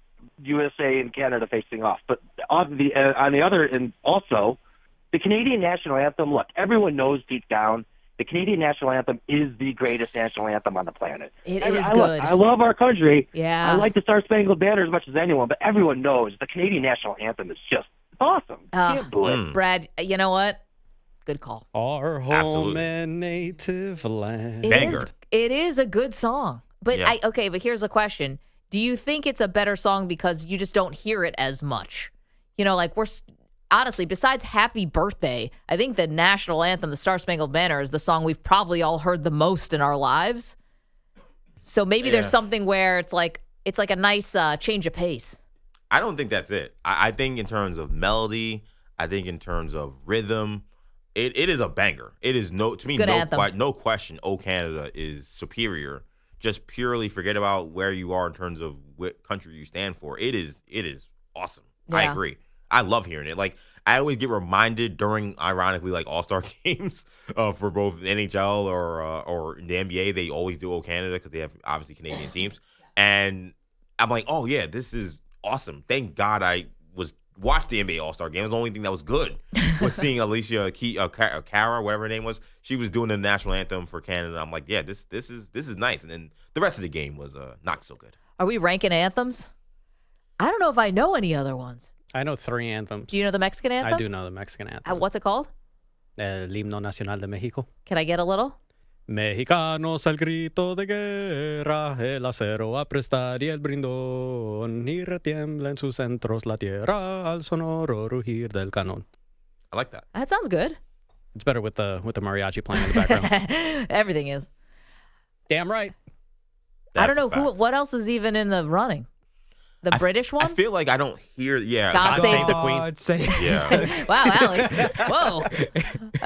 It's like I know parts of it. Yeah, because you're a big soccer fan.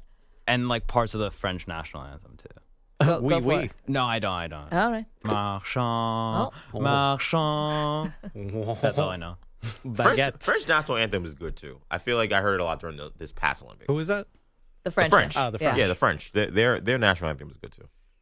I would still Canada power ranking #1 is not going anywhere. Well, one of power rank. It's getting booed tonight. One of my favorite scenes in cinema ever was when Chris Tucker told the cab driver to sing the anthem, and the cab driver started singing the French national anthem. The American one. Jeff's in Tucson. Jeff, what do you think? Should billionaire sports owners ask their fans to show up to the ballpark? No, I don't think that they should. I think that they should just be understanding that, people like EJ was saying, people have lives. My cell phone bill is $320 for 5 lines. And it's, we have lives, and that if we're able to spend to get on the train or take a car to the ballpark. I mean, just parking. I went to a game in because I'm in Tucson. I have to go to Phoenix to watch a baseball game. Sure. So I went to a Diamondbacks game. I took my wife and I took my 2 grand boys, 4 and 6, and that was a $500 day just to go. Just to go with tickets. Yep. And we had good seats. Yeah, you buy a couple T-shirts and a couple hot dogs, and boom. And it's not even just a couple hot dogs. It's popcorn, cotton candy. Whatever for the kids. You know what I'm saying? Yep. So for him, if you put the product on the field, then people will come.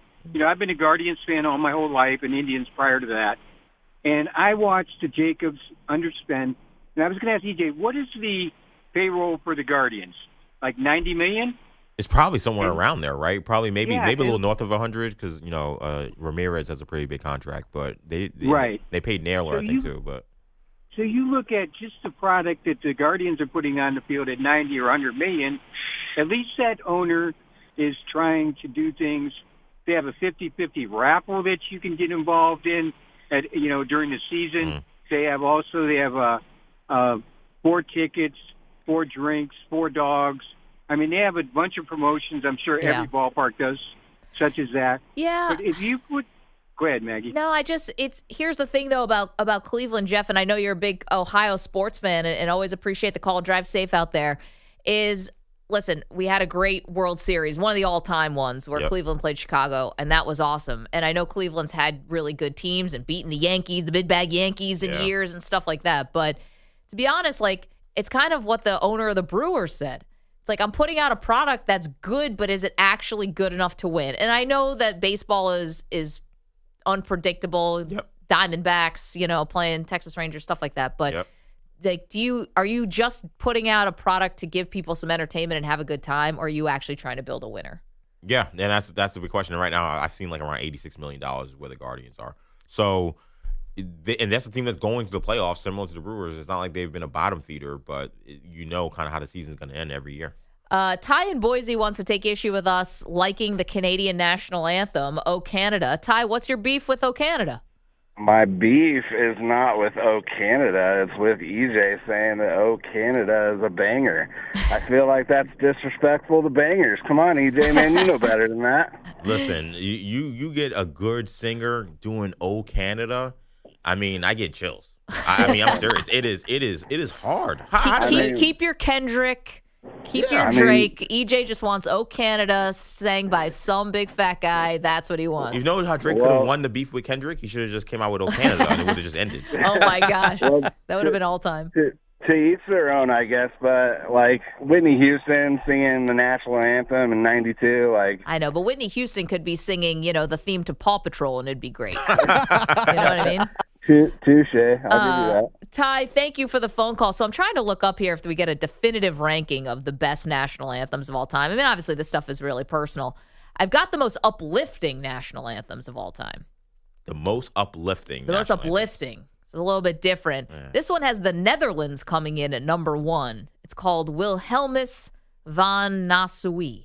I have not. Sure, yeah. I've not heard a Netherlands national anthem since they lost in the World Cup final in 08 or whatever that was. Then United States is 2 on this list. Who's 2?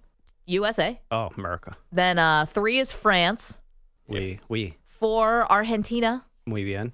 And then rounding out Germany. Gets number 5. That's on this, the most uplifting national. Deutschland. Yeah.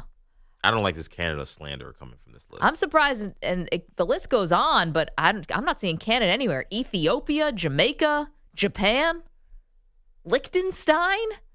If I was Canadian, I would take offense to this list. I know. Would you consider the haka a type of national anthem? Oh, from the New Samoans? Zealand. I don't think so. Well, yeah, but don't multiple Sorry, countries New Zealand, not Samoa. Most people don't multiple people from multiple countries do the haka though?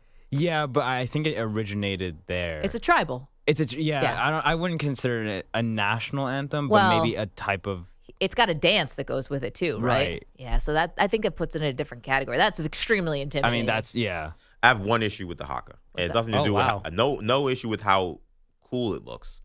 Is if you do it and then you get destroyed in whatever sport you're playing, it's a bad look. Like when the United States saw the New Zealand do it in front of them, and then New Zealand ended up losing by 40? Yeah, I'm watching like Derrick Rose and James Harden just looking at these guys like, what is going on? And then they go on the court and they get beat by 40 points. Like, you can't look that intimidating and that tough, and then you get destroyed. Like, to me, you got to withhold. Maybe you withhold the haka against Team USA. You know, when you're playing against, I don't know, you're playing against Team Japan, like, maybe that's when you bring it out. I think certain countries, maybe you say, hey, let's try to sneak up on these guys. No, maybe just do like a mini one. No, you got to do it. You cut the routine by like 25%? Like, what do you mean? 855-212-4227. Okay. That devolved. Top 5 anthems. Honestly, I keep thinking of the Michigan fight song. I'm like, that's not an anthem. The fight song that Hail to the Victors, not an anthem. Just in Ann Arbor. Yeah. The song that Perloff thinks is the Notre Dame. Yeah, you can't tell them apart. One, yes. Okay, lots more to do. You guys can weigh in. Should there be booing of the anthem tonight? That would be the Four Nations face-off in Boston. A little returning of the favor, if you will, and the Canadians booed the American anthem. And then also, is it okay for billionaire sports owners to ask their fans to show up to the games? We check in with someone who's gotten a little too big for their britches next. You're in a 5-minute break.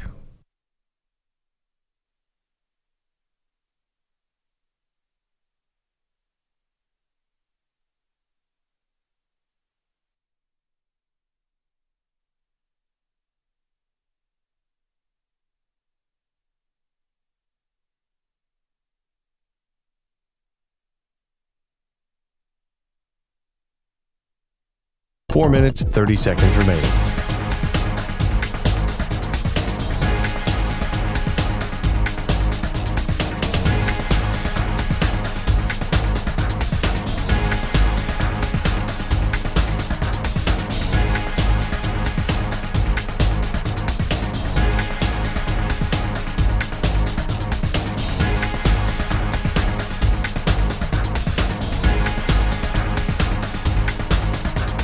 Four minutes remaining.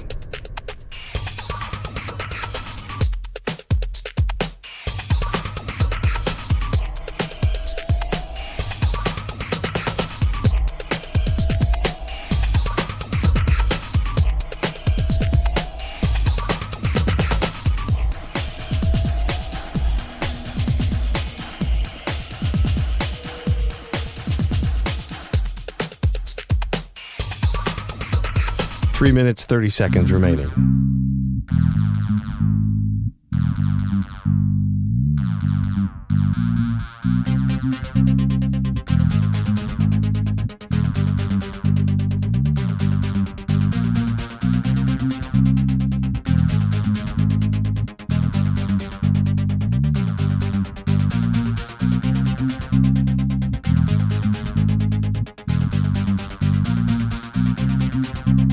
Three minutes remaining.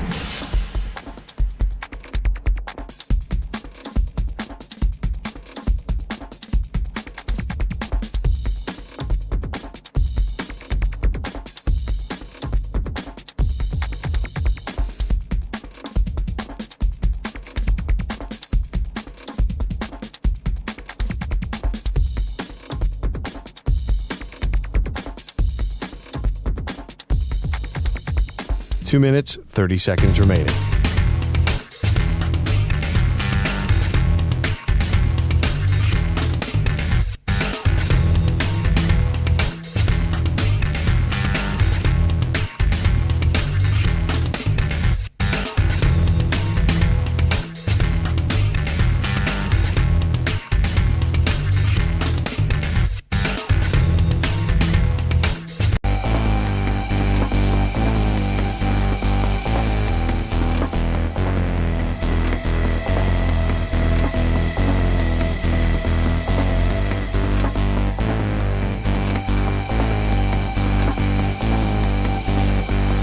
1 minute remaining.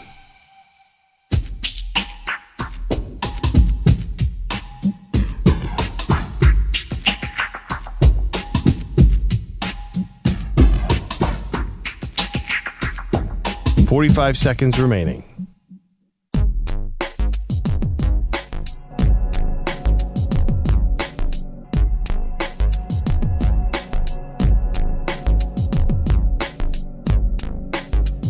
.30 seconds remaining.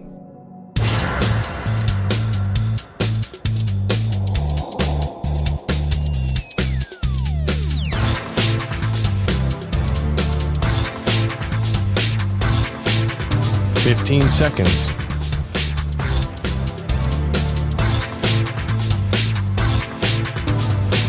Break ends in 5 seconds.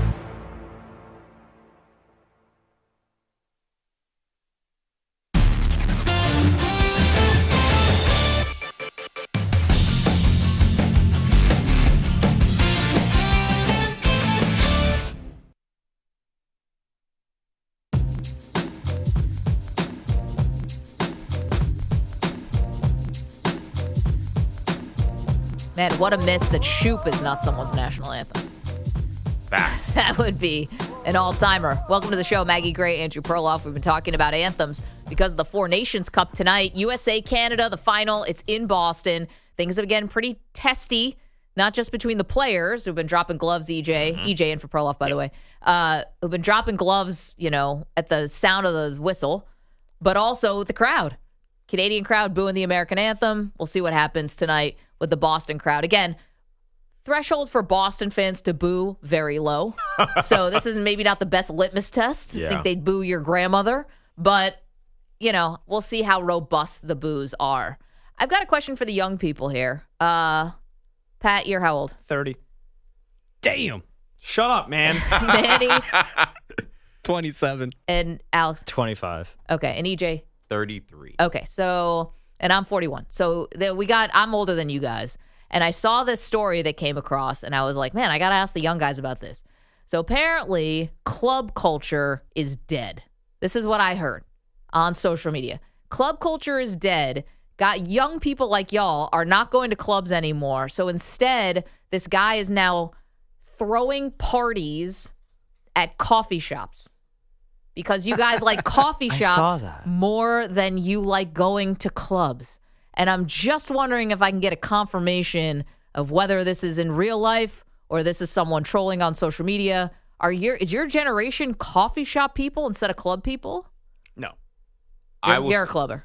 I'm not. I don't like going to the club either. I like a bar, like a normal bar where the music isn't blasting my eardrums out, where I can talk and have conversations with my friends. If I'm on a date or if I'm trying to meet girls, you can actually talk, and it's not like, what did you say? And it's just boom, boom, boom. Right. Well, depending how your game is, Pat, you might want less talking. Well, I have confidence in my game, so I want more talking. I want more conversating. Wow, so you go up to women? Maybe a coffee shop could be your jam, Play a little, I don't know, Melissa Etheridge. I have no idea what plays in a coffee shop. Moby? I'll disagree. I think this is a coffee shop generation because I think this is the generation. You guys don't stay out late. No, but this is the generation of, right, number one. Number two, this is the coffee snob generation, too. I feel like... Avocado toast and lattes. Yeah, I feel like the craziest thing was when I went to a college party. This is grad school. And the main attraction of this house party was that the gentleman had an espresso machine. That was the big thing. It was everybody's got to try the espresso machine. I'm just like, wow, this is what college is like. Pat, I'm assuming that's not your experience. I got a different thing than espresso if you want to get woken up. Well, I told you guys that back in November, I went to my friend's birthday party, and she has a bunch of friends who are a lot younger than us, so we were going out with a bunch of 25-year-olds, and we went to a day rave. And I was like, oh, this is perfect, because when I was growing up and when I was young in New York City and I was 22, 23, 24, we would, if you're going out to a club, and I'm sorry if my mom's listening to this, we don't even go to the club until midnight. Yeah. Facts. Is that still happening now, or does that feel like a relic? I think that's a relic. I mean, that was like watching Jersey Shore when I was growing up. That was right. That's my era. Yeah. You go out at midnight. You guys are not going out. You guys are getting your beauty sleep, are you not? Definitely. Alex, are you going to clubs? No, I just play video games till like the middle of the night. Okay, so you're staying up late, but you're not being social. Yeah, no, because I'm a night owl. I stay up whenever. But even if I were to go out, I'd probably just go to like house parties instead. I wouldn't go to clubs. I would just go to like over to like friend's house. Yeah, friends hang. house. Manny? I have been to the club once in my life, and that is good enough. I would rather go to the bar where things are not as loud. Maybe, I don't know about a coffee house. I do enjoy coffee, but I mean, I'm not trying to spend my Friday night at the coffee house. I'd rather, shoot Coffee some shops, pool. I think, should be more for like dates. Right. Yeah. Not for like parties. But I don't know. That's what this guy said. He said club culture is over for you young people. Throwing parties now, DJs at coffee shops. I just don't understand this premise, though. Like, which coffee shop is housing that? And then also on top of that, like, let's go to Dunkin' Donuts, and I'll put, all this. Ben Affleck. Just shoving the donuts to it. Me and Affleck are putting rum in our iced coffee. That's the other thing. Where do you get the alcohol? Like, which coffee shop is allowing? I don't think people are drinking. See, that's the thing. Like in younger people, maybe you are, but I think you're doing other things too. The gummies, stuff like that. All right, so you're going there stoned, and then you're drinking coffee. So I don't know about you, Maggie, but if I'm high and then having a lot of caffeine, weed which speeds your heart rate up, that's like the last thing I would want. Yeah, that's probably a bad night. But again, I was out with these younger people. They were not drinking. I don't know what they were doing. They might not have been doing anything, but they weren't drinking. This is not the same as when I was younger. I will say this though, and I don't know if this is the new big thing, but my fiance Andrea, she was invited to something she didn't expect. And this may be the new nightlife craze because apparently this place was packed. Apparently, the next thing now is nightclub bingo. I saw that.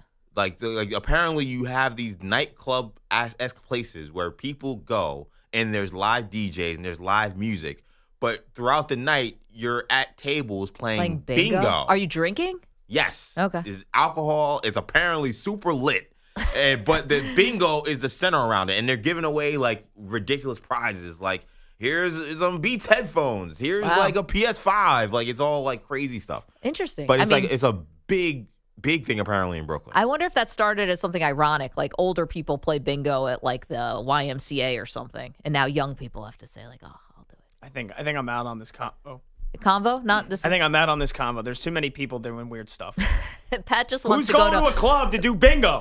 Pat just wants to go to O'Houlihan's and sit down with his 5 Guinnesses. Yeah, I want to go to 8th Street Tavern in Hoboken, New Jersey, and I want to drink beer all night and have good music where that's like good songs, not, BS like, freaking Hello Barbie, Let's Go Barbie, like that cliched crap. Yeah, no, good you want Kate Upton to come in, sit down right next to you. She can hear everything you're saying. And I want games on the TV, and that's it. I want guys being dudes, chicks being girls. Pat. But Pat, you're missing an opportunity. If you hit you're going to end up being president with that kind of agenda. Careful. Pat, you're missing an opportunity here. If you hit B5, you may go home with a new plasma screen TV. Come on. I'm taking the loot and the girl. Bingo. Maybe that's where all the hot girls are. Maybe they're at bingo, not at O'Malley's. From what I heard, it was the ladies were out. That's all I'm saying. So I'm a single man. I'm not a single man anymore. So that's not my. Try it, Pat. But I'm trying to tell you, young folks out there, younger folks deny. This may be the wave. You gotta go where the women are. It's not about where you want to be. You got to go where they are. Yeah, when B5 went a plasma screen TV and then get all the nice TV. Yeah, the girl wants to come to my place. I don't know one woman who's ever slept with a guy for the size of his TV. Air conditioning, maybe. Not the size of your TV. Air conditioning in the bed. Well, just the air conditioning. The TV's a nice perk. No woman's like, wow, he's got a 50-inch TV. Mag, you're telling me if you walk in and to some guy's place and he's got like a 16-inch on like a crate, doesn't even have a coffee table or a TV stand, you're getting into bed with that guy? There's nothing that the entertainment system could do or not do to make me go to bed with somebody. Wow. Really? Yeah. What do I care? I always feel like I've heard the stories of like, what are we getting snowed in together? Like I couldn't care less about the TV. Well, I've heard so many stories of like people going to someone's apartment or house and being like, when I see the TV on the floor, I'm walking out. I've seen that meme on Twitter or social media. But here's from the thing women about all the that. time. Yeah, when you walk in and it looks like a guy still lives in a college dorm room. That's kind of what you're saying. Or like he just moved in yesterday, but he's been living there for 5 years. It's Ben Affleck, like nothing wrong with that. There is nothing wrong with that. Boiler Room, where he's just got like a lawn chair and a TV. That's perfect. I'm just gonna tell you, she sized you up long before she got. She knows probably what's she could probably guess what your apartment looks like just by talking to Yes, you. but then if you walk in and you get, a grenade thrown into the mix there, all of a sudden there's crap everywhere. There's if it's a gross TV on and the disgusting, floor. Like that. yeah. That's then, hey, you know what? So I don't feel well. Maybe I should just leave. It's not the TV on the floor. It's the cleanliness, right? Like if you have a clean bathroom, if the garbage isn't overflowing, dishes in the sink, like that's the stuff that women are looking at. The TV on the floor. We don't care. You act like if you get to that apartment, the deal's closed. Trust me. The deal ain't closed until the deal is closed. And that's what we call consent. Let's get to the headline. Pat, what do you have? Boyle way. That's right. All right, let's start with the hockey. With the hockey here. The Four Nations tournament ends tonight. Championship game, Team USA versus Team Canada, TD Garden in Boston.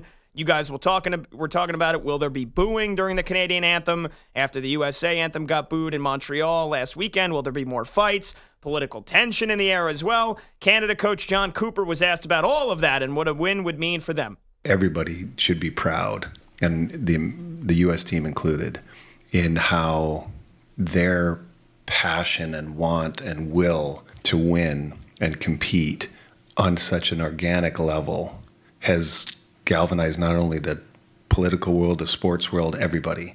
Yeah. Meanwhile, Matthew Tkachuk, who dropped the gloves with Brandon Hagel right to start the game on Saturday, and the group chat that the USA was in, apparently pre-planning these fights, he just said they're focused on winning. Our team does not care about anything that they say, and there's been a lot of chatter and talk from individuals, but we care about one thing in this room, and we have millions of people that are watching us and supporting us around this country, and we're very prideful in playing for them and the guys in the room.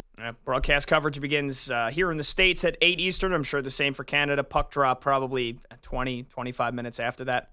It's kind of funny that ESPN gets this final when TNT was doing all the before rounds, right? No, ESPN had Saturday. Oh, they had Saturday. I don't know if Okay. they've had every game, but I know that they had. I remember watching it. It was on ABC on Saturday. Oh, And I okay. know that's the same for tonight. Before we get to Lakers Hornets last night, I wanted to throw this in so we can discuss it. So over the past few months, we've seen news stories and headlines about several prominent athletes having their homes broken into and burglarized, hundreds of thousands of dollars in jewelry and other possessions stolen. Patrick Mahomes, Travis Kelce, Joe Burrow, just to name a few, were included. Well, the FBI has closed in. They've made arrests. 7 men from Chile, whose total estimated loot is over $3 million. They could face up to 10 years in prison. That would seem light to me. But you know how they got them? How? So these guys, who, by the way, they're criminals, but I want to give them credit for pulling off several successful robberies, huge homes, security systems, even when there were authorities patrolling areas and security was on high after the first couple ones. But they ultimately got caught posting selfies with the stolen jerseys and jewelry to an iCloud site that the FBI got entry to with a search warrant. Oh, my gosh. Dumb criminals. They went out of the way. Do you give them credit because they're actually able to get into these houses even though they have heavy surveillance, or are they just reckless morons? Well, so here it was, a very multi-layered operation. They would go from city to city using rented cars that they got with fake IDs, burner phones that they used to coordinate with one another. They would hide in the woods to track the security and authorities, patrolling the area before they finally went in and broke into the home. So, and again, they pulled off several of them for weeks until finally the pawn shop that they were selling the loot to. Authorities closed in on that. It was a pawn shop in New York City, and I think that then brought them closer. And then apparently this iCloud site, I don't know what it was specifically that they were posting these selfies to, the FBI got into. So 2 things. Honestly, a pawn shop, what is this, amateur hour? Like, you don't think that the pawn shops are looking out for stolen stuff would be 1. And 2, it's got to be one guy who posted the stuff to the iCloud. What is it, 6 guys? Though. 7. But they may have taken the pictures, but it doesn't take the one dude. And it's like, we told you not to. Yeah. You idiot. But the problem is, despite all of the work they did to make these heists a quote-unquote success, as terrible as it was that they were successful, this is the problem with clout chasing. And when you have internet, high-speed internet, and social media, that's always going to be a factor. So these guys who pulled off these heists that were really kind of high-wire acts once the clout came a thing, they wanted to be famous. They wanted to get someone to know that they've been doing it. That's where the house downfall. of cards comes down. That's the problem with a lot of folks now is the ability to get a round of applause or some attention for your actions is usually kind of the end for a lot of these folks. Well, now they're going to get deported. I thought it was they got pulled over and they actually had some of Joe Burrow's stuff in the back of the car. Guys, duh.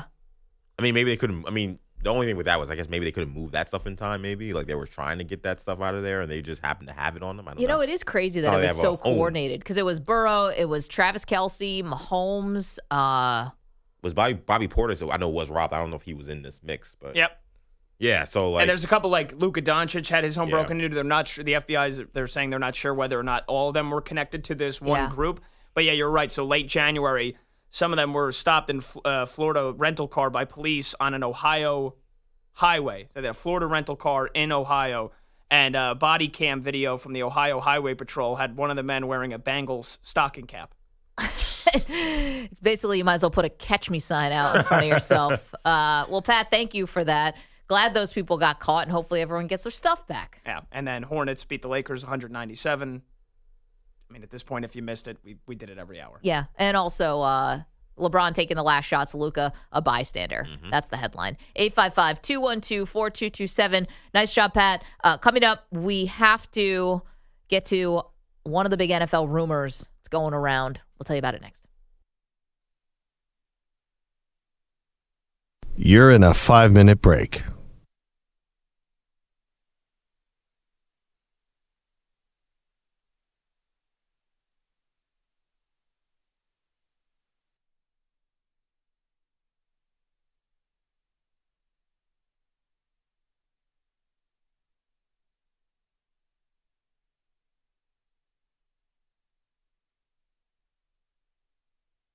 Four minutes, 30 seconds remaining.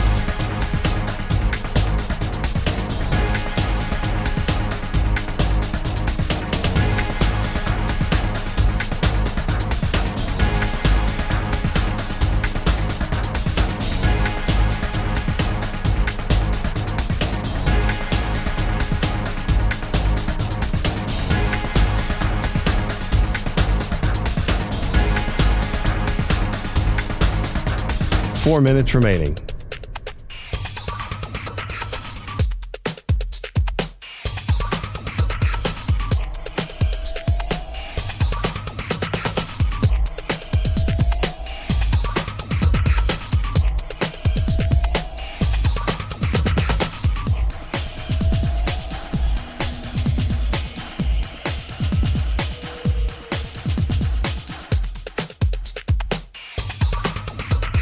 Three minutes, 30 seconds remaining.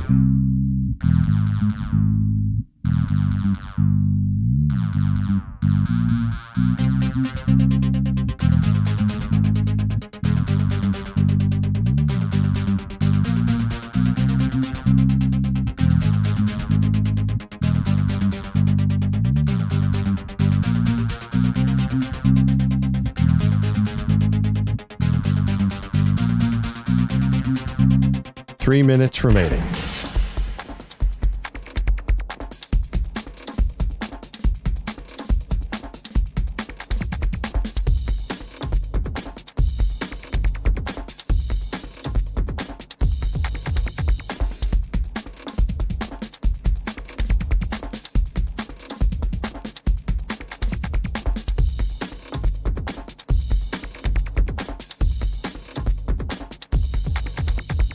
Two minutes, 30 seconds remaining.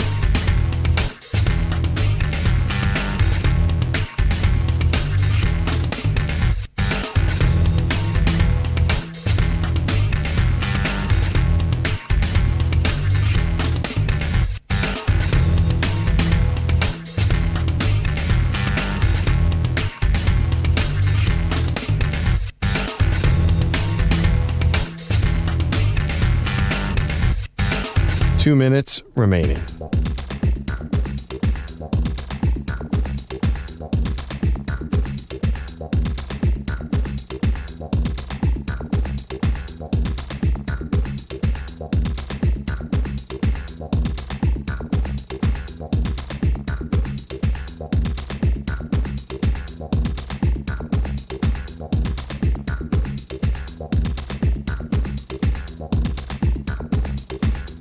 1 minute, 30 seconds remaining.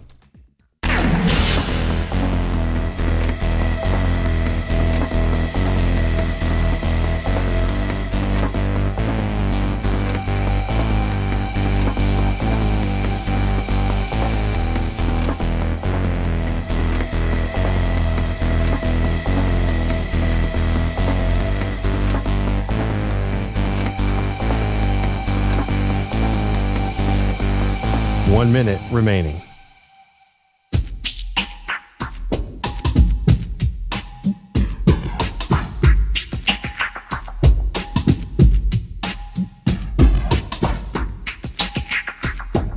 $45 seconds remaining.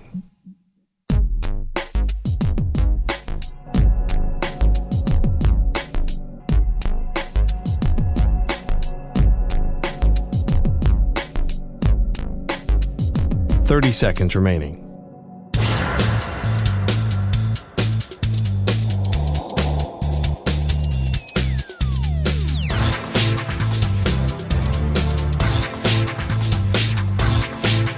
$15 seconds.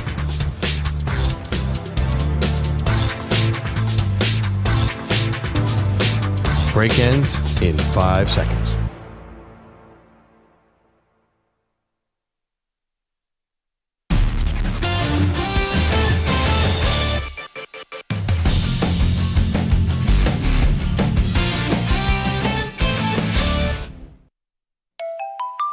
What the is Aaron Rodgers up to today?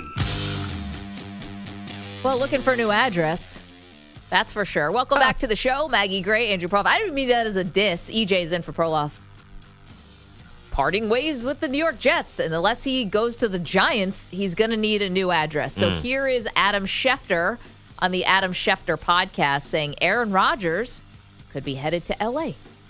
If the Rams couldn't get a deal done with Stafford, if they decided to trade him, a lot of ifs involved, then Aaron Rodgers, in my mind, would be thrilled with the idea of going to Los Angeles. And the Rams could probably get him at a lower cost than it would be for Matthew Stafford. They get draft pick compensation back for Stafford. So you could see where the Rams would say, is that a more desired alternative? Yeah, listen, the musical chairs here are going to be fascinating because it's not a robust quarterback draft this year beyond Shedeur Sanders and Cam Ward and then whatever you may think about Milroe or Jackson Dart.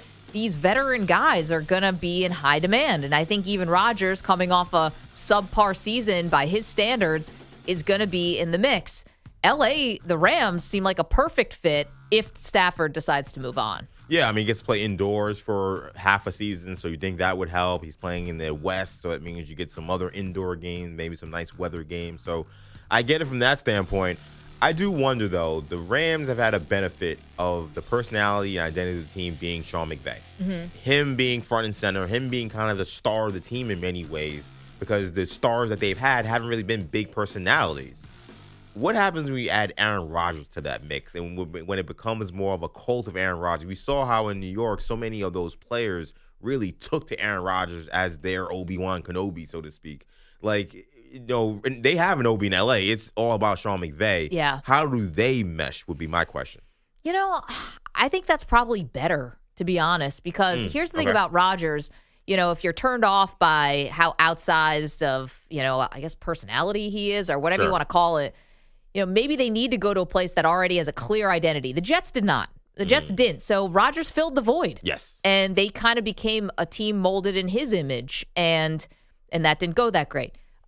If you have a team that has a strong identity, Rams, Pittsburgh Steelers, maybe, you know, I don't know. I can't say Las Vegas because I'm not sure what their identity is yet. But definitely for LA or for Pittsburgh, I think it's probably a better thing that the coach is really the face of the program as opposed to one of the players. So I think it could work. But what happens, though, is with Rodgers, what we've seen is he, in some ways, is like a player coach. Like, he has a certain way in which he wants to run offenses. He wants to do his kind of street ball kind of way of playing football where maybe there's a play call, but he'll do a hand signal there or a head shake here, and the play is different. And with McVay, and we've seen with all the guys in the Kyle Shanahan tree, is they want the offense to be run the way they want to run it. They feel like they have the formula it takes to move the ball down the field consistently and just deliver the ball to the guys that are open and make things simple. There's nothing simple about Aaron Rodgers. One of the reasons why he fell out with LaFleur was because he didn't want to really run LaFleur's offense. And LaFleur has loved Jordan Love so much because he says the guy just runs the system I've put in place. Is he going to go to Sean McVay and be like, hey, actually, you know what? Let's do some of the stuff I did in Green Bay when I was kind of running things and maybe bringing some of my Green Bay guys with me, too, because I think these guys can play. That is what he did in New York. I know. The only thing is, though, things have changed, since he first got that Jets gig, not just the injuries, but also, if the reports are accurate that Rodgers was begging for his job with the Jets, it feels very hard to believe that's actually like him down on his hands and knees, like, please, bring me back. But if he was really trying to beg, then maybe he understands where his place is. And maybe he can say, listen, I'm going to trust in Sean McVay that I'm going to be able to have more success running his system than doing it the way I want to do it. And I know I'm asking for like a tiger to change their stripes, but, he talks all the time, Rodgers, and gosh, we've listened to hundreds of hours of his interviews about ego deaths. This is a big thing that he likes to talk about. And I think this just represents another one of him kind of being knocked down a peg. And I think going to the Rams, I don't think he's going to, if he did, I don't think he'd be able to make a lot of demands on a Super Bowl winning head coach. You can come in and push Robert Saleh around. Nobody knew who he was. He came in on the hot seat. But Sean McVay has a lot of gravitas in the league. Half the league is his disciples. Yeah. And I don't think you can come in and start making demands like, hey, I need Randall Cobb and, whatever. It's got to come, be with me. Yeah. And I think there's a sneaky suspicion, or at least a question I would ask, is how much of a downgrade is he from Matthew Stafford? Well, because I think he's more of a downgrade than maybe people think. I think when you look at the numbers last year, you may think, oh, the numbers are actually pretty similar. Maybe he can fill that void. He is very immobile at this point in his career. He is someone who he gets hit, he falls down, and he breaks. Stafford, for whatever you say about him, that guy gets up every time, and he comes back for more. With the Jets, we've heard teams say that we felt like if we hit Rodgers and hit him hard, that we changed the whole landscape of the game immediately. You can't do that with Matthew Stafford. You can't rattle him. So I wonder with the Rams how much of a downgrade that could possibly be. I think it would be one for sure. So tonight, biggest thing on TV is going to be the Four Nations face-off. This is going to be the USA-Canada final of this exhibition that seems like anything but. Prediction time. What do you think happens in Boston?